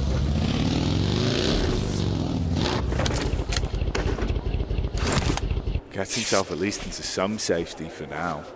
High ground round the ridges of the rock face. I guess that's why you don't want to use the bandages, so he can continue to use them in the vehicle. That would make sense to me. It's a fair point. Saves his life. It does. Multitasking. Unfortunately for him, I mean, the rest of the team gone. So looking for the back-to-back momentum carrier towards the end of today. That's not going to be there. We haven't seen Alter Ego for a little bit, but when they show up in style. Goodbye, Ida. That's how they go down. They've been able to play a relatively passive game on this one. I mean, only 2 elims as well, so Rosemary snatching that away pretty good. And you look at the difference there. 5 elims alone on him, 6 for the team overall. It's compounding, Blank. I mean, Alva sets him up on the tee, and like Happy Gilmore, it's Rosemary to take the shot. For Alter Ego, they've done enough, though. 107 points. They are really not far first place spot in this game now. They just need to go a little bit further. They've just got themselves into placement point range, but it is just 2 players out on this north side versus a full 4-man squad of Horror. Rosemary will step out, get slapped back by the M249, and Alva immediately dropping smokes, but it's not enough. That will be Alter Ego going out. It's a short run to go for Alter Ego, but there is that chance on the last match. They don't make it, Jackie, and they won't pick up that 80 grand. That'd be gut-wrenching as well. So close yet so far. You do not want to leave that fate up to another team. Take destiny into their own hands right now, though, to dive in onto AX up close with the DBS, showing us they can wield these shots. Ooh, showmanship. But unfortunately for them, it's E Arena that step foot and like gladiators walk out with their heads held high. Backline from Easy. Sees a target and seizes the opportunity. For a little bit more there, I mean, Aryan was able to get a nasty double nade over the top there in the midst of that fight, which took down the backline coming through from E Arena. That's why Tiny K actually had to move towards the front there. Tiny K, the budget Tony K from Oh, dear me. Strong branding. It's strong branding. Really you know, play to your strengths. That's funny. Tell you what though, man. I can't make fun of it. I feel bad about that. Barney K. You issuing the apology on that one. Oh God, sorry. Fair enough. We'll let you off. You get one. You get one. I can't say it. Compose yourself, Blank. Ooh. We're back in the room. But for Sleepy, I don't know if he will be for too long, realistically. I mean, he was trying to go for the heads-up play in, causing a bit of chaos for the rest of the team from the side. It's not worked out as well as he would have wanted. The rest of the squad have to bail on it as well. They're pinned in between E-Arena to now make their move down with the Intense game setting up inside of the zone. Intense game, yeah, actually not a bad position, but just not a lot of players to work with, just the two here. It's a lot of angles, you know, be going off. I'd love to see a Weibo win. After that lovely shot, bullseye from Sook. Yeah. I loved it, mate. It was impressive. And what a day it would be for them as well if they can keep that momentum going. Sook shows up. Hell, the cinematics on it if he gets another one. At the minute, though, intense game, like you said, so fragmented in the manpower advantage. Can't play off one another, so it's just isolated fights. It's easy as you shut one down. Weibo actually are in a pretty good spot, especially with Order playing the way he is right now. Yeah. It feels like he's just controlling the squad. Such great effect. It's a good high ground that they're playing off the back of, and it's a very interesting arena that we're finishing things off on here, where it's very open, but it's mostly just these rolling hills that are keeping these teams in check. And you can have a fair few teams here, because even on these slopes that move round on the circle, you still got cover there. Horror, with 3 players, looking to take down the Intense game, but they waited a while to move in towards this circle now, Jackie. They need to sweep through to Tony K. Turn the tempo on. Do the Horror Classic where you expect them to play slow. They suddenly hit you with the fast right hook and you're just not ready for it. They dive in the vehicles now, go for the aggression up towards Weibo and see if they can dive on. It's Order that would be the first fight. Instant flames thrown at the feet. The SMG. Oh, he's still alive. Finds that one to knock back over with support in the rear, but the DBS replies. 1-for-1 trades on the fight. Meantime, Rapper tried to get involved from the back. Immediately ducks back with the M249. Just a stun grenade in hand, just back and forth. That nade looks good, goes a little bit too far, and he just has to step out. The DBS will not make it happen. I think Order was expecting a little bit of a slower push, but it feeds back into what you were talking about, Jackie, is that Horror shows them something a little bit different, something they weren't expecting. That initial knock changed everything over towards Suk as well. E-Arena, Power, Big Al Haji, and Fahiden looking to make this work.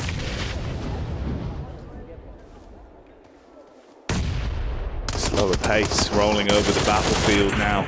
That is until Power Gaming start to bring it back into their camp. Peek up from Easy. He's had some good shots. The damage distribution between all 4 players has been on point for the team. And they go for the opportunity to push up now, knowing they're fragmented. Close the gap. Easy with the scout protection in the back. See Arena losing out on so much here. Just trapped in with Mormon. No fear on the side. Power Esports, 77-point game on the hands here, right? Getting, well, not just from this one match, but getting the 22 points, getting, in fact, it'd be a 23 if they were to clear everyone out, which would be a massive result from them. Shoot them up big time on the table, give them a chance at that last game to get into that top 8, but just like that, Power loses tons. How have they given that one away on a platter?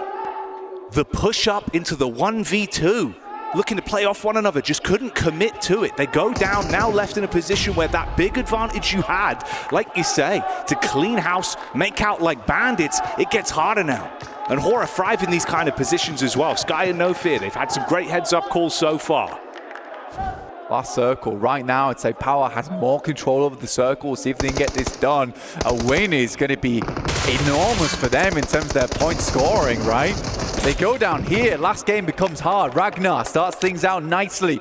Over towards Sky. A Grozer in the hand and no fear. Another Molotov towards the backside. He's burning out. Done. And Power, despite a little bit of a shakiness towards the end there, are able to clean it up. There might have been no fear from their opponents, but Power certainly lived up to their name.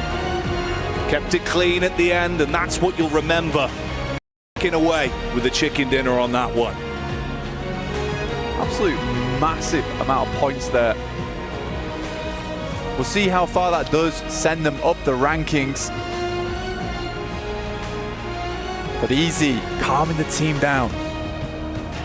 You love to see this.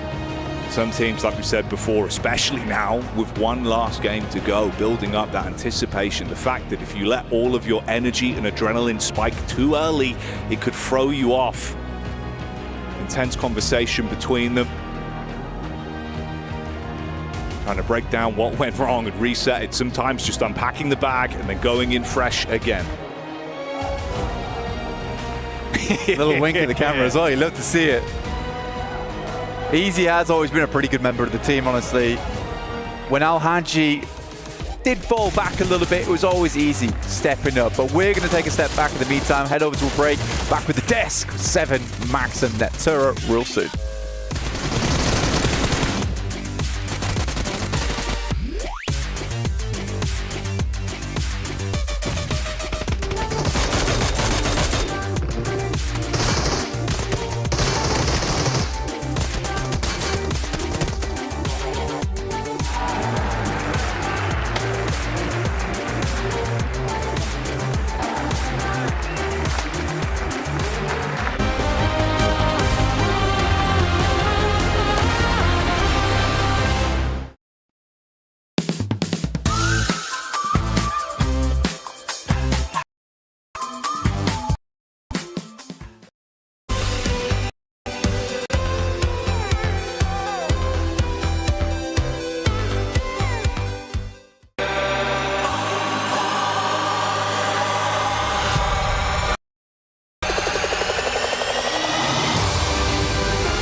Dear PUBG Mobile fans, we are delighted to invite you to the 2025 PUBG Mobile World Cup at the ESPORTS WORLD CUP in Riyadh, KSA.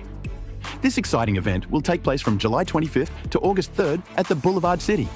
We've prepared tons of event perks, such as the PMWC avatar frame, ESPORTS Passion set, ESPORTS Passion parachute, and tons more items. Let's check out how you can get all these rewards. During the tournament, go to the Pandora event page via Lobby, Event Center, Esports to join the event. Mormon from SEA, Top from CSA, Pedrinho from the Americas, Silas from the EU, and Prestige from MENA will guide you through the 5 major parts of the event. They consist of tournament celebration, prediction rewards, esports shop, themed outfit, and champion challenge. Join these activities to earn rewards and collect esports tokens to redeem even more gifts in the esports shop. The more esports tokens you collect, the better rewards you'll get. You can get up to 2,870 esports tokens from the prediction event. It takes place from July 23rd to August 5th and consists of 3 stages that coincide with the tournament: group stage, survival stage, and grand finals. During the group stage, get 20 esports tokens by predicting the 8 teams you think will advance directly to the grand finals. Each correct prediction will grant you an additional 60 tokens. Make a total of 3, 6, and 8 correct predictions to get 300, 680, and 720 tokens, respectively. You'll get another chance during the survival stage to guess the other 8 teams that will make it to the grand finals. The rewards are the same as the group stage. During the grand finals, you must try and predict the ultimate champion. Just predicting will grant 30 tokens, and a correct prediction will grant 400 tokens. If you're unsure about your predictions, you can let your friends' predictions guide you. Find someone reliable, copy their predictions, and wait to be rewarded. The 3 prediction rounds take place on July 27th, July 30th, and August 3rd at 10:45 UTC 0. Rewards are issued the second day after each stage ends at 4 AM UTC 0. You'll receive esports tokens based on your prediction results. Note, esports tokens don't expire and can be used in future esports events. Who do you think will be the ultimate champion? Join the 2025 PMWC event and share your predictions. Invite your friends to join the predictions and watch the tournament unfold.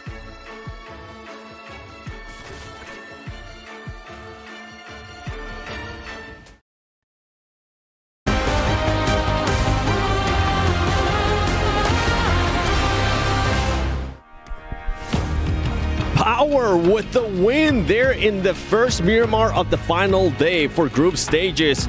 An impressive win too, Neptura. The way this team was able to just control that whole circle, the 8th circle especially, it was amazing.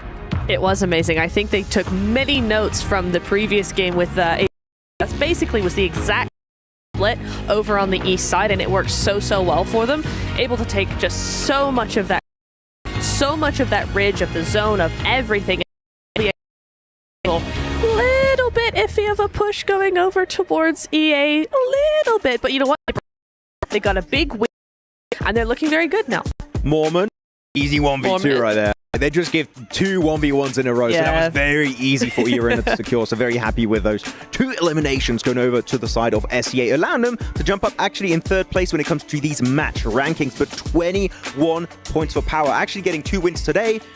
Is it too late, though, to get into the top 8, or is that going to be maybe allowing him to cross the finish line just at the end? Honestly, don't know, because we've seen what Nonshim was able to do earlier in the day. We've seen what now Power might be able to do when we end up looking at the overall. Alpha Gaming as well. I mean, that's a team that ended up passing Alpha 7. Alpha 7 hasn't really been doing much. Anything could happen here, especially going into the last match. We'll end up finding out which 8 teams are going to be moving on to the grand finals and which 16 teams will end up actually going to the stage. Intense game. Being able to get like at least 4 points, but Weibo Gaming 10 points. Yeah, actually, I want to go on possibly the second page in a little bit because Alpha 7, look at what, bro. 0. They're slipping. I said it 4 times. They're slipping. Really, I think they might be slipping. I think they might be. I think maybe they're slipping. Yeah, possibly. I'm not sure. I agree. Though. That's a good point, guys. Yeah. This performances, though. You know what? Let's just say it here. Let's just get it out of the way. Do you think that they're going to have to go to survival stage? Yes. I think that there's no momentum. Well, there is momentum. It's a bad momentum. A bunch of 0 and 1 point games from Alpha 7. That's what we're witnessing so far. I think they just lost everything right now. They're just not feeling themselves, and they're being overtaken by your Thunder Talks, by your Ida, by all these other squads are just performing today, and they are just not. I mean, what are you going to be doing whenever you have Legolas, Sook, with the explosive bolt? I told you, it's something that you can definitely use, and this man is one of the best ones out there, using that explosive bolt to his advantage and making it happen too. At some point, I want to see more people starting to use it. If we can just increase the damage that the explosive does, the explosive bolt does, and on top of that, just the range. I'm sorry, Alpha 7, it makes sense they had a bad day. Like, you're encountering Sook with the explosive bow. You know what? Everything is excused. It will make sense. I want to get your take on this, though, Neptura. Yes. Do you think with the way that Alpha 7 is playing, going into the last match, even though usually Miramar tends to be one of their best maps, right now they're just throwing? Yeah, I think it's just bad game after bad game, and that's got to do a lot for the morale, particularly a team like A7 that really pick up from how they're feeling and put that into their games. When you're a highly emotional team like that, having a bad game is going to be something that will hinder you. So I feel like if they had had their second day yesterday, they would have done a lot better coming off of their great first day, but having that break just hasn't worked for them. I mean, we know Alpha 7 usually has an edge team. They're just always teams in the edge, but a little bit ahead of them, and they just keep getting gate kept. I think that's the thing. They cannot enter the circle. It's the thing you keep talking about, team spirit, is that they're really slow, actually. The edge play is good, the rotations are good, but they're just too slow to do them in this lobby. Yeah, it seems like it, unfortunately. It's just not working out, unfortunately, today. Something that was working out during that match, Neptura, was the 3-1 splits that a lot of teams were doing. There were so many. I was really surprised by that. And what really got to me was, wait, they're actually using these 1-3 splits as an anchor point. The 1 split, or the solo coming up onto the high ground, was on that high ground. So rather than a full squad, wait. Hold on. We'll Hang get on. to that we'll point. Go back to that. We got to take a look at this Hold here on. as Alter Ego Are they going to be able to make it? Are they going to be able to get in that first place? Because remember, there is some money at stake here when we end up talking about the rankings for group stages. First place will end up getting $80,000. Second place, $77,000. Third place, $75,000. But we'll keep going down that list because now you have Thunder Talk. With the way that they have been playing, that team has pushed up in the top 8.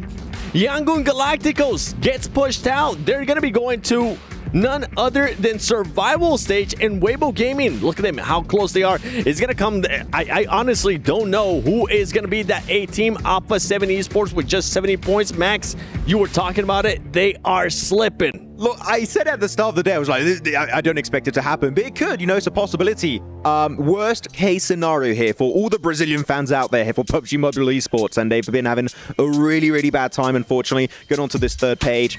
Last game, nothing's going to really happen. If you're down there, you're going to survival. You'll have to try once again to reach the finals. They could play a bit of a spoiler role for some of these teams. We've seen it happen in the past too. Even though it is group stages, they might just want to try something different. You already know that you're going to be going to survival stage. Why not try to get a highlight? Get a clip. Coming with me. Drag them down into the abyss of the survival stage. Hey, it's a strat. It's a real one. Yeah. Out of all these teams, I wouldn't be surprised if it actually does end up happening. We've seen some of the other teams starting to step up. Intense game. Obviously, for most of these teams, it's just going to be a little bit too late to even do anything. But those improvements are taking points away from some of those other teams actually hunting down for that top A spot. But something I want to take a look is none other than Maxman's Grenade of the Day. Maxman's Grenade of the Day. That's the first time I saw that intro. That was great. Maxman's Grenade of the Day is coming your way, and this time around, it's none other than No Fear from Horror Esports getting a double nade right in front of your beautiful eyes. Here you go. It was happening in the area of farm. The guy's waiting, lingering in the shadows. The nade comes on through onto Nongshim, Red Force, and they get absolutely battered. Nongshim sent right back to their home region. I like that. Thank you. That was good. That was a Molotov also, I think. That was the close-up, everything about that. And also, Horror Esports has been a team that they start performing as well, especially in that last match. We saw Sky being able to put up some good amount of eliminations. We sure did. I really liked what we saw from Horror. One thing I really want to see from Horror, though, is they're like 10, 15 points away from actually making top 8, pushing other teams down even further. If they can get a really good game this last game, they're looking really good. Well, ladies and gentlemen, it has come down to this. We'll be finding out which teams will be going directly to grand finals. It's going to be close. We don't know who's actually going to be going, who's maybe going to be getting kicked out of those top 8. Be ready, though, because the last Miramar is here. Take it over, Blank and Jackie. Thank you, 7. The stage is set. Our team's in position to get that sweet, sweet first place prize, Blank. That lion's share, the $80,000 on the line, and one team that's only a few points away. If they can deliver an incredible performance here, the chance that you could see 4 thrives lapped by Alter Ego, the opportunity, the narrative, the intensity is building. The group stage is coming towards its close. Dial yourselves in, turn up the stream, and get ready for the last game. We are gassed to be here. The final match of the day, match number 6 of day 3. It's Miramar. It's coming your way right now. Alter Ego on the precipice. Teams battling it out, just mere points away from one another on the leaderboard. So getting into that top 8, Weibo Gaming 76, APG 77, Esports a 78, and guess what? It's Thunder Talks a 79. It's all to play for here, the final match of groups. The shift could be ginormous. The opportunity for so many lies at their fingertips. All you've got to do is seize the opportunity when it is presented on the battleground. A tight lobby, Blank. It's exciting. It's exactly what we'd want for this environment. For Alter Ego, a little bit worrisome. Teams could be hunting them. 5 points needed to make this one happen. Not a lot required.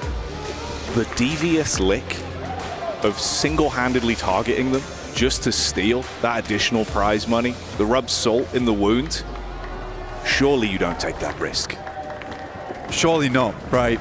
It's a terrifying one, honestly. Or Ego, do you jump on top of them if you're going through that survival stage? Do you make that happen? Do you ruin the lives of 4 players on one team? Or would you want to incur the wrath? You would make an enemy, and a very powerful enemy at that. A lot of potential.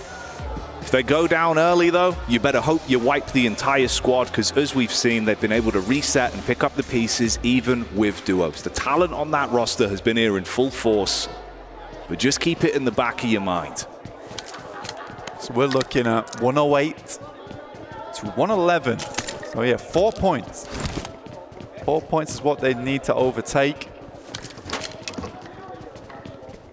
Nongshin Red Force, as the boys were saying, slipping down that leaderboard. Started off so well, they could only hold on for so long. Now we're in dire straits for them. For other teams towards the top, 9th, 8th, 7th, 6th. All jostling for position here. For Alpha Gaming, where things, you know, look pretty bad at the start of the day for them. They really have turned things around here. 77 points, just shy in towards that top 8. For Alpha 7, a bit more of a difficult task to jump up. Right now, we closed it out.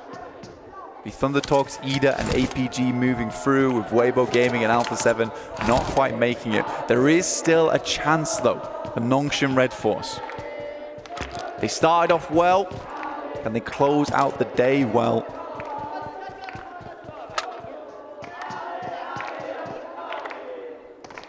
Sam and R8 that are close together, but more than enough space to play around, so not instantly thrown into a bit of a hell in the cell matchup between the both of them. They can keep each other at arm's length, not wanting to run any risks there, but for R8, far less to lose. And of course, Nongshin Red Force, when you look at the point differential. Take a look at where we're sat on the map right now. Up towards Hacienda del Patron. Kind of similar to what we were looking at before, but a little bit further off towards that eastern side right now, giving Alter Ego a little bit more chance to play it.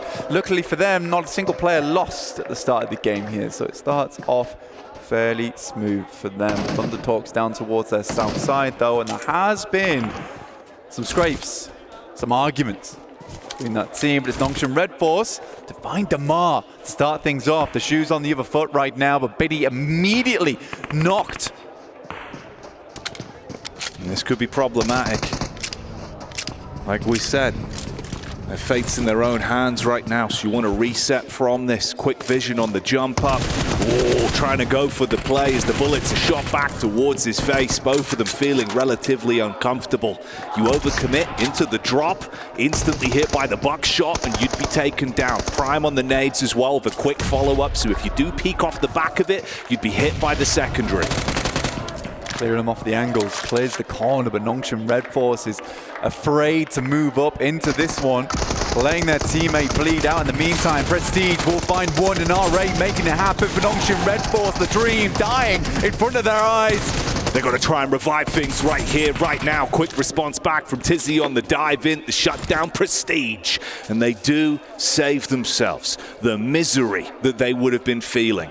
Get each other back up, no full commits, just knocks. Binny crawling on the outside, desperate for a pickup. Just about gets behind this crate, but Marth is searching. He doesn't find him. Playing a game of hide and seek, just about manages to move out of the eye of Marth. But look at that, Nongshin Red Force nowhere near, and despite the slick maneuvers, it's not meant to be for Binny, and Nongshin Red Force will play on with 3. It's rough, man. No one in position to play. Medic getting back on his feet, like you said, even with the heads-up plays from the knock state. You might not find him, but you'll snatch away one anyway. R8 with a single elimination. Marth knows he's being hunted now. I can't believe he managed to crawl around that crate, have the wherewithal to come back around. Henry going down, that's to Alpha 7 right now. We're getting a real group up over towards the central side of the map around Hacienda. Not an easy position to play around Graveyard as well, very open, Jackie. the Valley of Death on that side.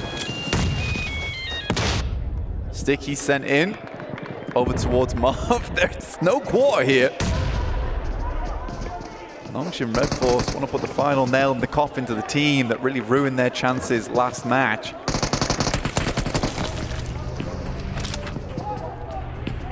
And for Marv, it's just more of a question of how can he handle himself under the pressure. Single molly in the back pocket. They come for the run up through the stairwell. He's got some area denial. Shotgun for close range too to respond with when push comes to shove. Doc C looking for the reposition over the top with the movement. Not quite making it happen though there. Stun grenades in. It's a good molly on the window. Marv's around the side, but it's not meant to be with a strong spray there. Laying down the bullets and Marv's got nowhere to run to. R8 is now out. And we'll have no more games to play. I think light frustration there as well. Shots onto the loot crate at the end, so you can see losing that one player, it could come back to upset them. Showing a bit of the emotion. Marv looked relatively amped in the spot as well though, man. So there's always a chance it could be even worse. The fact they at least put a lid on it, reset from that for now. They're going to have to play a very clean game from this point forward and hope that the other squads above begin to struggle. Alter Ego right now in the front of Thunder Talks. Mormon up against Silence from Intense Game. The vehicles run away from them, but the point does not. It's back in the vehicle. For Alter Ego, they're in front of Thunder Talks right now. Again, it's 4 elims. We talked about it. It's 4 players on Thunder Talks, Jackie. They could clean it out right here, right now. And unless there's one of the biggest gains we've seen on Miramar, they're not likely to get overlapped. But with that circle, there's a chance for Alter Ego to wrap back and just have a bigger game. A nice and easy approach to it. Gamax down towards the southeast side, one of the only teams in position to make that happen. Power coming in from the west, but a big migration from tons of teams. Intense Game looking for a little bit more over towards Kinotrope. Ozzy Sands decide to get out of there, but it's Alpha 7 taking damage. Rosemary picking up Mafioso. He's able to get himself back into cover as well. Took a hit from the sideline. Carrillo trying to assist the squad. Frustrated off the back of losing his brother in arms. Oh, you don't want to be up against this man though. Alpha's been on point. What a wrap round. Leo knows that he can't sit around here for too long. In comes the sprays. He tries to get away. No wheel getting taken out just yet. Leo remains unpopped here. That could have been 1 extra point. Pull them up to 110. Here's the thing, pushback from Alter Ego, but potentially thrown in to Aura. Get the slight reposition from them. Really just trying to create space, get away from that. And like you say, that's one of those points already found. It was the sandwich between Thunder Talks in the back line, Alpha 7 coming in from the forefront, heads up engagement from Rosemary. All 4 players still remain. 10 minutes in now, still 15 teams, 57 alive. It's a lot of players to be working with. Most teams did have awkward starts to the game in terms of the positions they were playing, so they got some slight variations on the rotates coming through. We're heading over towards Truck Stop. Kind of a similar terrain to what we saw last time around. Just a lot of defilades, little ditches, rocky outcrops to play around. There's still that potential heads over towards that western side, down towards Levendita as well as that open field. You do not want to be playing down there eventually. That's where we're currently watching APG on that southeast side, continuing to have a little bit of a rotate, just keeping it calm, collected, smooth in the vehicles, staying hidden, our side.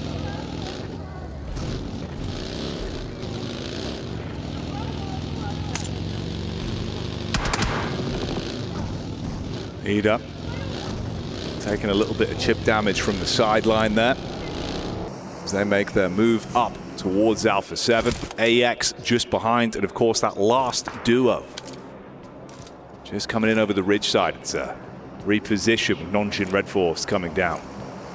Eda's not safe by any means, right? Look where they are on the map as well. Alpha 7 to their right, Nongshim Red Force off towards their left. They got AX in front of them, so Eda's got to make a quick wraparound. They could head over towards Graveyard quite comfortably, especially with this circle heading over towards the west, the east, and then coming back over towards that western side. Eda can be quite confident that a lot of teams have sent further out towards that east, and this western portion of the zone could be open. So they've got to make that quick rotate now. AX is also feeling the burn. Right, the time is ticking down and they're heading over towards a similar compound. This is a big moment now for Eda. Gotta make the most of this when push comes to shove. See how that develops. Weibo as well in position. Meanwhile, more going the way of Alter Ego. It's back onto Alpha 7. And this is what we were talking about. One elim at a time. Building their way up towards that lion's share of the prize money, but response back over. It's not entirely free. Damage onto Alpha. One player fragmented from the squad as well. Krypton up on high, trying to assist Moana further back.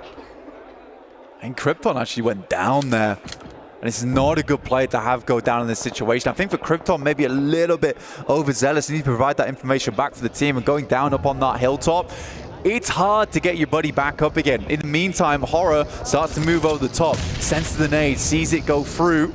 Rosemary now with another look to put it on target. This one looks fairly decent. Does half damage. Gonna look to do the rest of the work with the DBS. And that's it. 3 elims. Tucks himself back in. Looks to stay alive. Rosemary surviving for now. A critical position. They know how big this can be. They've almost completed the task they set out for inside of this lobby in the final game blank. See if they can finish the mission. Come home victorious. It might be a little bit of a lackluster game from them, but they've done what they needed to do. Yesterday was an absolute banger. Alva's finally going to try and rock up over towards Krypton, but he's finding it fairly difficult.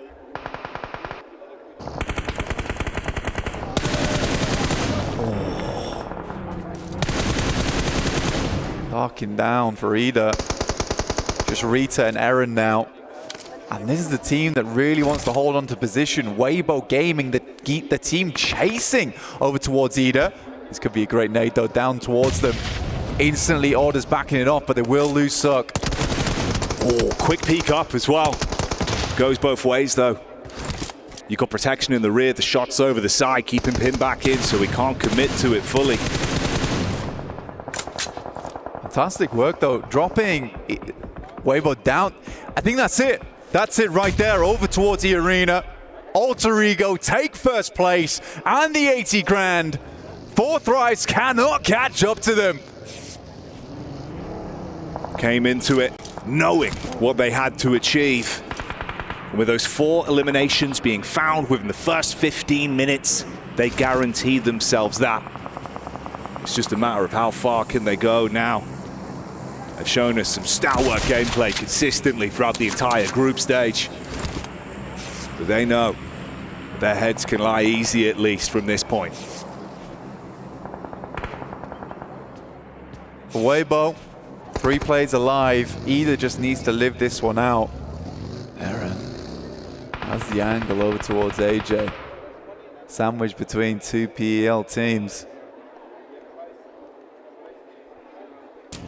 Eren not quite out of his depth though. He relishes in these moments of intensity. Nongshim Red Force still going 4 elims now on the plate and looking to make that more. Hello? There's no way. Oh, mate! Surely not anymore. AJ with a drop down. See you later, Falcons. You would be furious. I looked away for a second. I saw Ralph pop up there as well. Nades flowing on down. More damage done. Koa on his last breath. Now Valo trying to do the work, but doing more damage to himself in the process. Panic stations. And he knocked his teammate as well. Oh! Took him out of the fight. Makes it uncomfortable if it wasn't already. And that was just Narvalo alone, tucking in to try and stay alive. Ida, it might not be perfect in the battle of attrition, but two players could still make a world of difference for them. The most they could squeeze out of this, see if they can keep on going. Alpha 7 have made enemies in Alter Ego, and they are still finding Nox and Elims from that. What an odd final match this is. Looking like my hotel room, because it is messy right now. Falcons with just Narvalo up, still kicking. Rita having a wander. Jumps off to the side. Now they have information on. Aaron's going to look to back him up. Back behind safe, solid concrete.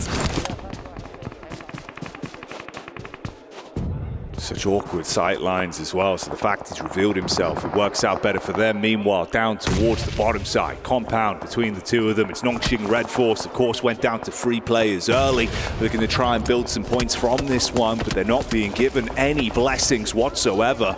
Doxy in a world of hurt. Tizzy down, no opportunity to pick him back up. You got the split from Kino Trope, Nade being primed as well. Tucks himself inside of the building with the smoke. Mark commits onto that one to completely remove him. For Nongqing Red Force, I think that this might just be game for them. Not making it to that top 8 really does suck after today had been so good for them. Depends if Doxy can pull something magical out the bag. Horror, Sky finding a shot over towards Alva, but for Alter Ego, do they even care at this point? I do not think so. Their main quest in this lobby is completed. It's all just about the side objectives for them. And for Gamax, leading on to this one, of course, like you said, it 100% guarantees there's no opportunity for enough points to be accrued for Nongqing Red Force. Doxy just trapped on his lonesome. As they push up close, he's got the DBS prime for the entryway on the door. For the reigning champions, Alpha 7, they're out, they're done. 70 points was their mark, and they will be going through the survival stage.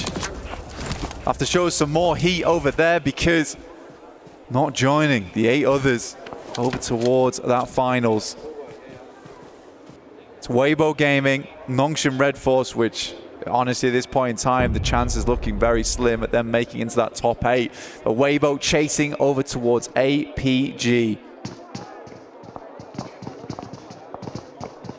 Rosemary up on the hill, dialed in, eyes like a hawk, just looking for the opportunity to be presented from this skirmish between Gamax and Doxy. Fires out the bait shot, tucks back in for the close pre-nade. He's still got a couple to work with, but from the side, it's Narvalo, the Falcon solo. Nongqing Red Force down and out, so just one chance now for Weibo. Realistically here, Power could go for something absolutely marvelous over the back-to-back on both Miramars and send themselves up the tables, but unlikely. The teams we're looking at now, pretty much Weibo, APG, Ida, and Thunder Talks. Thunder Talks leaving this game at 79 points with just one player remaining in Xing over towards that northeast side. Gamax on the backup, trying to play off one another. Rosemary on the move. He's got to be swift about this. Boundless bullets being fired his way. Somehow still dodging from them, being able to stay alive. Heart pounding. He's down. APG versus Power. This is a big one. Power looking to cut them short here.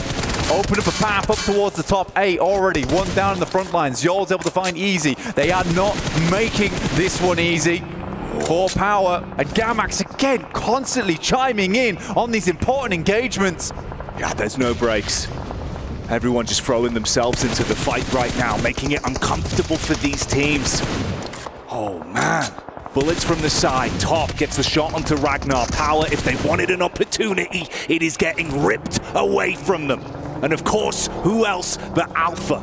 They're the ones to commit to it. Good work from Zol. Top assists as well. Squad still alive. A huge moment for them. Power going down. They don't have the opportunity for that back-to-back. They tried to take it to the Alphas. It was not meant to be. And it is now coming down to it. Just one realistic slot available. Weibo in a marvelous position. Central, 3 players, 33Z, he, Order, all looking to head through to that finals. Stamp their ticket alongside with Thunder Talks would be a massive result for the region.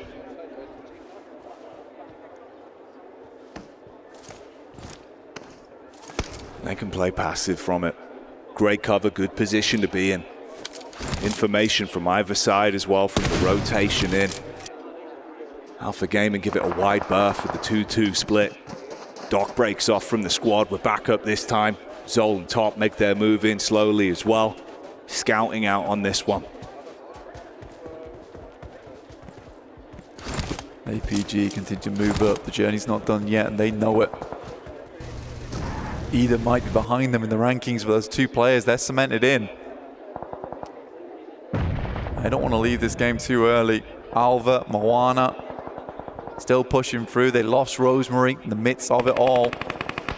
Now Valo steps up for nade. It's a long one, but it is Order to finish the business, and that's more points accrued for them. Gamax, Chudo making the long run. Orders pretty much on target, but bullets zipping past his head. They're able to get in towards the ditch there. Very nadeable. Devotees close to it.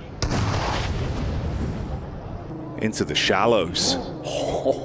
Here you go. This is why they split up. As soon as they catch whiff of potential for the elims, they start to dive in. We wave goodbye to Thunder Talks, and Alpha look to claim more from this. You are trapped in position. The nade is enough, blows them up. One goes down. Moana from the side falls as well. Alter Ego lose a player. Horror with opportunity to strike back and slow down Alpha. Zol with the response. Losing Top though does feel rough here for them, but they will finish off Horror. Alpha Gaming just looking to put more points up on the board. It's been a big run for them today. A lot of expectations on this team. Quite literally a mythical roster, this one. I think many fans would have been sad to see Alpha Gaming not make it in towards the finals itself, and right now they claim 5th place on the leaderboard. Chudo goes down, they continue to rack up those points.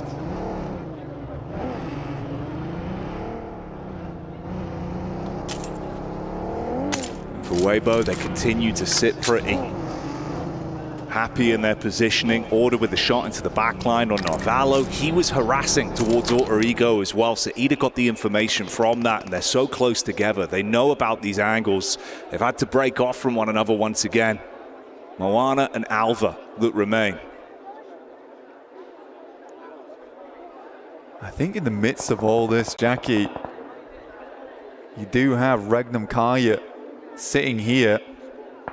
Believe they were towards 6th place now, potentially 7th place. That's where we're seeing Regnum Kaya lie. There's a potential for Ida and Weibo to move in. It's Regnum Kaya to get cut out from the top 8.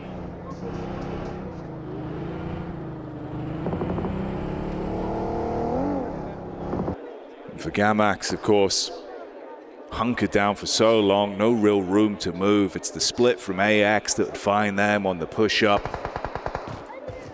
Everyone taking their time, knowing the points are pivotal. It's 2 points for Ida. That's all they need. They need 2 more points here. Eren standing up versus Alter Ego, has the nade in hand. They can just get over Regnum Kaya. It would secure them in their position. Moana goes down. Rita will find him. They're up to 3 now. They just want to hit that 7th place. And then even if Weibo does get this massive game, Ida is still in.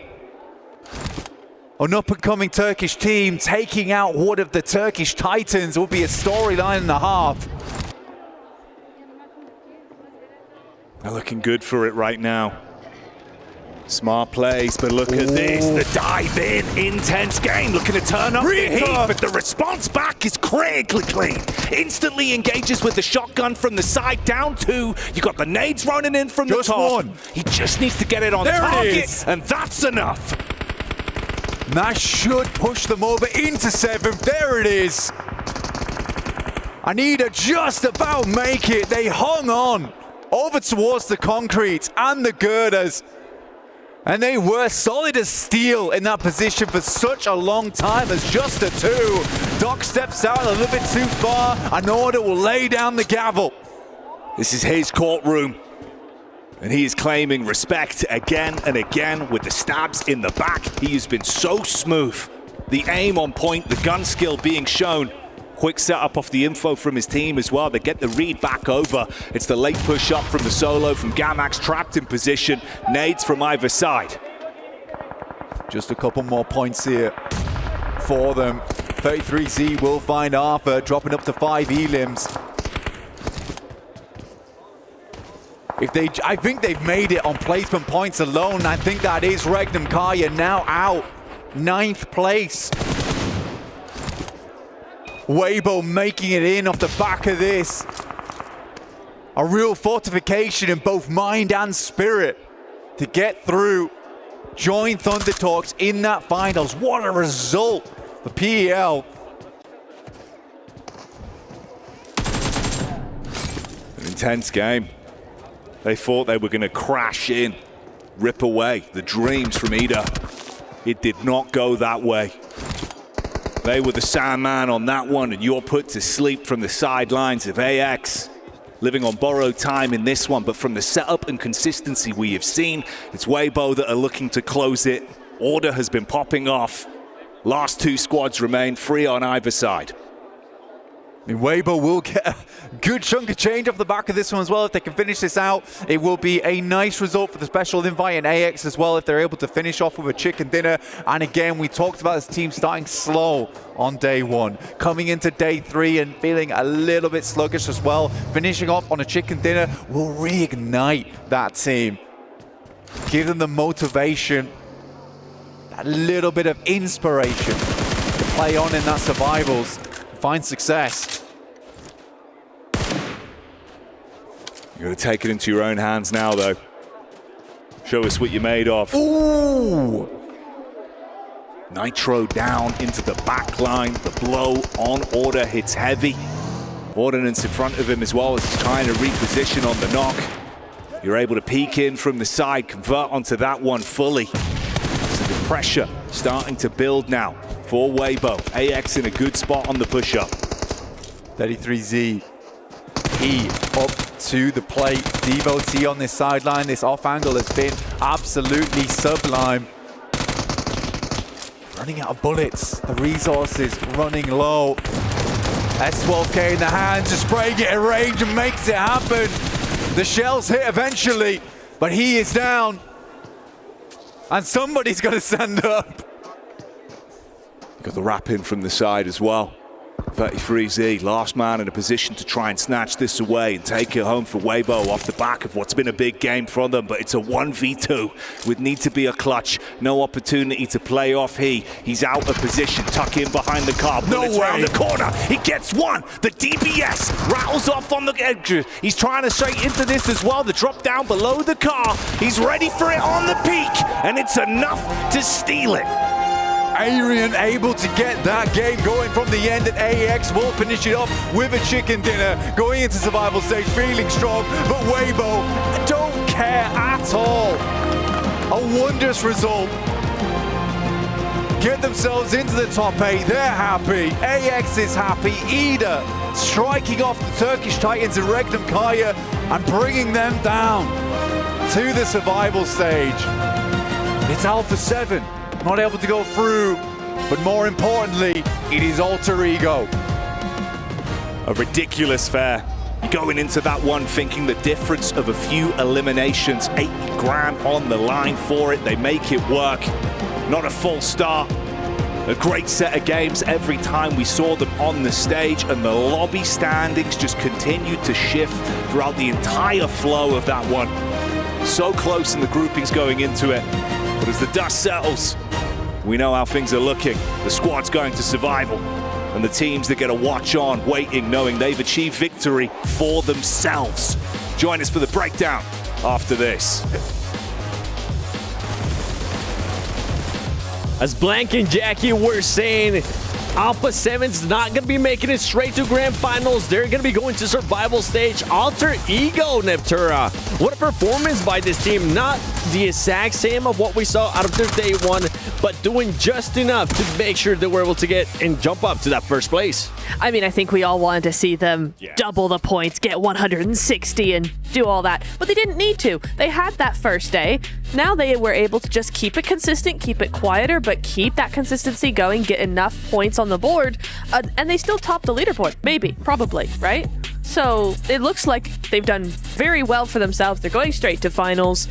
I think this has probably been the biggest performance from any of the teams we've had today, this in the group stage. Well, I mean, let's take a look at this. We got to give some props there to AXTMG, the special invite team, getting their first win. It is going to be a bit of a confidence boost. Keep in mind, though, that team is going to be going towards the survival stage. They got 18 points, but I'm going to be looking at Weibo Gaming. Was that enough for them to actually secure a spot in the top 8? Non-Sim Red Force as well with 7 points. Alpha Gaming there with those 9 points. We don't know what that top 8 going to the grand finals are going to be looking like, Max. Yeah, Nongshim getting 7 points, Ida getting 5. I do think that it's going to be quite close to our top 8 from earlier. We might have just a little bit of a push with WBG in particular because Thunder Talk did not get a lot done this match. Unfortunately, see only getting themselves 4 eliminations at the bottom. Yeah, Alpha 7, bro.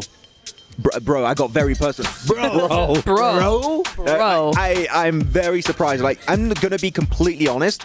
If we see what we witnessed from Alpha 7 going into the survival stage, they might even miss out on from the survival stage to make it into the finals. Like, this is not the Alpha 7 we expected. Of course, Squash is a new addition, so like they're maybe still trying to fix a few kinks in their armor going into PMWC, but we don't have a lot of time.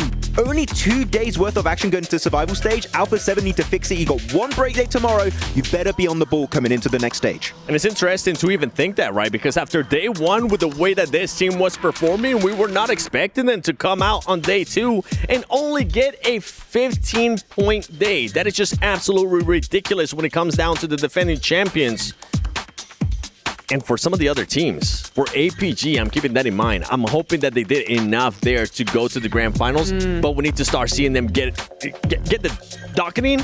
You need to fix that before we even go to grand finals. Every single time we saw this team being together, wonders happen. But before we even talk about more of the APG, I want to see what that top 8 is looking like. I want to see who's going to be going to the grand finals. We know Alter Ego's there. Ida Esports, Thunder Talk, Team Secret, Alpha Gaming is also going to get in there. Weibo Gaming, DRX, Sport Thrives Esports, and Alter Ego. Max, Neptura. A lot of teams got pushed out. Sorry. I want to see how close it is, actually. Hang on. 3rd and 4th, tied. 5th and 6th, tied. 7th and 8th, tied. All with, what, 6-point difference? Wait, do we have a tie on 83 points with 9th place? Now, that would be wild. Rough. We'll see who's going to be down there. DRX maintaining a 3rd place. Oh, Ringnam Karya, 81 points. Nongshim, even with the 2 wins today, didn't do enough. It was just not enough. They slowed down way too much after those 2 wins, Nep. They did. Those last 2 games just weren't really in the cards for them. I saw them playing well. They were trying to play the exact same way, but I think maybe they were trying to play an Erangel on a Miramar where all the other teams had a specific Miramar strategy. That's kind of what it felt like to me. So yeah, you definitely had that thing where they just kind of slowed down. Max, another team that was able to get 2 wins today, Power Esports. You were wondering earlier, is that going to be enough? Is it a little bit too late? That turns out to be the case. Yeah, they didn't make it. Quite unfortunate for them. I mean, very good step up. I especially like their 3-1 splits they were doing on Miramar and their 1 chicken dinner a little bit earlier on in the day. That was very well executed for them, so hopefully they can maintain that kind of composure in the matches going into the survival stage. So the last page here. Now, these are the teams we need to see a big step up going into survival, and one team we just need to highlight. It has to be Team Falcons. What has happened with this team? Like, I'm sure that PMSL Europe is a different caliber of play, but they played so much better over there, and here the synergy just looks null and void. I just don't see them playing together. They're split. They get picked off 1 by 1 by 1. The push is 2 by 2 or 2. Team Falcons, this is the lowest I think I could have ever expected to see them, and even then I am shocked beyond belief that they're that low. I mean, I think I had them squarely in my predictions for top 8, so it does make sense. They've had such a good year so far, but to see them not do that and like, okay, they're like, well, we wouldn't mind playing survival, this, that, and the other. And I'm like, okay, well, it's good that you don't because you're now going to be playing it. But yeah, I think it was a shock. I just don't know. It kind of felt like something happened that broke kind of the momentum, the mindset that they had, and it kind of fell apart from there, playing very split. The synergies kind of cracked in some way that is easily repairable, but just maybe not so close to, you know, the next game. What do you think that was, though? If we were to speculate. I know. Oh, they wanted to play survival stage. Again, I hate that comment the team made. No. But like, I hope they can take some teachings out of the group stage and actually try and improve upon it going into survival. But Falcons, after especially the meteoric rise of this team throughout 2024, the start of this year, PMGC to get 3rd place with Nigma Galaxy, 2nd place going into PMGO. Like, they have had so much hype behind them, especially since they won PMSL EU versus 15 Turkish teams, one of the best teams out there, and unfortunately was not close enough for them to qualify in the top 8. And once again, just if you're tuning in, if you missed out when we were looking at those overalls, this are going to be the top 8 teams that are going to be advancing to the grand finals. They're just going to be sitting pretty, watching what's going to be happening in survival stage, taking up all those notes. What is it, Max? I do want to say one very big surprise out of the Turkish teams. No Regnum Karya, no Fireflux. We get Ida, the underdog team out of Turkey. That is a big surprise. I do have to give big props to Eren in particular. This guy played with Zeus back in PMGC. No, maybe not too experienced on the global stage, but Ida able to eclipse the 2 other teams of his home region. Now that is a massive surprise for me, set up to go into the finals. And for Ida as well, one thing that we saw out of them today was just so much more aggressiveness out of this team. And now for the teams that are going to be advancing to the survival stage, absolute shockers, to be completely honest. Regnum Karya, you on top of that have the defending champions Alpha 7. Team Falcons, like you were saying, Max. And to be honest, I'm really surprised to see teams like Influence Rage in there, the champions out of PMSL America's intense game, not even putting up a good performance.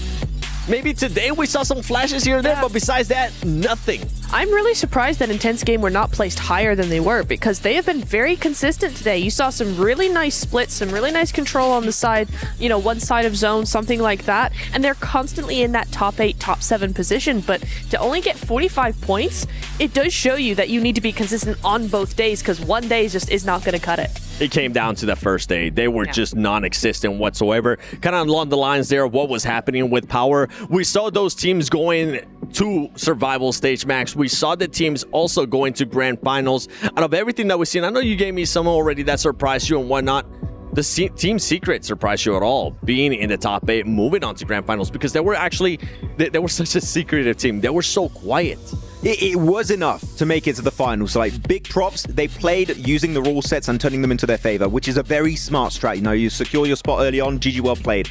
Now, I'm going to be completely blunt. That is not going to cut it if you want to be champions here at PMWC. If you want to be podium, on the podium, it's not going to be enough, right? We need to see this team be more than silent. We need to see this team reach the late game, having 3, 4 players alive, holding strong positions, looking to defend, looking to breach. I want to see more proactiveness out of Team Secret, because, again, it was enough, but for the finals, it will definitely not be enough for the next stage. Yeah, for the finals, there's going to be a massive step up when we talk about just gameplay overall, strategies, rotations, even the gunfights. I'm hoping that we get to see some maybe of Sook explosive bow. As we take a look here at the Kirilla top plays for the final day of group stages, we started off with Nanshim. I mean, Nanshim just gave us so much hope there in Neptura throughout the day, and then just fell down slow. Yeah, it's another classic case of day 1 didn't do well, and you need to be consistent on both days. They had a really good day today. If they had backed that up with a day 1 that was similar, not as going all out, right? They don't have to win twice in day 1. They just need to maybe have a consistent top 5, top 6 position day 1, back that up with 2 wins on day 2. They're looking golden, but as it was, they were so silent in day 1. It just did not help whatsoever. Continuing to talk about teams that did a step up in regards from day 1, they weren't really that impressive. On day 2, they were a little bit more impressive. E-Arena, I feel like, was one of those teams. We started to see a little bit more out of them. We started to see them being even more aggressive as well. And I feel like, Max, I don't know if you agree with me on this or not, but this current lobby, it definitely rewards aggressiveness. For sure. Like, if you are a passive team, unless you're Team Secret, you are going to be struggling. That's like the one issue is Team Secret, but otherwise you're going to be struggling quite heavily. It might be enough to make it in top 8, but if you want to go the entire way, if you want to make history here at PMWC 2025, you are going to want to be both passive when needed and aggressive when the circle requires you to do so. So I think a lot of teams are going to try and add to their kind of their gameplay strats handbook in terms of what they can try and achieve and pull off in these games. I feel like yesterday we had a pretty obvious Sony hero of the day, the MVP. So far today, I honestly don't know. Before we show it, we gotta take some guesses. Make sure you guys let us know in the comments below who you think this Sony hero of the day is gonna be. I'm gonna go with you first, Nat. Oh, of course you did when my mind's gone blank. I'm gonna say it's probably somebody in... Oh God, I don't actually know. Max, who you got? Binny. Okay. Oh, Binny, really? Okay, that makes sense. That makes sense. You know what? I'm gonna go Rosemary again. Oh. Makes sense too, actually. That's not a bad pick. Okay, all right. What about you, Seven? Yeah, Seven. I kind of want to see somebody from APG. I feel like it was Somebody who? it's going to be Seal. I was really impressed with the way he was able to play today, the way that he was able to get angles as well. So you know what? Stop teasing us. Show us who is it going to be. Oh, Rosemary, 15 eliminations, 3,600 damage. That's what you like to see. Consistency. It's awesome. Yeah, that is really nice to see. I thought it might be him because we did see 5 elims in one, like halfway through one of the games. I thought, nah, this guy's got to be MVP again, right? Some really good stuff, and it just goes to show you how much work they were really doing, even though they didn't really get any wins. It's going to come down to that consistency. Rosemary, you were able to do it 2 days in a row. Now you get a chance to sit down, relax, go back to the drawing board. We didn't get that 5,000 damage. We got close to it though, Max. But same elims, right? Like, you got 15 yesterday? I think he ended up getting 18 if I'm not mistaken. Was it 18? Okay, but like still close despite getting less damage. He's still very impactful, still able to back up the results. And we said it right, it's been a long time since we've had an SEA MVP. The fact that he becomes the hero of the day twice in a row for the group stage is very impressive. It's been a while too since we got an MVP back-to-back. I feel like it has been a minute, especially when we talk about group stages, when we talk about global events. I can't think of one right away, so it's good to see that the consistency is there for Rosemary. Now they got to continue. No, it can't just be Rosemary. It has to be the whole squad. That's what we've been saying. We're going to have to wait it out a little bit to see them again. Indonesia, I know you're happy that you currently have a team that's performing. We got to talk even more about those teams that are going to be going over to that survival stage. And Rosemary, I mean, continuing with the honor domination role. And this is for players that got 3 or more eliminations in a match. He was able to do that 3 times. I think yesterday he was able to do it 4 times, Nat. Yep, that is entirely correct. It was 4 times yesterday. So very, very similar results coming in from Rosemary. Similar performance there. Your prediction of Binny actually wasn't far off. Binny's not on this list, but 2 of his teammates are. Hey, Binny, Tizzy, I misspoke. I meant Tizzy. Sure. Erin's up there. I talked about him. He's going to be the standout newcomer of Turkey. I know he's been doing really good. The order, be careful, Paraboy. He's coming for that MVP status. I knew where you were going with that one, Seven. Order. He's chasing down history here because we did chat about it. Yes. If WBG win this, I would have to agree and say that Order's the new PUBG Mobile esports GOAT. I think it would be for sure a good statement he would make here by winning PMWC. 100%, and it's good to see for Weibo Gaming that currently one of their top fraggers is starting to perform leading up to the grand finals. You want to be able to see Order put up the numbers. He's going to be able to do just that. Now, out of the teams that ended up qualifying, I kind of want to put you in the spot a little bit here, Max. Which one do you think it's going to be a breakout player going into the grand finals? A breakout player. We have already seen some teams end up surprising us. I think for 4 Thrives, just to remind you, even though they weren't here, Naki has been really good. We always talk about Vlog, we always talk about T24, what IQ is able to do as well, but Naki being able to have that clutch factor for the squad, that's one that's really outstanding to me. I was going to say Noki. I just thought I knew. Yeah, so yeah. My boy. Noki. I'm taking Noki. How about you? I got to say Alva. You know what? Yes. Yes. You know what? Alva from Alter Ego. Oh, true. Yeah. I stand. Are you vibing with him? I'm vibing. Are you big time with vibing? Alva. Yeah. We're standing and vibing. Okay. Raised up the lobby. The vibes. Really good. The vibes are good. Kanaris you know what is else? loving this. You know what else is good? Don't forget that from July 25th to July 27 and August 1st to the 3rd, log into Summon Airdrops and collect 2025 airdrop vouchers to enter prize draws for official merchandise, smartphones, BD partner rewards, permanent in-game items, and more. every participant is guaranteed to win. Additionally, from July 25th to the 31st, vote for your favorite airdrop partner for a chance to receive special gifts from them. Don't miss this year's airdrop carnival and unbox your surprise, because we have already gotten a bunch of surprises here, especially in the group stages. Defending champions gonna have to struggle, gonna have to go to the survival stage. I am happy though, not gonna lie, I'm happy that that's gonna be happening, because I haven't been really impressed with the way that Alpha 7 has been playing, even going all the way back to PMSL Americas. One thing that this team was able to do, they barely qualified to PMWC. It came down to that last game. That's not a really good precedent, is it though? Really, I mean, barely qualified to get here in the first place. Barely just about not quite make it to top 8 for finals. And now you're looking at, survival stage. I mean, I think everybody has kind of decided they're going to be a shoo-in, right, for finals based on survival stage, based on the way the other teams have been playing. However, we saw big step-ups from teams like EA. We saw big step-ups from teams like Nongshim as well. So those teams who are also going into the survival stage, I'm kind of like, A7, I mean, at least today, those teams outperformed them by a lot. I hope it's a wake-up call. I hope it's a big wake-up call for that team, because I feel like, they have been having fun. They have been testing out different stuff, but you can't do what you do in PMSL Americas here in the global stage. It's just not going to work out that way. And before we end the day, Max, is there anything you want to tell the viewers in regards to going to survival stage? Maybe some teams to keep an eye out on. You need to get ready, because what we just witnessed from teams such as Alter Ego, Four Thrives, DRX, like, they are going to play in a very similar fashion going into the finals. You need to be able to match, if not exceed, those kind of plays that were pulled off by those teams. So you better get back to work, because otherwise, guess what? You're not making it to the finals, and you're definitely not going to be taking home that trophy. A big step up for some of these teams, especially the teams that are towards the bottom, Neptura. Yeah, I'm looking at a lot of those teams that are down there. I mean, you've got G-Maxes down there. We haven't seen hardly anything from them. They are going to the survival stage. If they want another chance at those finals, then they really need to put in a lot of work, because we've, over 2 days, have not seen anything from them. There's a lot of teams that we could say the same thing about. So definitely there's got to be some research going in there. Something's got to change. Yeah, and we both agree Falcons is like the outlier. Falcons. Please, Falcons. We need to see more presence in these games, because right now, I'm going to be brutal here. I'm beyond disappointed. I wanted to see way more, and we know they can deliver. So I'm just hoping that we're going to be seeing their S-tier gameplay here going into the survival stage. This is the thing. I was promised a new jersey from Falcons, because I have the one when they were with Nigma Galaxy. I've been promised one, now they're with Falcons. I would love a jersey from a PMWC finalist team. Guys, do it.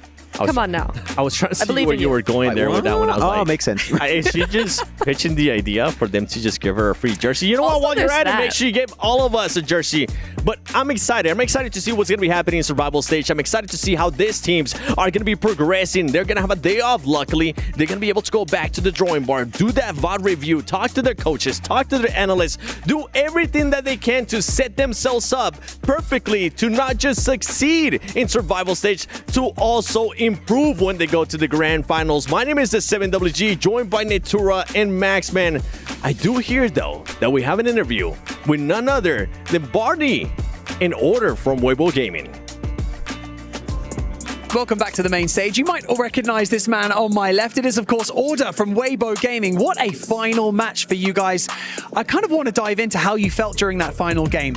Did you guys know that you had secured a place in the grand finals directly? And what were the comms like? Were you guys nervous?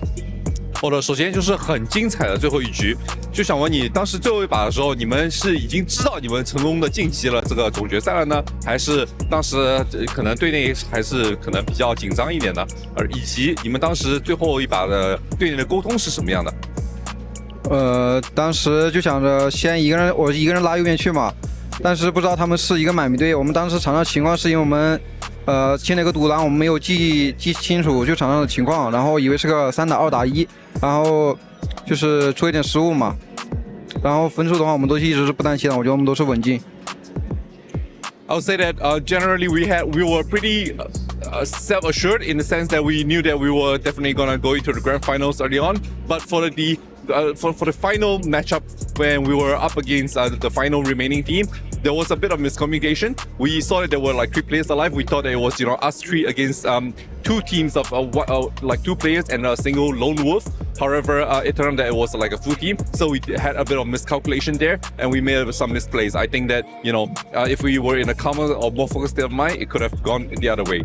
Well, nevertheless, you guys made it into the grand final, so congratulations. You've got 4 days now between here and the grand finals. What's the plan? Are you guys going to, relax and reset, or is it straight back into practice and creating strategies for the grand finals?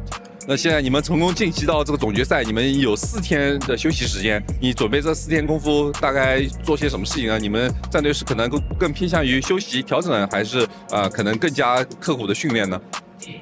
因为我们版本还是不是很适应嘛，所以我们需要花更多的时间去练习。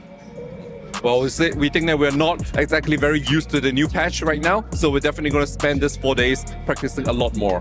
I like that. We look forward to seeing you guys in the grand finals. Congratulations once again. Thank you so much for joining me in this interview order. And with that, the group stage is now over. The survival stage will be beginning on Tuesday, and it is going to get spicy, I can assure you. Thank you so much to all of the players, production and talent. You guys have been fantastic over the last 3 days. But of course, thank you so much, mostly to you guys, the fans, for watching and supporting all of your favorite teams throughout this. We've got more games to play. The survival stage starts on Tuesday. We'll see you then.